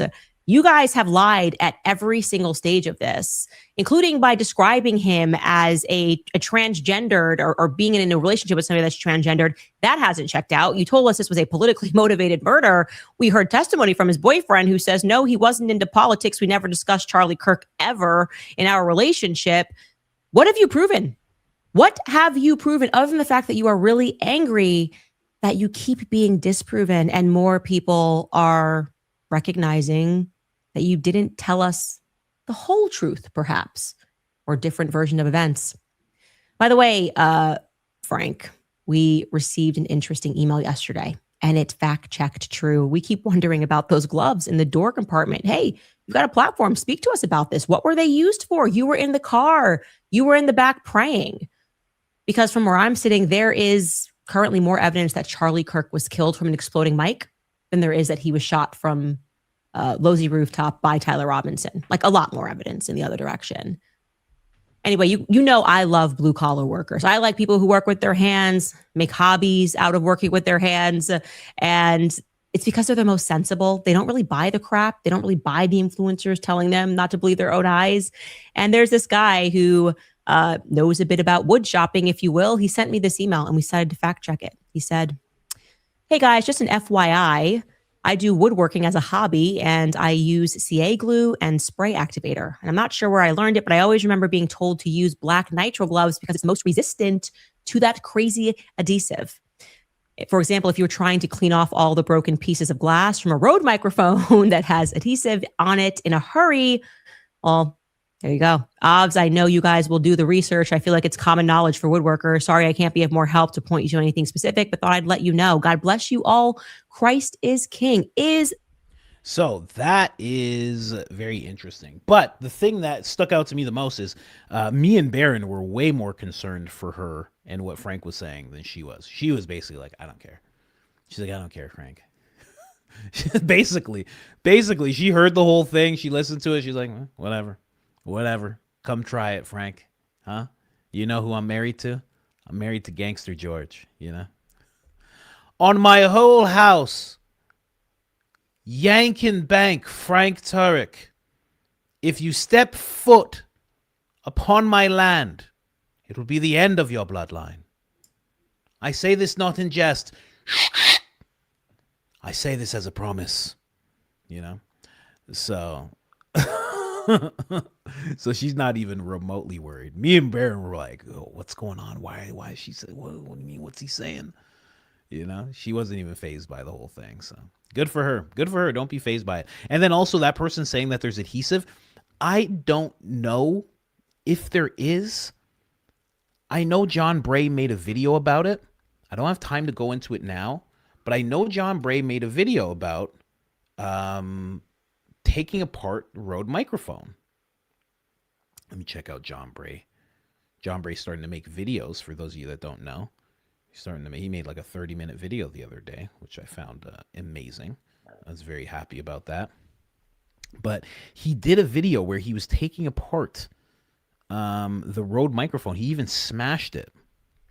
So I think he would be the one to throw that to in regards to adhesive, because he didn't mention any adhesive. But also, why would he have need to mention the adhesive? In that video, I don't remember seeing him having gloves on to handle it at all. Let me see here. I actually have the video right here. Let me see. So in this video, you see him heating up the glass. It's a short video. It's like a 2-minute video. You see him heating up the glass, but you don't see him actually dealing with it via his hands. You don't even see his hands in the video. So I don't know if he actually had to wear gloves, and I don't know if any of it was actually sticky. So that's a hard one, because here's the thing. If it was sticky and you needed gloves for it, then how would it have fallen onto the floor of the SUV that they were in? Wouldn't it have all just stuck to him if it was so adhesive? Right? I don't know. I have no idea. So we'll have to see. We'll have to see more about that. That's something I would just ask straight to John Bray. There's some things you just have to ask John Bray, and you'll have your answer. I mean, that's just it. Yeah, he's good that way. Here, let me see one more thing here from the Candace episode. Let's switch over here. This is where she's talking about Bagley, talking about Mike Lee, Senator Mike Lee. I don't know if you know him. I've always thought he was one of the good ones. Now I don't know. Yeah, getting hoodwinked left and right. It's fine. It's fine. It's fine. We deal with it. But either way, here she goes. Exclusively tell you guys that the answer to that question is yes. Yes, somebody did get on that rooftop before you, didn't he, Officer Bagley? Well, maybe you don't know, but I'm telling you, whoo, sigh of relief. Yeah, someone got up on that rooftop. And why is that important? That's important because if Officer Bagley said that he found a screwdriver and somebody was on that rooftop after that went off, it's plausible that this unknown person could have planted the screwdriver. I think it's something Officer Bagley should do. He should review the footage to see who was on that rooftop after the alleged shooter and before he got on the rooftop. Does that make sense to you, Officer Bagley? It's very easy. The person you say shot Charlie Kirk, jumped off. Was there anybody on that rooftop before you got on at 12:44 p.m.? And the answer is yes. By the way, Turning Point USA could definitely be forthcoming about this stuff. That's weird that they just have nothing.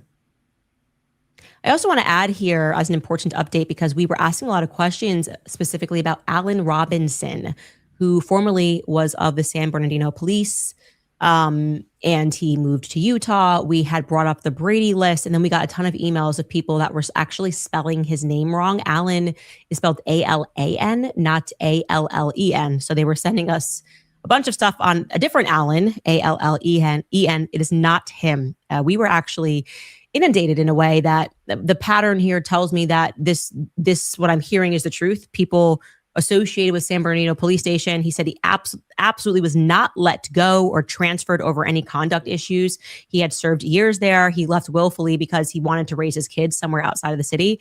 And he obviously, San Bernardino is like a whole different scene, and he left apparently on very good terms. So I want to provide that update because that's why we were asking for information. So they were not sure entirely why he had an entry with no details on the Brady list.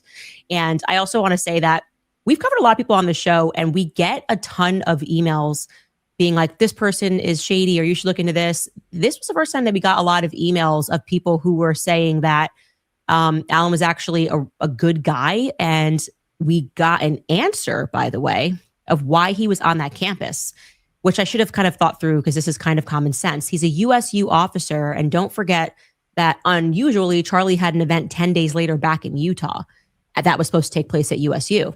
So they were not there in coordination with Charlie's team or in coordination with UVU. They were there because they were doing a threat assessment for their event that was 10 days later.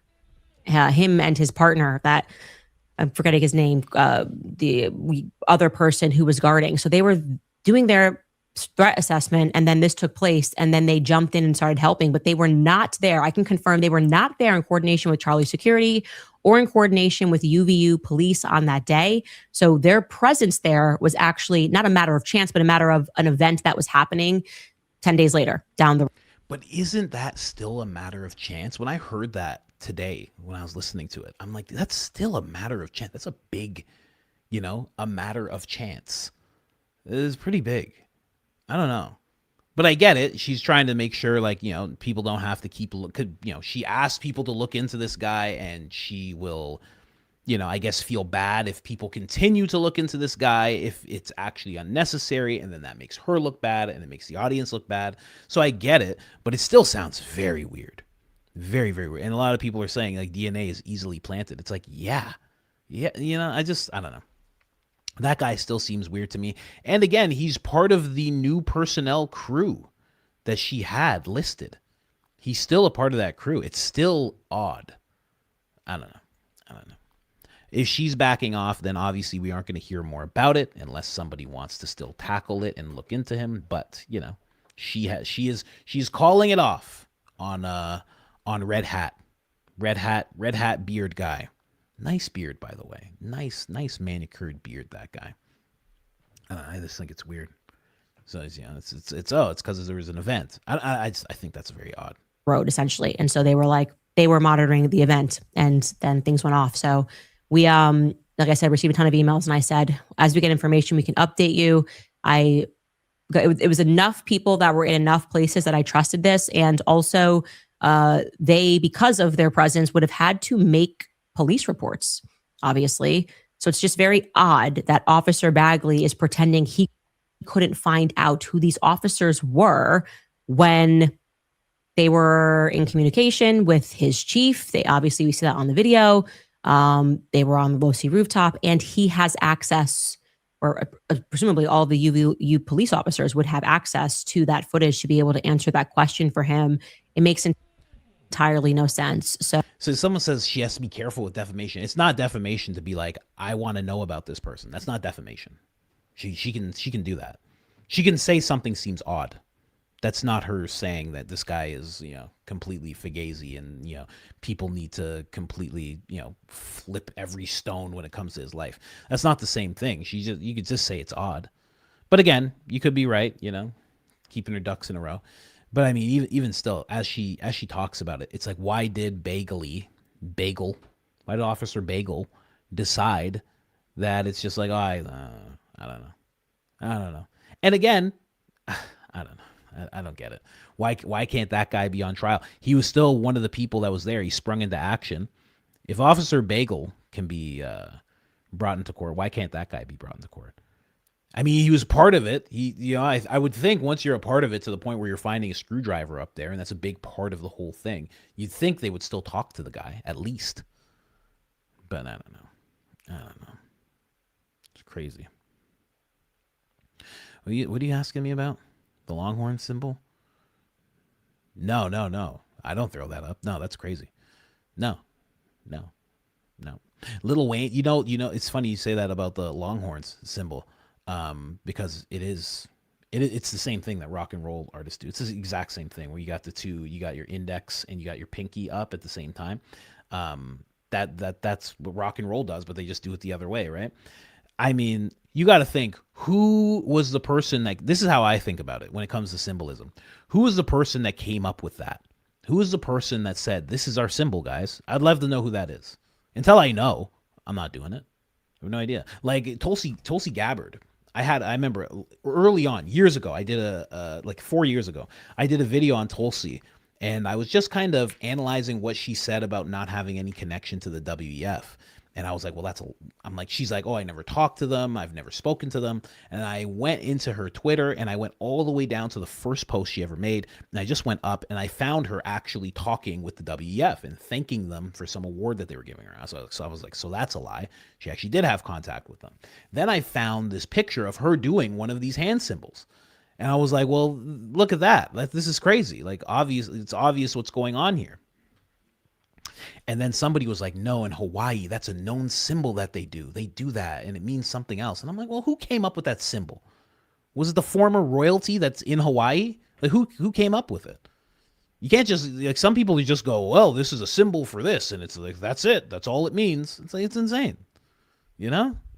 That's why so many people have pushed back whenever I talk about those symbols. They go, no, that means rock and roll. It's like, no, it doesn't. What, are you out of your mind? Are you crazy? It doesn't mean rock and roll. Not at all. Anyway, that's how I feel about hand symbols and whatnot. But that was the only stuff that stood out to me in the Candace Owens episode. And then she did more about her security and whatnot. Yeah, all in all, good episode. Then she started talking about the Iran war and things of that nature. And I thought that was good that she's actually touching on these things. But I might have to do that in a separate episode if I'm going to break some stuff down. Oh, man, let's get into these coffees. Let's get into these. I'll talk about it tomorrow. We're not live tomorrow, just so you guys know. I have to keep reminding everybody we're not live tomorrow. Yeah, we didn't even talk about Candace this episode, only near the end. Man, that is wild. I didn't have that on my checklist of things to do until like a month, maybe 3 months from now. I didn't have that on my checklist of things to do. We accomplished it today. I just went into it because I felt like you guys wanted me to. Yeah, there you go. Everything's step by step, you know. There's phases of the podcast. But thank you guys for being with me, you know, even though we didn't talk about Candace right at the beginning. Someone says, what are we going to do with no lives? We're still going to have episodes. As soon as I'm done here, I have to do something for the wife. I have to say hello to the kids. I have to eat. I still haven't eaten today. And then I'm going to get right to this Rogan thing. And then there's a couple of other standalone episodes that I'm going to record. And then I am going to put those out. And that's what will be there tomorrow. So there will be something at, I think, 7 a.m. We'll have another thing at 10 a.m. It definitely won't be 5 hours. I can tell you that. But it'll be like, 30, maybe an hour. We'll see. But anyway, let's get into these. Let's get into the supers. We did coffees first last time. I'm positive we did. But I love the coffee community, you know. We have a few in the coffee community that we'll check out. Let me see here. Oh, a bunch popped up. Whoa, what is this? All right. We will get to it. Okay. Someone talking about the new Lego video. Oh, they did the battle bun in the Lego video? Of course they did. Come on, guys. You think it was just me that said battle bun and made it happen? All you guys too. We do great things here, guys. You know? We do great things. Don't sell yourselves short. Let's get into this here. Let's see here. I don't have NATO bot money, but here's a few bucks towards your pro tuck. I'll say pro Tucker. That sounds like something else. Pro Tucker, pro Baron, pro Candace, propagandist. Thank you very much. We do appreciate you. I routed this donation through Qatar before sending to you, Coach. Thanks for the chuckles. Oh my gosh. Oh no. We've been found out, ladies and gentlemen. Beware of fake Christians, and you know who you are. Yeah, you do have to beware of them. You really do. It's wild. The types that are like fake Christians, quote unquote fake Christians, maybe misusing it in a way. I used to think those were the real ones, and that's what kept me away from Christ for so long. So I thought I thought that was the real thing. I thought that's what it was always all about. And I was like, who on earth wants to be a part of some stuff like this? This is gross, And I'm so glad that that got corrected. I'm so glad. Someone said Zamet is everywhere. Zamet is certainly everywhere. Zamet gets shout outs from Candace. Zamet's over here. Shout out to Zamet. What? Someone gave me. Why do I get a gift? Someone is asking. I get a gem gift? Oh man, I shouldn't get that. Someone else should get it. Because I'm in the chat. I got some gift. Should have went to one of you guys. So what happened when Nate went hard after Candace over M. Snow? Did I miss the update?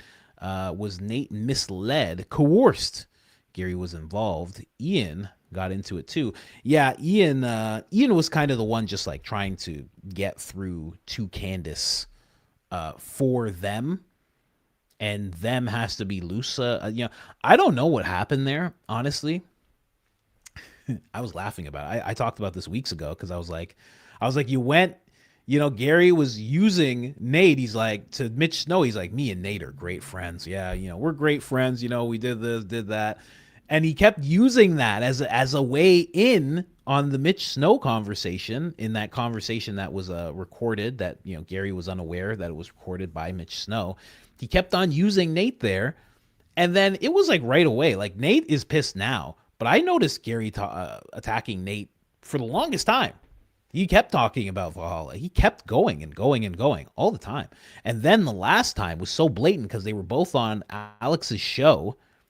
And then as soon as the show was done, Gary's like, this guy doesn't know what he's talking about, blah, blah, blah. I was like, this is kind of weird. I'm like, are they friends? I'm like, they don't seem like they're friends. Those two are friends like Officer Tatum and Candace are friends. You know what I mean? So yeah, I don't know what happened there in terms of being misled. He has a very, from what I know, he has a very no tolerance policy for people who are caught up in, what do we call it? DA? Is it domestic? Yeah, right? That's how you call it. Domestic situations like that. So it seems like maybe he thought, oh man, this guy's my brother in arms, and we're going to tackle this thing together. You know, we used to make videos together. We have different opinions. Maybe he thought that. I don't know. But it was definitely a misjudge. I've talked about it before. It was definitely a misjudge. But yeah, that's what happened there. There's no real, I don't know. So I've seen people in the comments say that Nate talked about it. I didn't really get an update about it. I was the one saying when all that was going on, I was like, maybe you guys should just let her DV. That's what you call it. Yeah, DV, not DA. There you go. DV. I was the one saying maybe all you guys should just let her talk to whoever she wants to talk to. Like maybe that's the thing to do. Who cares? Why does everybody care? That's all I kept questioning. I'm like, why does everybody care about this? It was really weird. Really weird. You know, I'll never not say that a bunch of people activated when it came to that. It was odd. I've never seen anything like that. Still haven't to this day. Haven't seen anything like that. George Webb was like, she's going to get hung on this tree. I was like, what the fuck?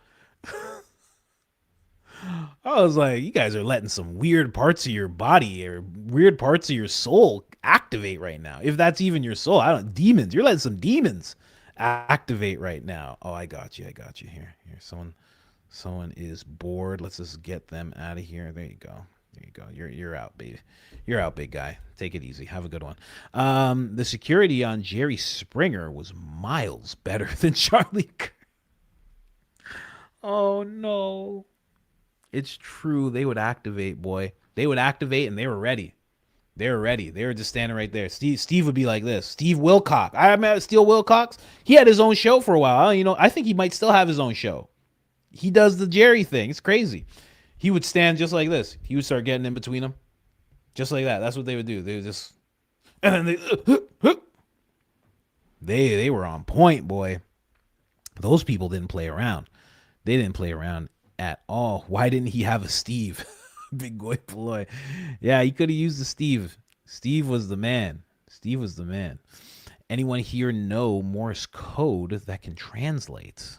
Oh, what was that for?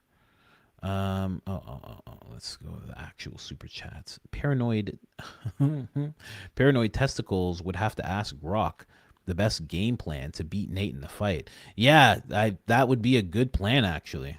That would be a good thing to do. You know, in that video that Nate put out, he revealed his father was a Green Beret. I didn't know that. That's crazy. He has that legacy like that. My dad was a paratrooper. There's no way I would be a paratrooper. No, sir. Nope, not doing it. Jump out of a what? I'm okay. No espionage for me, actually. I'm good. No dropping down into buildings to pick up files and get away unseen. I'm okay. Thank you very much. Anyway, I assume that's what they do. They don't just drop into war, right? Make programs for Morse code. That's what somebody said there. I have trouble believing Bagley is even a cop, someone said. Yeah, I know what you mean. Lord Zombie here. I would like to see people copy the same video we seen of the shooter crawling on the rooftop same camera quality and distance to spot a firearm. That would be interesting. Barron revealed that he was doing the lateral crawl in his yard. Don't you have a backyard? He got into the front yard with the rifle doing the crawl. And he's like, I'm not showing that footage. I was like, oh, man. I was hoping to see that footage. You know? Anyway. Someone said, that's a great point, Coach. I have friends that I disagree with completely on politics. That doesn't mean I don't respect them in other areas. Of course. Of course. I have so many friends like that. There's so many friends I have that I grew up with that they became straight up Zio Rangers, and I am who I am. And it's like we were friends before we formed these political opinions. So it's like we just kind of laugh at it and poke fun at it, you know? I sent him a picture of BB as a black person with an afro. And it was I can't repeat the name, but it was a name that incorporated the N-word. And we laughed. We laughed. What can we do, you know? We're friends. And I said, that's your ruler. That's your God. And he said, how dare you? How dare you? You know? That doesn't mean I don't respect it. Yeah, you know? I try to always be like that. With my friends, always try to be like that. I don't care about politics. There's so many other things to talk about. I've talked about this with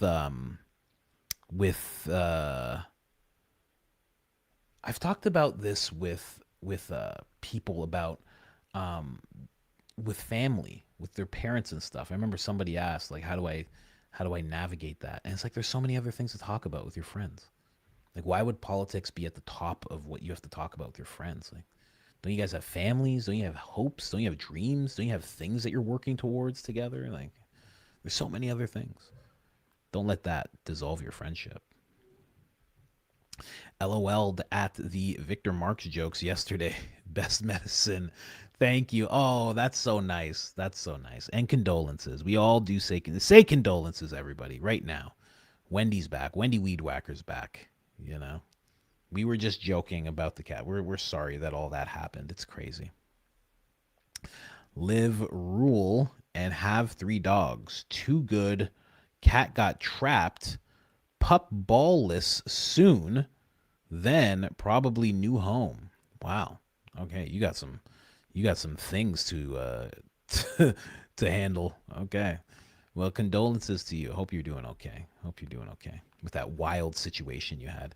Continue ranking good, bad, and ugly podcasters. Who does that ranking? Where do I fall into? Yeah, you want to be good, but you also don't want to be ugly, you know? Right? If they say you're a good podcaster, but then also you're on the ugly list, it's like, you know, that would suck.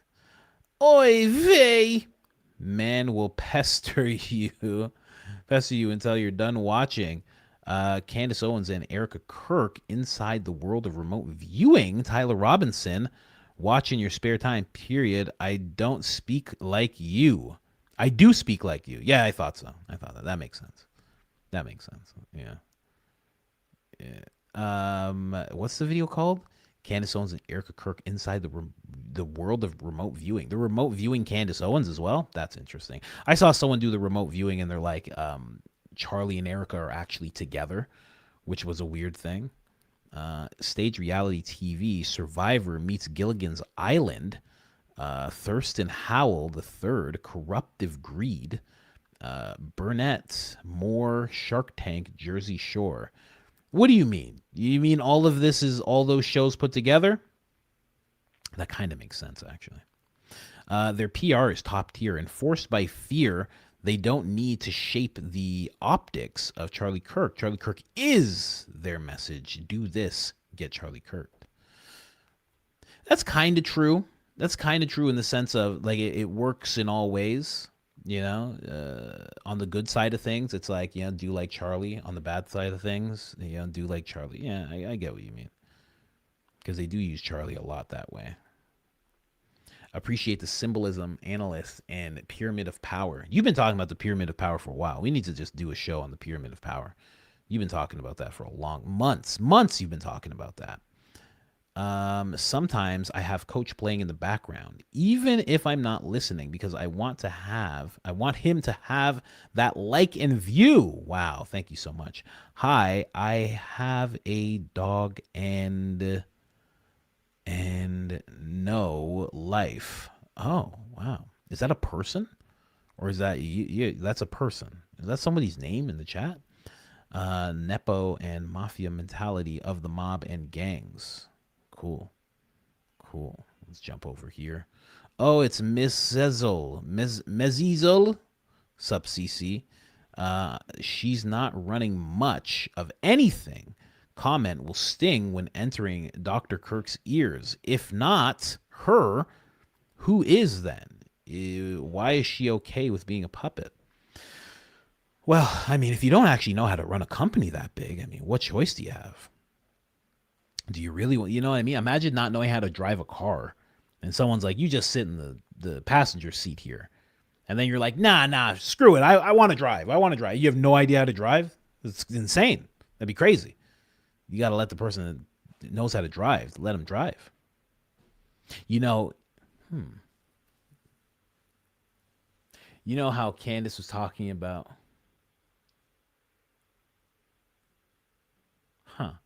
You know how Candace was talking about Howard Hughes?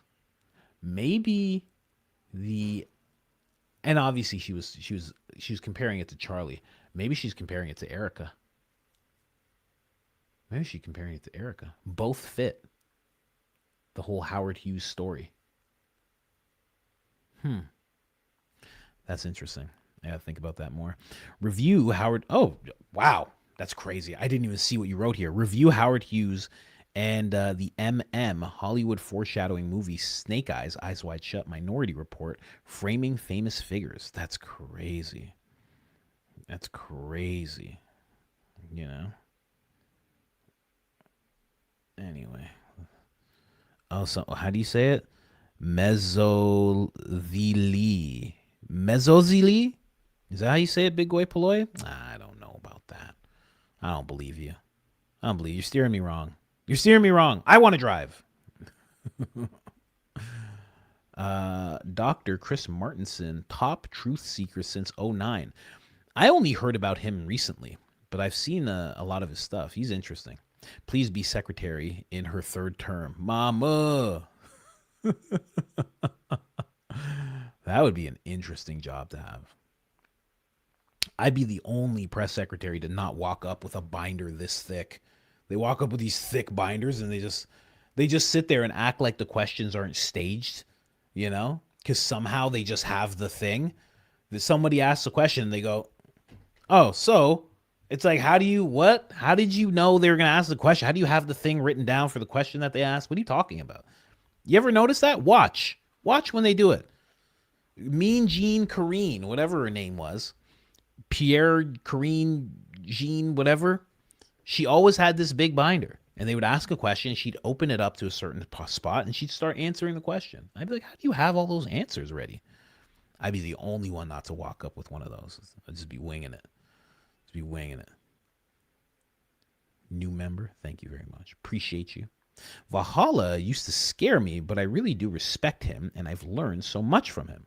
I thought he was against Candace, but I misunderstood. He's on our side. Love you, coach. That is horrormom.com. What's going on? Yeah, I like what he does too. He has a comedy channel now. I like that as well. I like what he does. He's supposed to be on the show a long time ago. It's just, I think I said it before. We just don't have the time. Our time zones are so different. Hey, Colin, you ever look into Erica Kirk that was married to the governor of Florida back in the day? Isn't that the person? There was another Erica Kirk, and it was spelled the same and everything, and they have very similar lives. I haven't looked into it too deeply, but I saw the similarities that people were trying to lay out. Easter egg, Barron says the weapon could be unknown, like an EMP or something. I'll reference you back to Erica Kirk's presentation. Yeah. That's what I thought. I didn't mention that. I thought of that right away when he said that. When he said EMP, because I was like, oh yeah, her mom has contracts and that type of thing. But then how do you explain that? Like, I don't understand how EMPs work. I don't understand how they work in regards to an attack. I've always heard about them working in regards to, you know, the grid shutting down. So I don't know how it would work that way, but yeah, I thought of that too. Hugs to your littles. God bless your familia. Thank you so much, Miss Chris Viz. How are the videos going? Are the videos going good? Keep making them. Don't stop, you know? You never know. You could be the next Miss Rachel. Unless you don't like her and her politics. Then you can be the next whoever. The couch effect. Become a couch potato and shout, Mama! That is possible. That is the couch effect. But you know, most people who are yelling "mama," they're doing it while they're moving around. You know, they're raising their kids. They're picking things up, and they're just randomly yelling "mama." It's weird. It's weird. We all do it. None of us talked about that. I do it a lot of times. Sometimes I think it in my head, and I'm like, okay, don't do it now. Sometimes I'll just say it. You know. But then there's other people. I never told you guys that I do that. You guys are saying you do it. It's just something it's something about mama. It's just something about it. I don't know what it is. I'm 38 and I got ID'd last night at a restaurant. Hey, there you go. Totally made my day. Love your explanation of God's plan. God bless you and your family. There you go, Rachel. See what I mean? That is something else. Someone IDs you. Buddy, that is glorious when that happens. It sucks when it stops happening, huh? You know, you get a little older, you're buying cigarettes or something like that, and you go like this, and they're like, no need. You look well over the age. You look like you've been allowed to buy this particular thing for decades now. Is that cash or check? Or is you're going to use the card? Okay. All right. Go ahead. That's the worst. That's the worst when that starts happening. Joe, I would lie to my mother, Rogan. It's funny that he said that, you know. Coach, would Sparkles do it for you to drop Rogan respect? Sparklers. Coach, would Sparklers do it for you? I mean, I don't need Sparklers. I don't even like Sparklers, you know. I like him, though. I like Rogan. I just don't like what he's doing right now. And I don't know if it's going to change, you know. Plus, it's like I'm using my same laptop. I have brand new headphones right over there. I'm using my old ones. My first camera I ever purchased in my life is sitting right here. Like, I'm just very weird. I have this box. I've had this box for like 10 years. There's nothing in it. I have it and I'm like, oh, it's my thing. I keep things. I don't know why. I'm not like that with people, but I'm definitely like that with things. I just keep things. I don't know why. This thing here, this Focusrite, this is probably the reason that my audio is low sometimes. Thing's like 10 years old. I could just buy another one, and I just don't. I don't know. I got a computer. I spent thousands of dollars on this computer. I haven't touched it. I turned it on one time. I don't know why I'm like that. I don't switch things. I don't know what it is. Rogan posts new vid with Andrew Wilson. The barf. Is that the barf emoji? It is. Oh, you're barfing. Yeah, I saw one of the clips that's up. I'm like, oh, gosh. Yeah. Luckily, it's only 15 minutes. Rogan talks about NDAA, episode 109? Episode 109? What do you mean 109? Timestamp. A Rogan episode. Episode 109. Is that what you're saying right now? Really? Is that what this person means? Episode 109. Rogan talks about NDAA. Are you sure? I feel like that's some kind of typo. Because that wouldn't make any sense. Oh, wait. Oh, he talks about it? Oh, no. Joe, why have you forsaken me, Joseph Allen Rogan, why have you forsaken me? Why have you done this? Thank you for the reminder that God has us where we're supposed to be. I also learned that yanking and banking is an informal aviation term for aggressive maneuvering. Who knew? Yeah, we've gone over that. This is the third time now we've gone over that. Yeah, God always has you where you're supposed to be. Always. That's where you're supposed to be.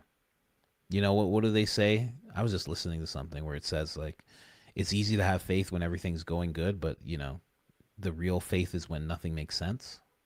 That's when it's really supposed to kick in, because it's not supposed to make sense for you. You know, what do they say? You walk by faith, not by sight. You know, that's hard for me to follow because I really need clarity on things. Really hard for me to do that. When a Philadelphian picks up a coin, are they yanking and banking? Hi from Alberta. Love the show. Someone from Alberta would say that. If a Philadelphian picks up a coin, are they yanking and banking? I don't know. You'd have to ask one of them. I would think so. Yeah. My Philadelphian friend tells me that the national anthem for them is to the bank, to the bank, to the bank, to the bank, to the bank, to the bank, to the bank, to the bank, to the bank, to the bank, to the bank, to the bank, to the bank, to the bank, to the bank. I'm not even kidding. I can call him at any time. I can call if he answers the phone. I can call him at any time. Let me see. Let's see if he answers. And he'll tell you. Let's see if he answers.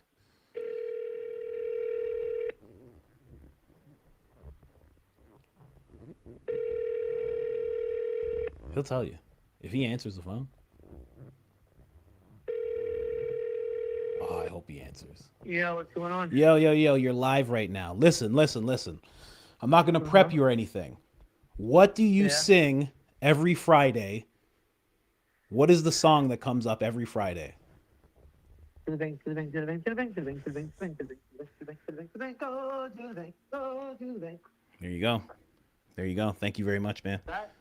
Yeah, that's it. Graham gotta step up, bro. We're trying. We're all trying. Okay. No, I see that you're trying. You're doing very well. Thank you. Thank you. You are. I really, really appreciate it. Are we going to the wall soon? Are we going or no? Yes, we are. But for this conversation, I'm gonna have to send you an invoice for $20K. Wow. Really? Yep. Yeah. On top of the 30% you give me every month. Wow. Jeez. That's a lot, man. I know. It's worth it though. All right, I'll give you a discount. Don't worry. For you. Did you guys convert Nick Fuentes yet? No, we're just negotiating the final little terms of the deal. Mm-hmm. And she's almost there. Yeah. Okay. Perfect. All right. All right. I gotta go. All right. We'll see. Oh my gosh. I'm telling you. I'm not making it up. You thought I was lying.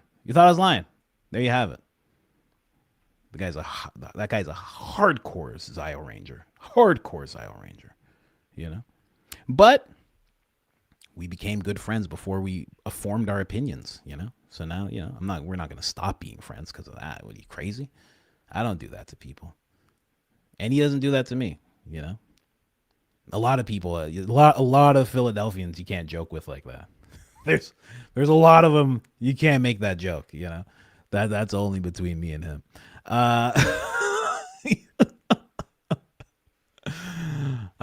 Anna with an A. You make my long accounting days more bearable as we get closer to the extension deadlines with procrastinating clients. Shout out to my husband, Hawkeye, aka BGPT. Oh, okay. Shout out to him. Shout out to Hawkeye. What's going on? Thank you very much, Anna. I am one of those people that procrastinates with taxes, definitely. So much so. Someone said, President Candace, no thank you. Dictator Candace, yes. No playing government games and politics. I hear you. I definitely hear you on that. Christine, thanks for all you do, Coach. Thank you so much. Someone said handler. That guy. We always talk about Nick. We send each other Nick videos all the time. I'm like, bro, this guy's turning. He's like, we got him, bro. He's like, we got him. He's like, what can I tell you? He's like, we're going to get everybody. He's like, we're going to get you. He's like, you think we can't get you? He's like, you're talking to me right now. He's like, we're going to get you guys. You know, it's so funny. But I think they got Nick. Last video I saw of Nick, he's like, if this is all that's there for the movement, we have to have these people. They got Loomer. They got all these people. I mean, sign me up. I was like, whoa, what's going on with Nick? Nick was like, sign me up. He's like, this is ridiculous. He was mad. He was very mad. It was crazy. Send each other Nick pics. Yeah, Nick pics. That's what you should call it. Oh my gosh. Go check out John Bray's video. It's not graphic, but he shows the epicenter as well as the fact that the shirt and necklace move well before. Wow, does he? Beautiful. Beautiful. You got to tell me the title of these things when you find that out. Where should I write that? I'm just gonna write that. No, I'll write it over here. John Bray. I'll remember that. I'm gonna look that up tomorrow. Okay, perfect. Wow. See, leave it to John Bray. I'm telling you, man. He's been putting in work. That's why I wish John Bray would put all of his stuff on YouTube, because on X, in order to look at all his work, you have to go through this scrolling process, and it's so much. It's so much to just scroll through. Whereas if it's YouTube, it's all these videos, and it's way easier to navigate. It becomes more of a library. Or maybe he should just start his own site. Maybe John Bray should be working alongside Ian Carroll's web, and his information should be going in there. Because that's valuable information to the case, man. Very valuable. Miss Chris Viz, this is my last coffee for a bit. I'm headed to Boston to help my little bro the rest of August. Well, that's nice. That's nice. Family time. Asking prayers for him. I miss the Mint Daddy community. I've been taking care of littles this week and have missed so much. Trying to catch your clips. Oh, is that someone who benefits from the clips? Oh, of course. Of course. Thank you very much. Anyway, wanted to ask everyone to remember to hit the like, siempre, siempre. Also, if you have kids or not and want them to learn Spanish, check out Bitty. Yeah, you got to tell me how to pronounce this. I feel like it's Betty. Betty or Bitty is bilingual on YouTube. Peace and good health to all. And may your brother feel the peace of God, feel the peace of Christ. I hope everything's good. If there's any healing that needs to happen in his body, in his mind, in his soul, I pray that Jesus touches those parts of him and heals him. Anyway, you know, you don't just say praying for you. You know what I mean? You don't just say praying for you. You got to put a little prayer in there for somebody. You know what I mean? You a prayer warrior or not? You know what I mean? Anyway, thanks for all the belly laughs, Coach. You had me rolling yesterday. God bless you and your precious family. Thank you so much. Thank you so much. Yeah, in Jesus' name, amen. I forgot to end it off. There you go. Someone said, hi, Coach. I just love you and adore the relationship you have with Mrs. Coach. I know your beautiful babies are going to be such amazing people, and their personalities are going to be off the charts. I'm very proud of you, Coach. The guaranteed funniest part of every day is listening to all your wisdom, impressions, and insights. God bless you, Poppy. XOXO, mama and babies. Thank you so much. I do appreciate that. Appreciate that a lot. You know, yeah, you want them to be great human beings. That's the goal. That's the goal. Hey, no problem, Miss Chris Viz. No problem. Coach, bless you and your family. I just wanted to let you know that the Buc-ee's is an evil corporation that is busy suing every small business that has a beaver or anything similar to their logo. They opened one in Ohio and are suing a small business that has been around since the 50s in Beaver Creek, Ohio. Please do not support these people. Just found this out yesterday. That's interesting. Anything that has a beaver, they just sue? That's weird. That's weird. That is very weird. I didn't know that. So anything, so they go into a place they've never been before, and if there's another business with a beaver, they sue them? That's weird. That's really weird. It's like, hey, I was here first, man. They're like, yeah, I know, but we're here now. And we have 4,700 gas pumps, okay? And we have everything you could possibly want. We're basically Walmart with gas. And we're suing you because we saw a beaver in one of your logos. That's pretty crazy. And the place is called Beaver Creek. They're like, hey, this is Beaver Creek, though. Yes, and we are now the beaver in Beaver Creek. Do you understand? Like the beaver mafia, you know? They just come into places. Yeah, someone said, look at me. We're the beaver now. Okay. Someone said Canada. You wouldn't be able to pull that off in Canada. Canada be like, hey, listen there, bud. We all got beavers. Okay. The beavers are the only beavers here. Okay, there, bud. I was ripping a few darts, and all of a sudden this beaver guy comes up to me, eh? And he says I have to stop wearing my beaver thing. We all got beaver things here, eh? Laney down the street has a beaver as a pet. There's beavers everywhere, eh?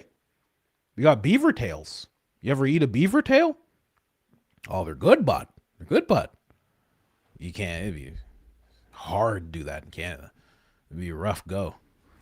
Suing people for beavers with the logo. One of the coins probably has a beaver in it. You can't be just suing over beavers everywhere. I love spending my mornings with you. My work days have changed. So unable to listen live. No problem. Off topic, but I know you understand. Hollywood, Perez Hilton, breakdown. Real. I'm praying it was a bodysuit, but Satan comes harder than ever when spreading God's love. I loved hearing Officer Tatum, mama, like it was just say mama, like it was just for you. Continued prayers. Yeah, I forgot about that. Officer Tatum said that. When it comes to Perez Hilton, I do think that was not a bodysuit. There's many people reporting on it. A lot of people, because I watch a lot of reality TV. I follow reality TV commentary people. I'm very inspired by those people. And a lot of them have good sources that say it was not fake. It was a crazy thing to see. And if you watched it, you shouldn't watch it. I watched it and I was like, oh, this is really bad. Like, I don't like seeing this. It was a lot. It's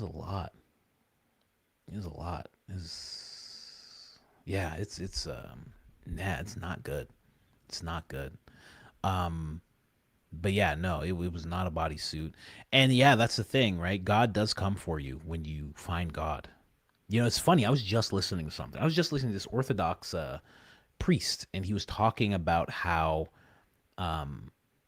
as you pray, like when you pray, there will be the devil, demons will come and try to put weird thoughts into your head because they are trying to drain what you've cultivated from your prayer. And they're trying to pull you away because as you pray, you become closer to God. As you fill your life with Christ, you become closer and closer to God. And they hate that. So they try to pull you away with weird fantasies and weird happenings going on. And it's so true. I think it's not a coincidence that he just found God and then this happens. I don't think that's a coincidence. You know, Mike Tyson said once that when you're favored by God, you're also favored by the devil. And I think he's been wrapped up in a world where Satan is king for a long time. And I don't know what he's signed up for and what he hasn't signed up for throughout his life. You know? So, it's weird. It's weird. I'm going to do a little episode on it. I'm going to talk about it. That's going to be like a standalone episode. Coach, Lego music dropped called Battle Bun Ready. Jakey, check it out. If you'd like, that is, have a good day, sir. Thank you so much, Tim. Appreciate you.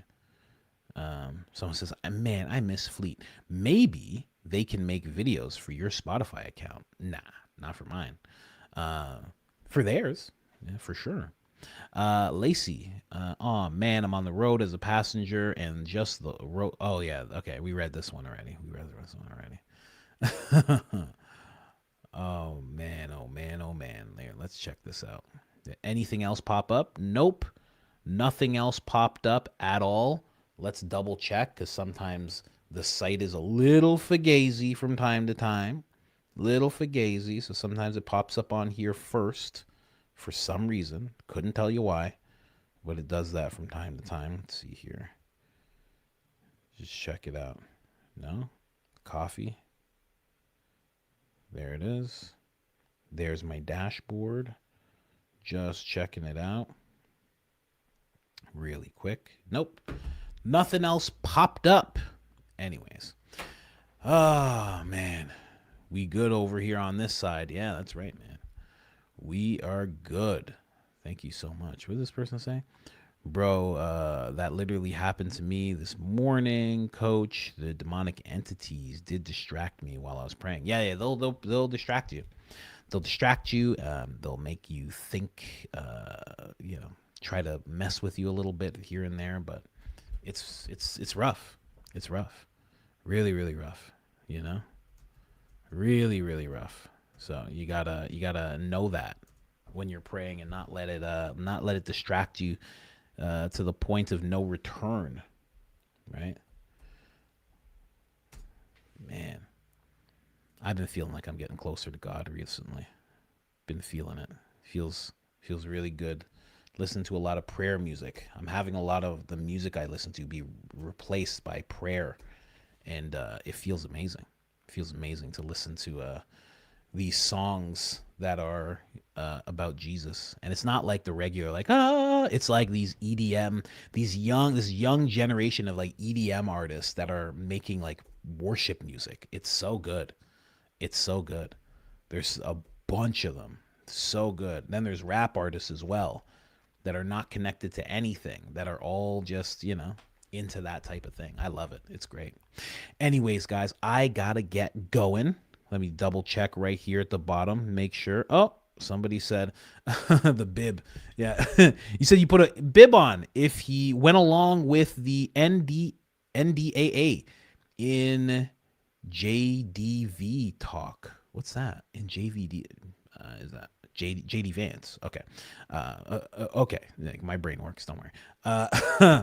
So now you were talking about if he had said it for you to eat it. Yeah, that if he goes along with it. Why is he going along with it though?